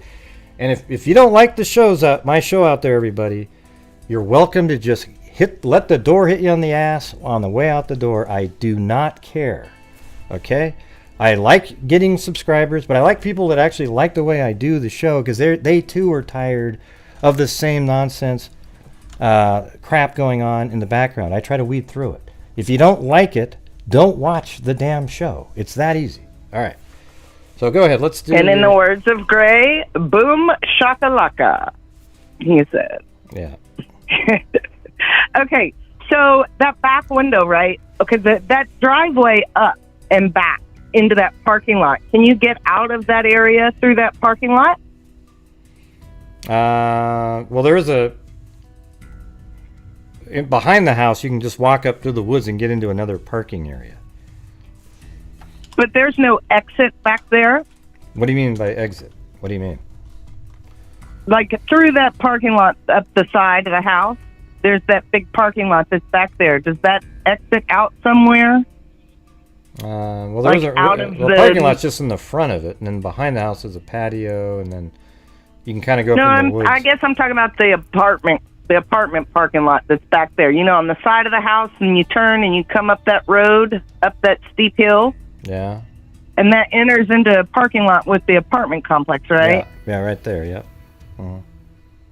No. I Other don't know. side. Okay, see, this is what I'm saying. I don't want to. It's just I don't know what you're trying to say here, at all. Up that side of that road, there's nothing over there, right? Or is there any entrance, road? anything? That's the side, This that one o- right there. Yeah, that road That just goes going up. up. It goes up to the. There's a. Up in the back? I think there's a dead end up there. It just ends. Well, it kind of goes over to where this is, and you can go over here, and there's like these stairs that go down there. You can see the house from up here. I think that's it right there. Yeah, that's the house. At least they didn't blur that out. It's right there. Okay. Yeah. But there's no real visual there from the back from right there. Well, but not, I mean, not if you're there, but in there is you could see- there is a yeah. visual from this area, like where this car is parked right here. I mean, that's an absolutely perfect vantage point to see right into Kaylee's bedroom if she didn't have her curtain shut on the sliding glass door. It's right there. Okay. And that's the same side that below that room is the empty room, right? The empty room's under Kaylee's room, right? No. That's the kitchen below Kaylee. No? The kitchen's below Kaylee's room. Okay. Yeah. I thought the windows were on the same side. Well, they are. This is Kaylee's room. The big the slider doors, right? I mean, you know that, right? Okay. You know that the sliding, the doors. Yeah. So that means the My other mind sliding was doors, backwards flipped. the one right below it's sliding doors, and that's the kitchen. And then over here is Madison's room, and this is the room here that we don't know who's even living in that one. Right, but the woods is right there, to that window, correct? Yeah, like outside this window, there's a retaining wall that goes all the way around. And but it goes kind of up like that. Like this goes up a hill, and then there's a parking area right up. I mean, you can see it if we were just looking at it like that, and looked at it like this. Okay. This will be the same. There's the patio, and then so that would be about like this. So if we're looking at that again, there's the patio, and then the car would be able to see from this angle, so that would be like this, just like that. So maybe we'd see just some of the light in the room, maybe about like that, I think. But you definitely see, this is the stairs right here, the window for the stairs going up to the third floor. Right, and I think that's what also kind of got me going in that bedroom, because in your model, whenever you're in the house and you go, the stairs are right at that door. So somebody could have entered through that window and just been in there, in that room, and gone right up those stairs. Because aren't the stairs right next to that door, that bedroom door? Yeah. When you go up the stairs, you take a right to go to Madison's room, and you take a left to go to Kaylee's room. at the top of the U stairs, at the top of the first floor stairs. That goes right into the living room. And then you take a hard U-turn at the top of the stairs. That goes to Zaina's room. If you come to the top of those same stairs and take a right, you go through a little entrance on into floor 2B, which is the base of the stairs that lead up to the third floor. But to the left right there is the room that nobody knows about, and to the right is the kitchen. But once you go up the stairs, you get to the top of the stairs, you take a right to go to Madison's room, and you take a left to go to Kaylee's room. See, the thing is, if you watch the video that I put out, you would understand it. No, completely. I did. Yeah. I do understand. I'm not concerned with that. I was just saying the stairs at the bottom on the second floor, they are right at that empty bedroom door. And that's why I'm saying that one side of the house, like you said, has that concrete barrier, and it's wooded, and it's, that's a perfect little hiding spot. It's the perfect viewing spot. It's the perfect all the above. And really, it would be difficult for anybody to see anybody on that side. On the other side, from the sliding glasses, you have the views we can already see from the street. There's views that you can see from onto the porches, and the balconies and whatnot. So, and because we don't really know what surveillance was seen to determine when Kaylee and Madison actually got home, and or how was it determined with Ethan and Vanna? Do we know? Did I miss that? Do we know how they completely said they were there at that time? I don't know. I kind of think. I thought maybe it was the other two roommates that were awake, but it might be just visually. Again, on maybe that same camera, they see them pulling up. I don't know, but they weren't even aware of that camera at the time, so I don't know. And the police are kind of. I agree with you. I don't know if they're determining what the information that they're needing for Zaina and Ethan, because originally I thought that they were saying, like, we know they were at the party from this time to this time, so what happened at the party? But then it kind of seemed like they were saying, well, does anybody know what happened during this time? Were they really there? I mean... I don't know. Well, nobody knows anything. Nobody knows any of the timeline information of...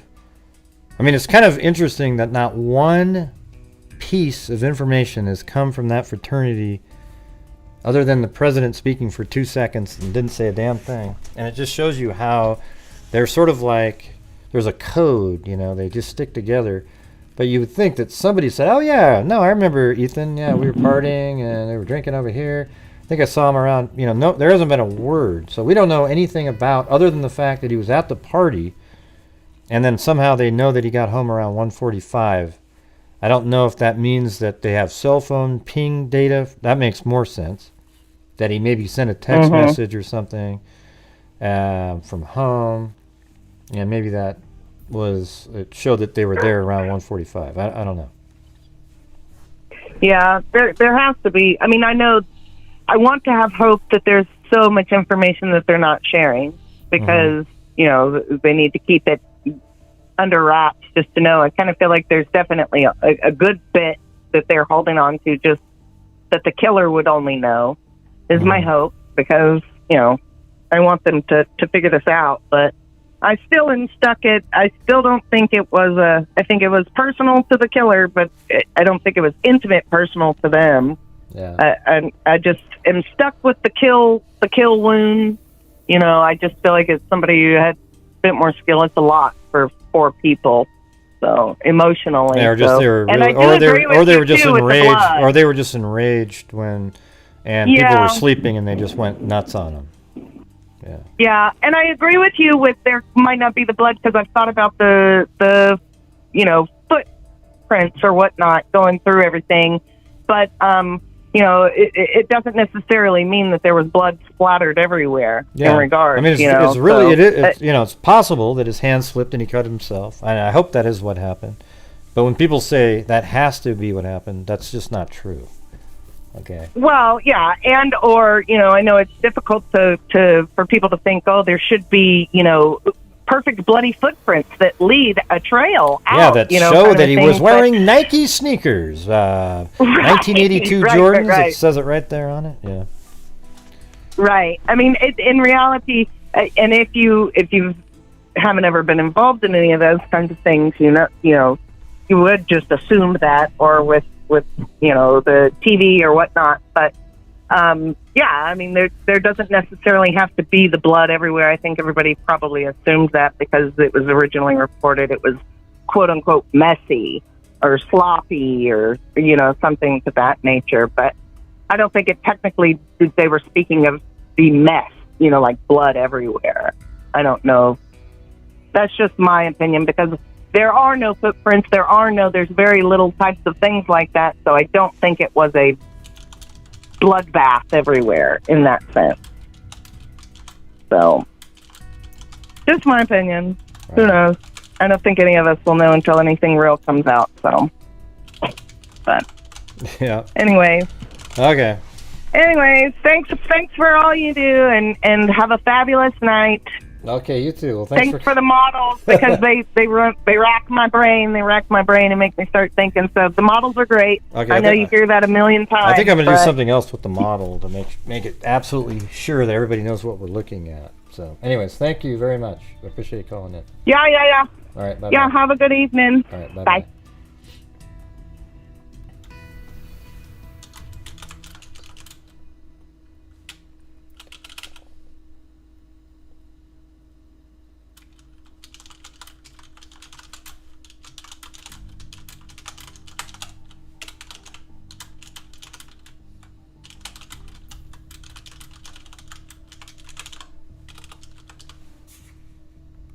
Yeah.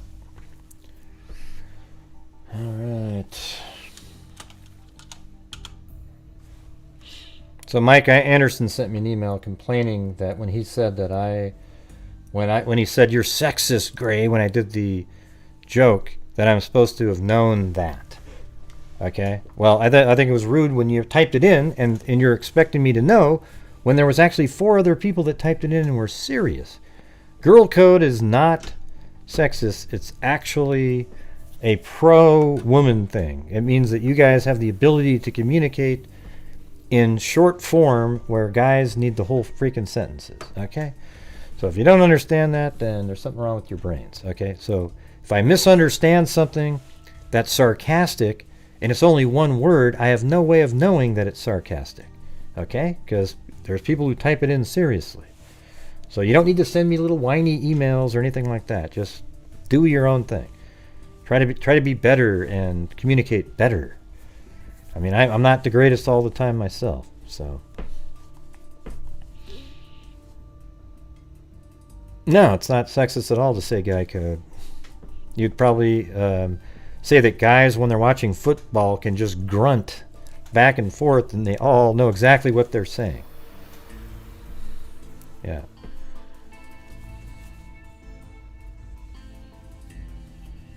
Anyway, I did open up the phone lines again, just for the hell of it. Maybe I'll do a couple more, if anybody wants to. Let me try this one again. 314.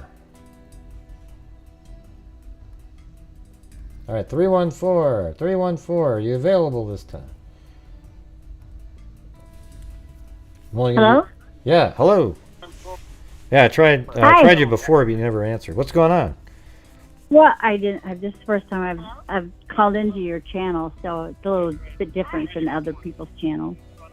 Yeah, you just hit *6 because I have to have you muted. I don't do panels where there's 15 people on the screen knitting, playing Yahtzee, and shit like that. I just don't do it. Yeah. Okay, I got it. Yeah. I just wanted to point out. People are saying there has to be the killer's blood in the apartment or the house. And that's not necessarily true because they do make knives that, what brass knuckles, how they're designed. You put your fingers in the individual Yeah, well, I just slots. explained that a minute ago. They have the little guard and your hand you isn't did? going to slip. Yeah. Yeah, I didn't know. I just came on not that long ago and you can slide your fingers in and they stay in that position. They Yeah, don't but there's also, necessarily slide even the blade ever. even like the knives, they have the little They have a tang on them. Yeah, whatever you call it. I don't know I if think there's a it's called a technical tang. term, but yeah, it goes over your forefinger and your thumb, basically. So if as Right. long as you're gripping tightly, even if your hand's slipping around, it's not going to slip past onto the blade. You know, maybe Right. maybe it's Well, called a I blade mean- guard or something. I don't know. But I think it's called a tang, if I'm not mistaken. Tang. okay. Yeah. My. Well, I always my dad liked owned the a fishing- orange tang. You know. I think it's Well, spelled the that's same, right? I mean, come on. Wait, hold on. All right, go ahead. My dad owned a fishing supply store, so there was a lot of knives in there, and that's what came to my mind when they're all like, "Oh, it has to be." I'm like, I don't like thinking in absolutes ever, so it doesn't have to be. Period. And that the dog would bark. No, it doesn't have to bark.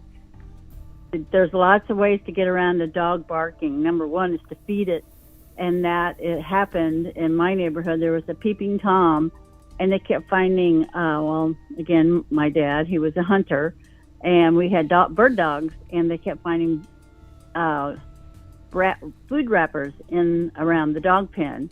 And then he laid out we kind of had a woods that backed up to our house, and him and the next door neighbor, which happened to be a state patrol officer, laid in the woods and watched a guy come up and feed the dog hamburger.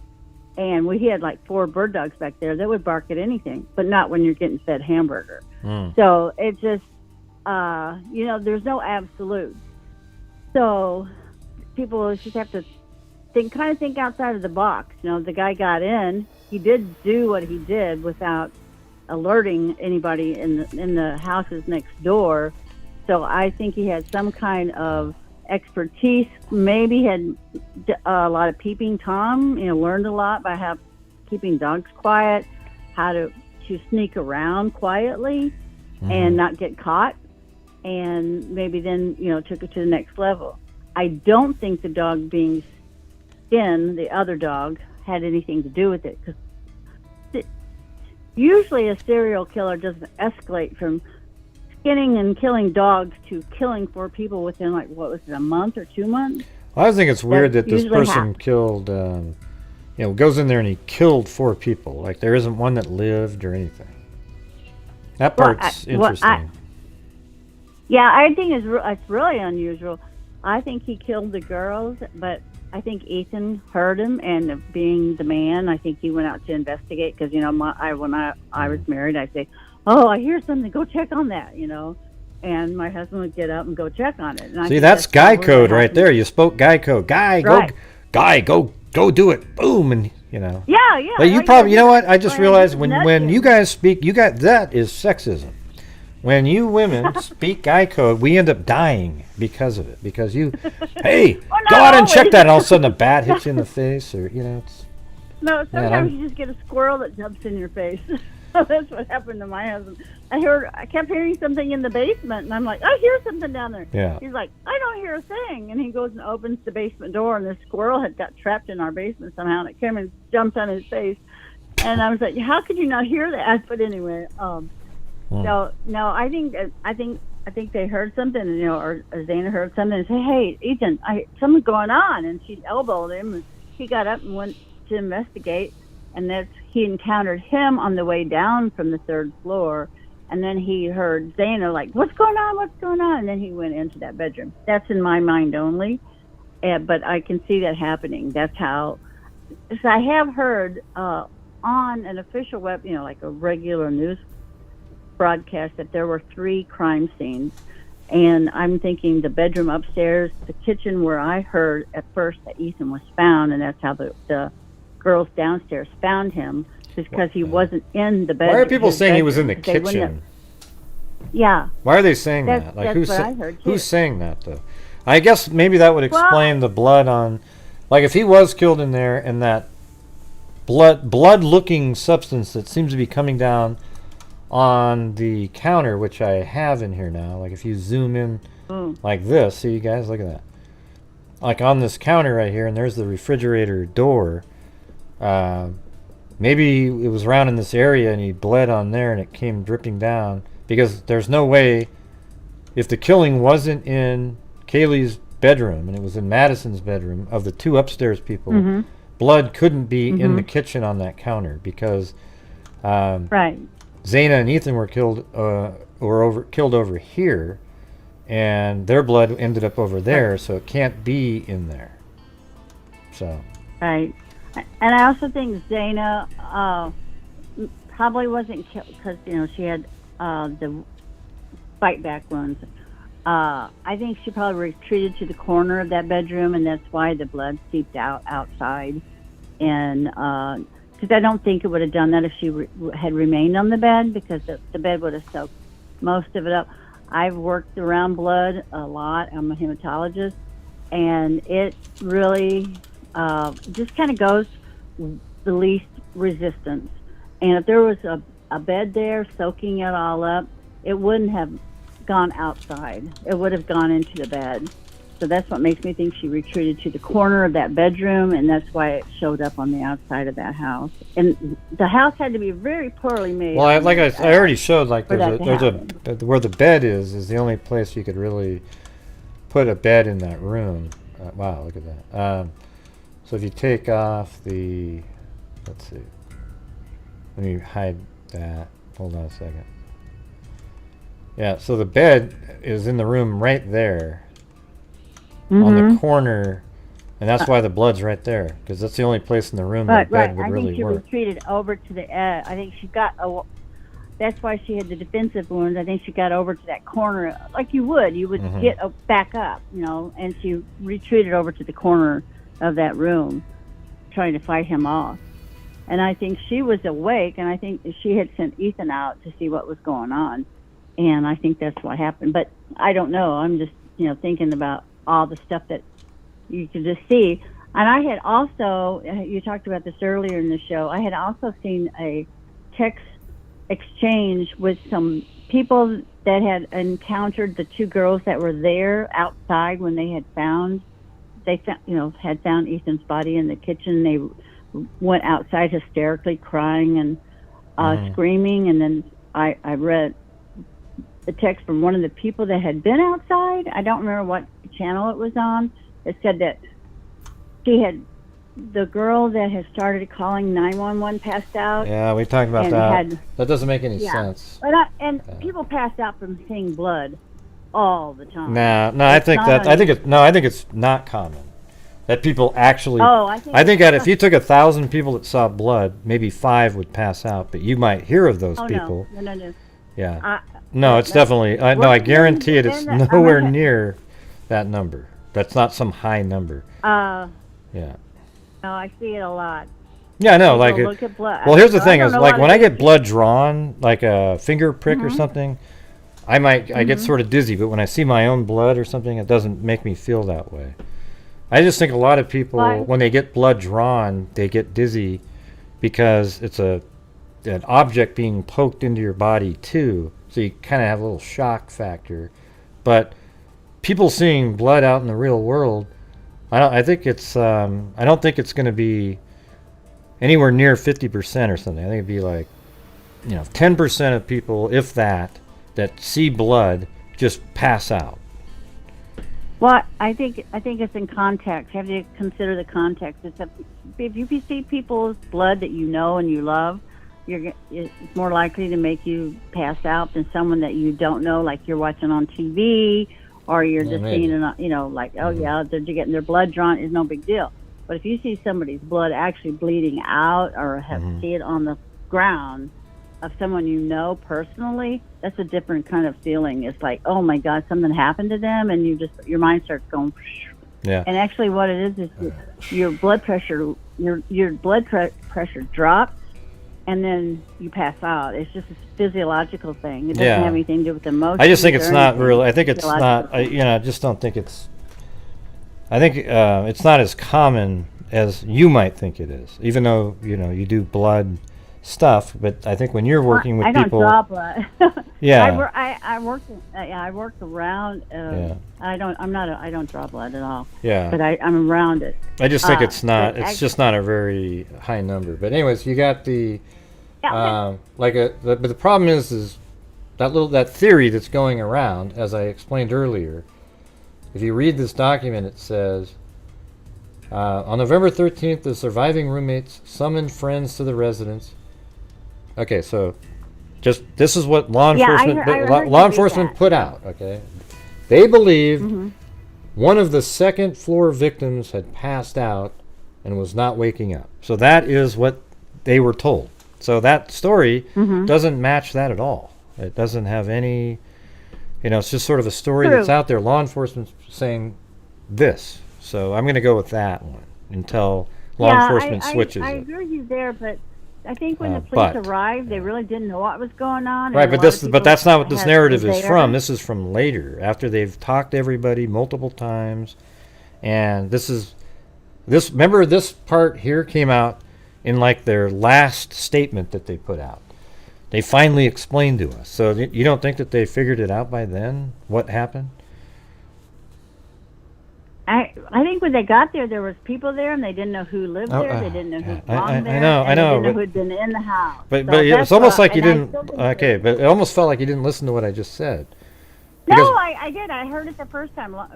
No, but what I just told you though, when they got there, they didn't know what was said. That's why it was confusing. Remember, the guy even said, "I don't know why she said the guy passed out." But then after investigating and putting it all together, they gave us this update.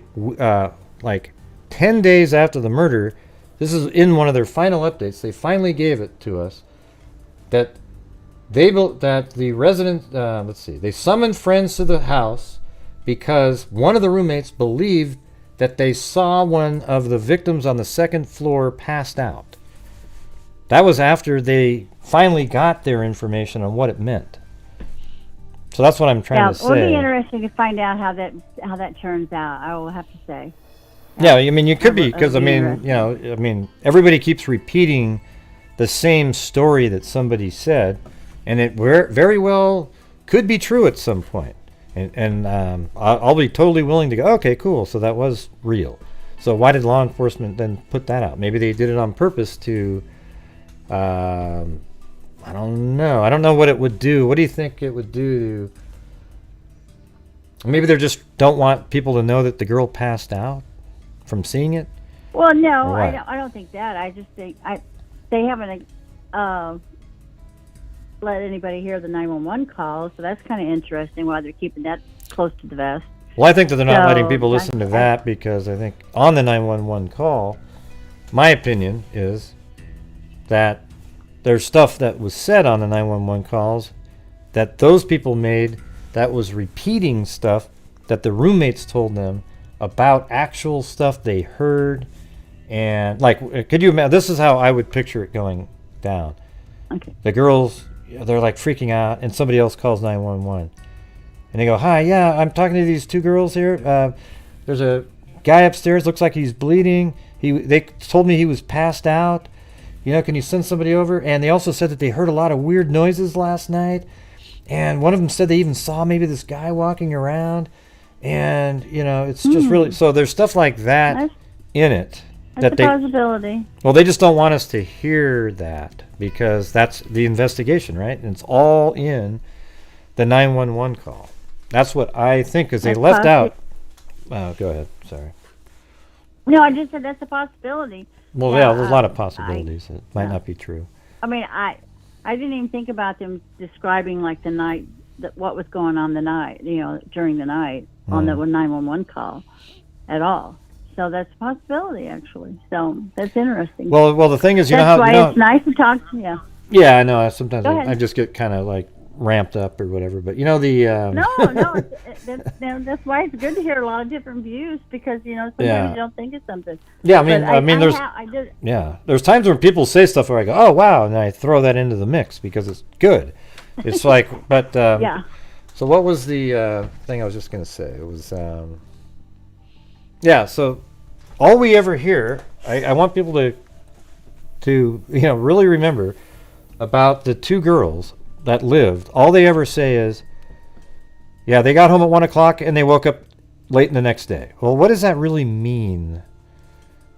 So they just walked in. They walked in the door at 1, didn't go upstairs to the living room. They just went straight to the rooms at 1 and went right to sleep. See, that doesn't make any sense. Does that sound reasonable to you? Like, Well, it just depends. I was a college student, and I could go to bed at 1 and wake up noon the next day. That's for sure, especially if we'd been out drinking or something. So Right. I don't know if they'd gone. yeah. The only reason why they'd go upstairs is to go to the kitchen. That's it. And who knows if they had small refrigerators. Right, in but people don't normally, after they go out partying on a weekend in college, they get home at 1, they go to bed at 1:45 or 2. You know, you don't just walk into the door and you fell asleep. You see? So they're leaving something out. They're leaving stuff out of the story. So they could have gotten something to eat and just stayed downstairs and brushed their, taken a while and unwind, got in bed, and were asleep by 1:30. Or not even asleep, because they said they heard them and they got up and locked their doors. So maybe they were in bed listening to music or something. But I don't think they were mingling with them by what I've heard. But it could be completely wrong. I don't know. And I lived in a situation where there was like 3 levels of rooms. Nothing arranged like that. But I very rarely saw my other roommates because our schedules were so different, and I would just run into them in passing once in a while. Right. But just kind of picture it like everything else. They have a lot of information. Early on, at the very beginning, they said that the girls said that they heard noises and locked their doors. Okay, is that? Do you remember that part? Yeah. Okay. So if you remember that part, so think about it like this. What noises would they have heard since nobody was home until 1:45? So that means at 1:45 or 1:56, after that point, that's when they heard noises, and that's when they locked their doors. So it would have been definitely later on, and who knows did they come peer up up the steps and look up there and see something and go back down? Right? I said they were probably in their pajamas. And they were laying in bed trying to go to sleep, and they were annoyed by a noise. And they just got up and said, "Oh, I can't go to sleep." And they so there's a lot more to it, though, than that, right? Then they got home at 1, and they woke up late in the afternoon, right? So obviously law enforcement knows that there's a lot more to it, and yet they left it out. So how much more to it is there? Is it merely just we heard noises and locked our door, or is there much more to it than that? I don't think there is, but that's just I do. Me. I don't think they heard anything that would make them think anything criminal was going on. And yet they locked their doors. But you see... Well, you lock your doors always. Well, the main door, you lock it, right? The door with the keypad, so you'd feel pretty safe, so you would just kind of... No, you lock your bedroom if you're sleeping. But they didn't, though. No, but they said they locked the door because they heard the noise. Well, that's true. Well, maybe they thought they'd just... I'm arguing with you. I mean, the problem is I know all these different elements of the case. So when people say stuff that's counter to what we see, that's when I challenge people on it, I love playing devil's advocate myself, so I completely understand. Well, I'm not even doing the devil's advocate. I'm assuming law enforcement's putting out accurate information. So I'm going and other people. Well, true. I say that they were probably in not bed in this case, with their PJs on. They might be listening to music. They're about ready to doze off, and then they hear something. Yeah. They think, oh, they've brought home some people to party. I'm just going to lock my door. I don't want to participate, so I'm going to make sure I'm not. So I lock my door, and I'm going to go to sleep. Yeah, I mean, I think in this case, law enforcement isn't telling us everything, and maybe it's to protect them. What if? Let me ask you this: what if the girls said something like, "Oh man, I saw this guy," right? You don't think that that would put him in danger by the person? So maybe no. So they would absolutely be in danger of the killer if they said, "Oh, I saw him." Well, if the killer knew their home address and where they were from, and they had no security at that location. Oh, so maybe, so just puts them in in danger. I'm saying they went home immediately, and they're not coming back. I can't imagine them being back on campus ever. Oh, I think it's just burn the building down. If I was any of those kids, I would go somewhere. Not any of the kids at the school, but any of the 2 surviving roommates. Oh, I would just no. get the hell out of there and start fresh somewhere else. Absolutely. They might not even be able Yeah. to. I don't even know how you would function again. Like, how would you ever feel That's safe? it. You'd have to get into a room with like 16 deadbolt locks with steel doors and just be, Yeah. you know. Yeah, it would be hard. It would be hard to. I mean, you might be. Yeah, it would take a while. I agree. That's why I don't think that they would be doing that for their safety. Because you'd really have to know a lot about them if you knew their hometowns, where they lived, who they lived with, what kind of security they had at that location, for them to feel, you know, like they might come after them. But then, you know, if this guy is really good, I mean, he could track them down. I don't know. I don't think that, though. I don't think it's a serial killer at all. I think it might be an incel. That's one possibility, but I don't think it's a high possibility. Yeah. Anyway, I'll let you go on this. Pretty creepy case altogether. That's really weird. It is Yeah. very much so. Very much so. Yeah, but it was fun. It was good. Thanks for the banter back and forth. Yeah, nice talking to you. All First right, time well, I called in. we'll I call just in started again. watching your show like a couple weeks ago. It's very interesting. Yeah, well, calling again. You know, we'll do the same battle. I will. It's good. I like it. I love it. Yeah, All right, you too. thank you. All right, see you Bye-bye. later. Bye-bye. All right. Yeah, see, I actually like that right there. You know, so, you know, maybe do people pass out more than I think, but I've just never seen anybody, maybe just a couple people in my life that have ever passed out. But to be fair, I'm not sitting around where there's blood all over the place on a daily basis. So, you know, in fact, it's only been twice, and people passed out both times. I'm just kidding. That was fun.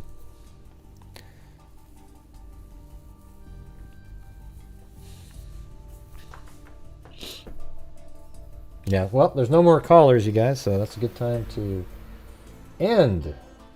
Sweet. Record. You know what's weird is I left it was still recording throughout the night and all the way up until showtime. That must have been like a 2 terabyte file size.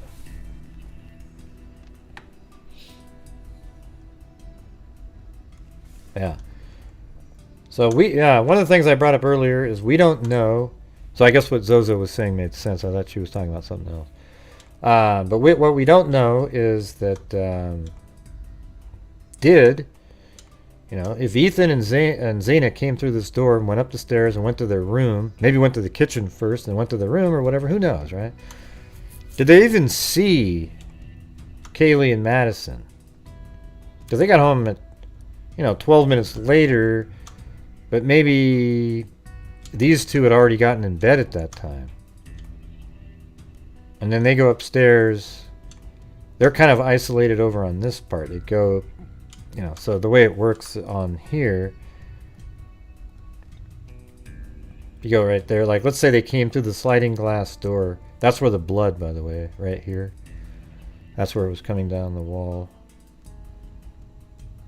So you come in like this, and there's the living room right there. So that's a living room that you might have gone to. But if they just went up to their rooms, they would be coming up here. That's Kaylee's room. Maybe that's where the dog was kept. And then this room over here is Madison's room.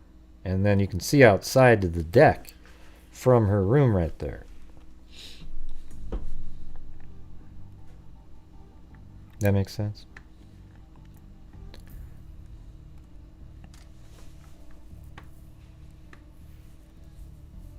Yeah, so everybody, if you're here, can you guys hit the like button? What do we have for likes here? Oh my, are you freaking kidding me? Come on, you guys. What the hell is this? Hit the like button, man, it's so easy. Please help support the channel by hitting the like button. Let's go, here we go.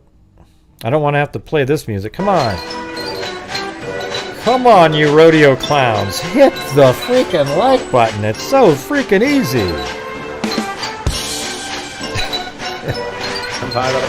Hit the like button, 10, 20, 25, 30, 35, 40, 45, hit that like button, 10, 20.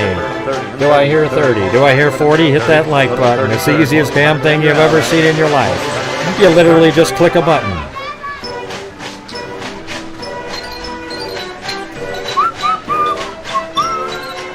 Come on, man. What's wrong with you?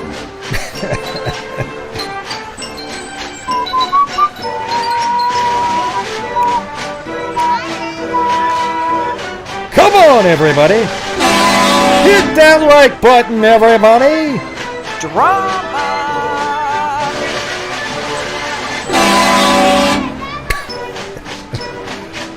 Oh, yeah. By the way, that horn that you just heard was at a press conference that we were actually watching, and it was so loud it made everybody jump up in the air. So I figured, you know what, if I take a copy of that, it might just wake up some of these rodeo clowns who can't even hit the freaking like button. It's so easy. Yeah. Yeah, like just now. Yeah. Yeah. See, we got up to 933. It'd be cool if we get to 1,000 with 1,307 watching, and I'm sure we've had, God, probably 5,000, 6,000 tune in. You think they would have accidentally hit the like button?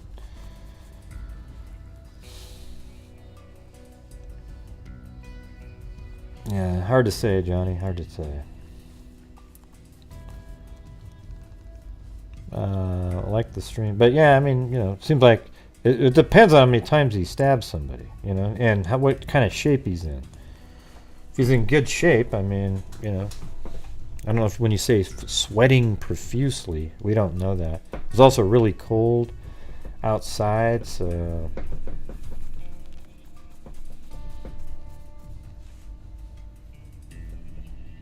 I hope he was, then maybe there's some DNA dripped off. They can't hit like, but can type out ridiculous theories. Yep, yep. That's right. Well, I guess I just didn't appreciate enough of the crazy theories. Yeah, so when people say stuff like, yeah, Gray, I saw your... I'm going to tell you this right now. In the Kylie Rodney case, the video that I made showing the car going into the water and sinking is 100% accurate. It is not some weird gimmick or some fake thing. That is her car going into the water. So what you are to believe, if there's a Jared out there that's trying to sell a different narrative, that Kylie was in that car on a different day, then that means somebody killed her and then got snorkel wetsuit on, swam her body, which was already dead, and then put it into the car. Does that make sense to anybody? And I hope the answer is no. Okay, so Jared is full of shit if that's what he's trying to sell. That's right, Moxie Vintage. It's absolutely free. Let's try it one more time. Hit that like button, everybody. Go ahead. It's not. It won't kill you. Or are you 400 trolls that we have out there? Come on, let's go. Drama. That's so perfect. They're coming to take me away. I'm going to play that one of these nights. Yeah, you guys are going to just be driving me nuts. I'm going to go. They're coming to take me away. Yep. This is from the Kanika Jenkins case. Slow your roll, shorty. Slow your roll, shorty. Wait, hold on. I think I do have one more call there. Hello? Yeah, Gray, I had a question for you, Gray. Do you think it's possible that an alien spacecraft came down and dropped some people off on there? And then I was thinking maybe that the surveillance camera picked it up. What in the hell are you talking about, Mary Lou? What in the God's name are you talking about? You're saying an alien spacecraft dropped off a couple psycho killers and that maybe the surveillance camera picked them up? I do think that, Gray. It's very possible. It's very possible. Well, prove to me that it happened. Well, prove to me it didn't. Well, you got me there. How do I really know, okay? How do I really know? Wow, that really good thing. Okay, that's how my calls are supposed to go, everybody. What? This is how it's supposed to go. What? Let's do it one more time. Let's start over again. All right, here we go. Hello? Who's there? What's your name? Hello? Hello? Oh, hey. Oh, yeah. Hey, my name's Mary Lou. Okay, Mary Lou. What are you thinking? Well, I was just wondering, Gray, I saw this circus coming into town about 6 years ago, but do you think maybe they've been back again? And if so, is it possible somebody from the circus committed the murder this time after scoping out the house 6 years ago? Oh, that's a fantastic idea. Wow, great thinking. That is wonderful. Whoa. Man, I'm going to call that in tomorrow to the tip line. Are you being sarcastic, Gray? No, I'm trying to sound like how people want me to sound, even when there's ludicrous things being said. Okay? Wow, that's absolutely fantastic, Mary Lou. I can't wait for you to call next time with your incredible insight. It'll be absolutely fantastic. Oh, wow, that makes me feel really good, Gray. Next time I call, I'll tell you about my EVP readings and the psychic that I talked to last week. Oh, I can't wait. I'm really looking forward to the psychic as well. They're always so on top of it. You know, the best psychics are the ones that come forward after the crime is committed. It's amazing how accurate they are. They are indeed, Gray. They are indeed. Yeah, that's what I thought. Well, I don't have any more to say, Gray, so see you later. Yeah, see you later. Wow. What is that supposed to mean, Gray? Gee. Yeah, okay. Wow. So, is that really how you guys want me to be? On every call? Here's the thing. Here's the reality, everybody. I do not think that my opinion is the only one that's right. Okay? However, I think through the things that I think, and if you come up with something that is less likely, then I'm probably going to argue it. And if it is devoid of the information that is known out there, I'm probably going to argue it. I'm not going to just let you go, yay, and entertain it and act like it's really interesting. And now sometimes people say stuff and I go, wow, that's pretty cool. Like the guy that sent me the email that had a picture of or not a guy, I think it was Sharon, sent me a picture of the camera on that house right there, and I bet you that's the house. Makes sense. Right? So that's when you go, ooh, wow, okay, boom, right? So hopefully that's how you'd rather have me be, instead of just sitting here listening to these long tales based off of an assumption. Like the caller about the dog, right? The dog that was mutilated. Okay, well, police discounted it.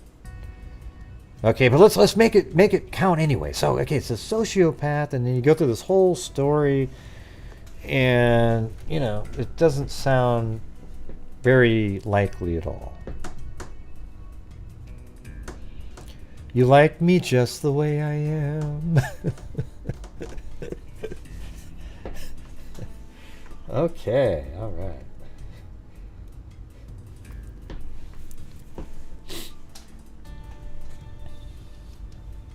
And plus, listen, be honest, I make some of you guys laugh sometimes, okay? You look how many people voted in here. It's 2,012 people voted, and Rebecca N. Is it a serial killer? 26% said yes, and 74% said no. That's actually higher than I was thinking for the serial killer. I thought it'd be like 10%.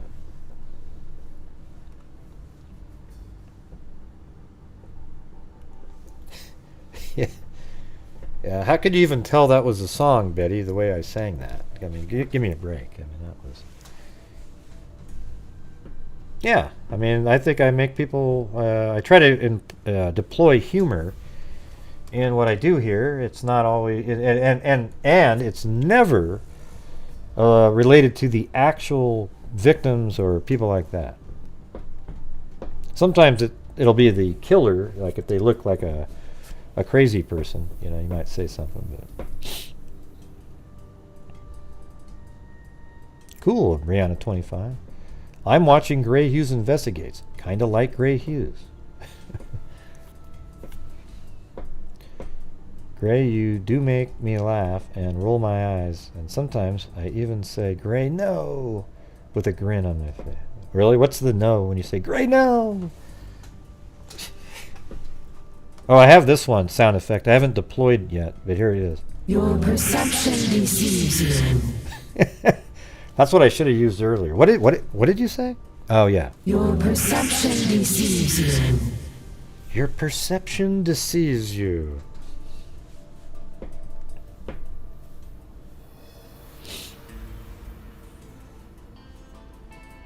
Yeah. I mean, here's the thing. It wouldn't shock me at all if it was a serial killer. Yeah. It just doesn't feel like it based on the fact that it seemed like the person knew how to get in and out of the home. And especially if they did exit the front door, then they absolutely knew this place. Because it's not really... Let me show you. I mean, when you watch this... Yeah, this is the... I think this is the last one, right? Where you go out. Yeah, so how would you know that, oh yeah, these stairs here are going to lead outside? Like, you wouldn't know it if you didn't live there, because it's kind of just sort of deep stairs. You wouldn't know where the doors lead at the bottom.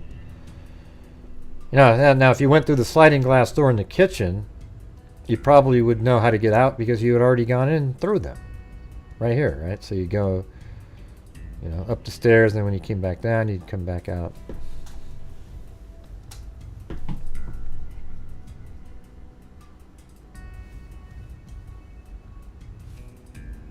Okay.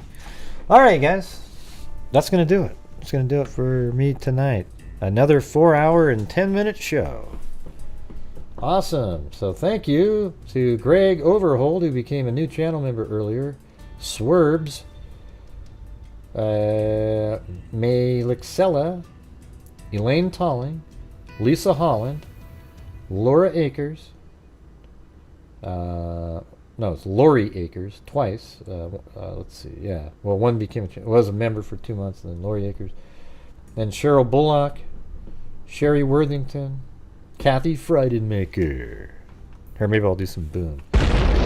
Jen Baird, Prince Vaudry, Ali S., Linda Howell, as in Linda Molden Howe of the Cattle Mutilations and Crop Circles.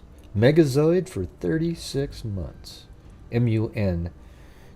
And by the way, on this channel, we say months. M-U-N-T-S. Because there isn't a soul out there looking at me right now that says months with a T-H sound at the end. And if you say you do, you're a liar. Okay? You're lying if you say months. Spitting all over everybody. Everybody says months. M-U-N-T-S. Okay. All right. Deep Diver. Tomorrow. Not today, but tomorrow. And then we've got Jody H. Oh, yeah. Danielle Marie became a member. And then Jody H. Dreaming of Blue Skies and Sandy Beaches became a member. That's almost as long as Crystal, a.k.a. Beaver Gaming Sub Crystal. Sis Tina, new member. Mama 457 Rose. Simple Life Days. And Classical Guitarist with a cat eye. Thank you very much. I think she might have actually been hacked when we talked about it in emails. Susie W. Classical guitarist became a channel member. These Walls Have Eyes. May Lixella. Alley Cake. Sandy Beach became a new member. Georgina Stoliker. Your Gypsy. Christy Quasi. David Hughes, my half-brother. Inbred Outcats. Shayna, new member. Vassarini. A Blank Slate. Kit Kat. Maxine Van Dyke, new member. Or an upgrade to Oogla Boogla Freak. Amber Maiden, Doohickey, LMM, Jillian Pearson, Rebecca N. with this long thing I had no idea what it meant. Psychologist with no degree.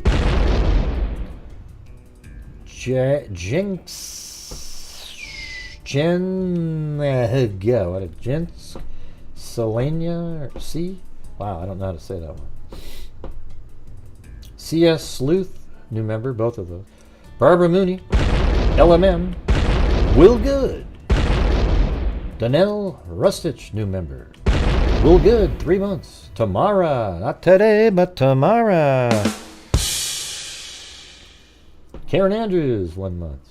Paul Hallett, Doohickey, Brian Harmon, WL, Dear Feeder, AF, CS Sleuth, Calamity Jade, Kate MC, Karen Andrews, Donald D, Apocalypse Fra, Reputed Debuta, Fungus Among Us. I like that one. I don't know what it is, man. But I do like Fungus Among Us. I almost have to say, and Fungus Among Us. Ash Axiom, Rebecca N, Trish Atwell, Mama 457 Rose, Colleen Dahmen, Georgina Stuliker, WL, Paul K was on hold for 1.5, phone died. Oh well, Rich. Oh, sorry about that, Paul. I'm gonna go back to the room instead of, okay, because that way I get them in order. Nobody should be waiting an hour and a half. That's stupid. Sorry about that. So it's going to be the waiting room, and you'll have to listen to it a different way. But as soon as you get called on, turn off that other device. 1X Rose, LMM, Georgina Stoliker, Rebecca N, Kimberly Ann, Annie T, Mary Crossley, and PS with a double cat eye, Brianna 25. And we go over to, oh, wow, let's see. So on PayPal we had B Mountains. And Sharon, I don't know, I can't remember what the full name was, so I don't want to say her full name, but Sharon, thank you very much. Very generous. And then also Charleston Amy.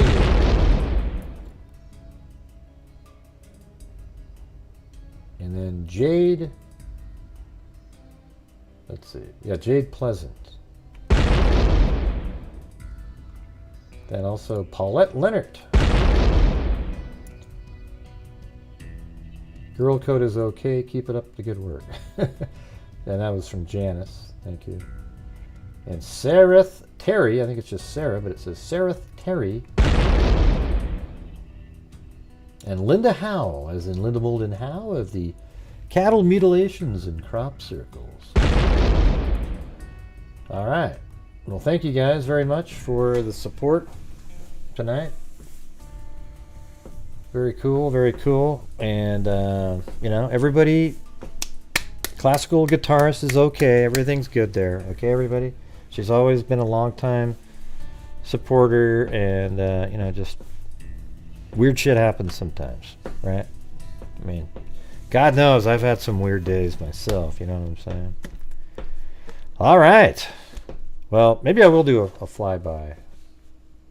I'm just going to go to the old spot there. Let me close down and do a fresh. You know, I never even got to this document here. I guess we'll have to do that one tomorrow then. God. I was going to get to this early on and it never happened. Calls just started coming in.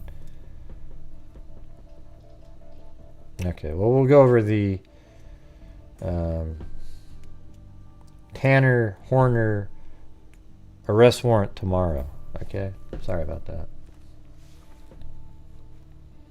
See? Sometimes you just don't get to everything. I don't want to, Cindy. I just told you. So Jesus. I mean, give me a break. I've been on there for 4 hours and 10 minutes. You know, sometimes just go, okay, Gray. Yeah, thank you. Yeah, you don't need to stay on longer. That would take like another hour to go over it. Don't want to do it.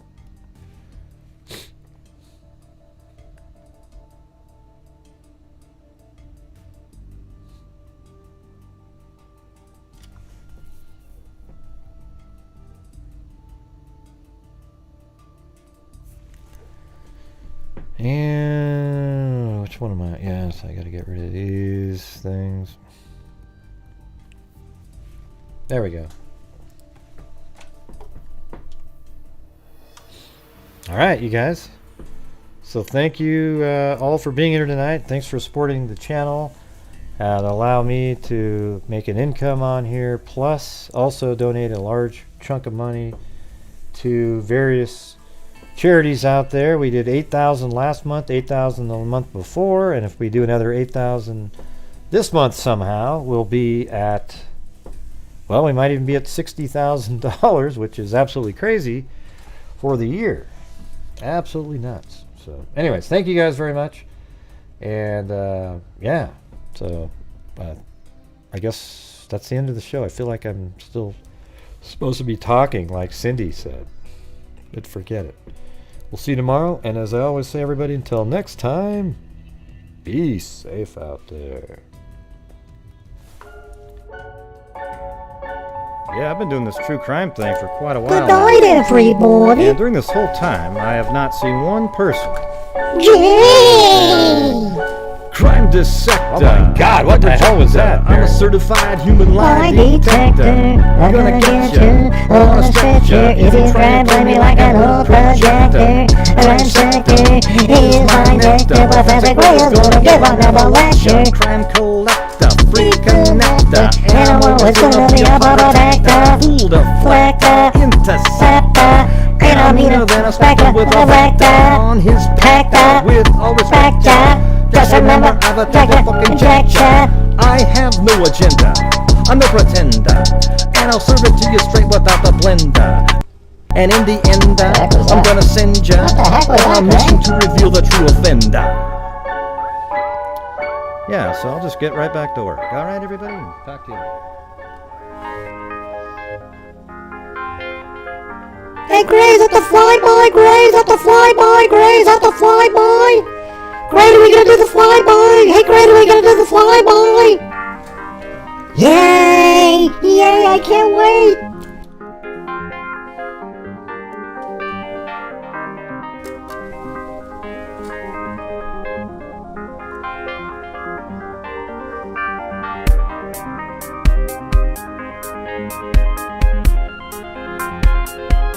Woo-hoo-hoo!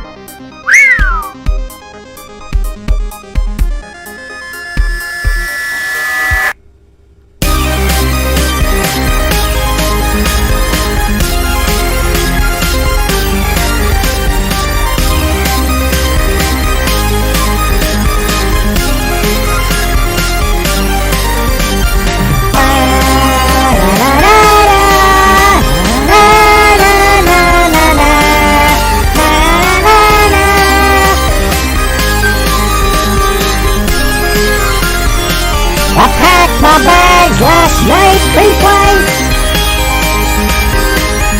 0 hour, 9 a.m. I'm gonna be high as a kite by then.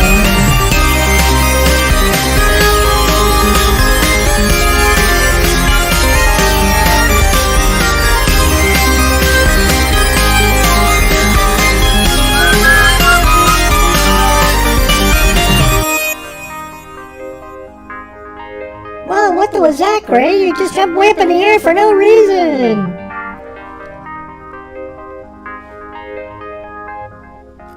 What the?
I think the got to reopen up Google Earth again.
That was really neato.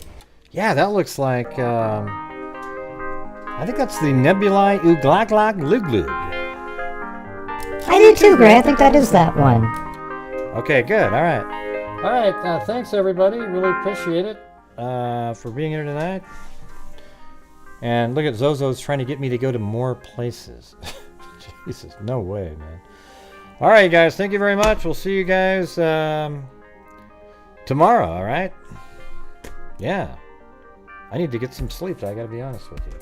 So, thank you very much. We'll see you guys tomorrow. And as I always say, everybody, until next time, be safe out there. Good night, everybody. Jay. Come on, man. What's wrong with you? It's the house! It's the house!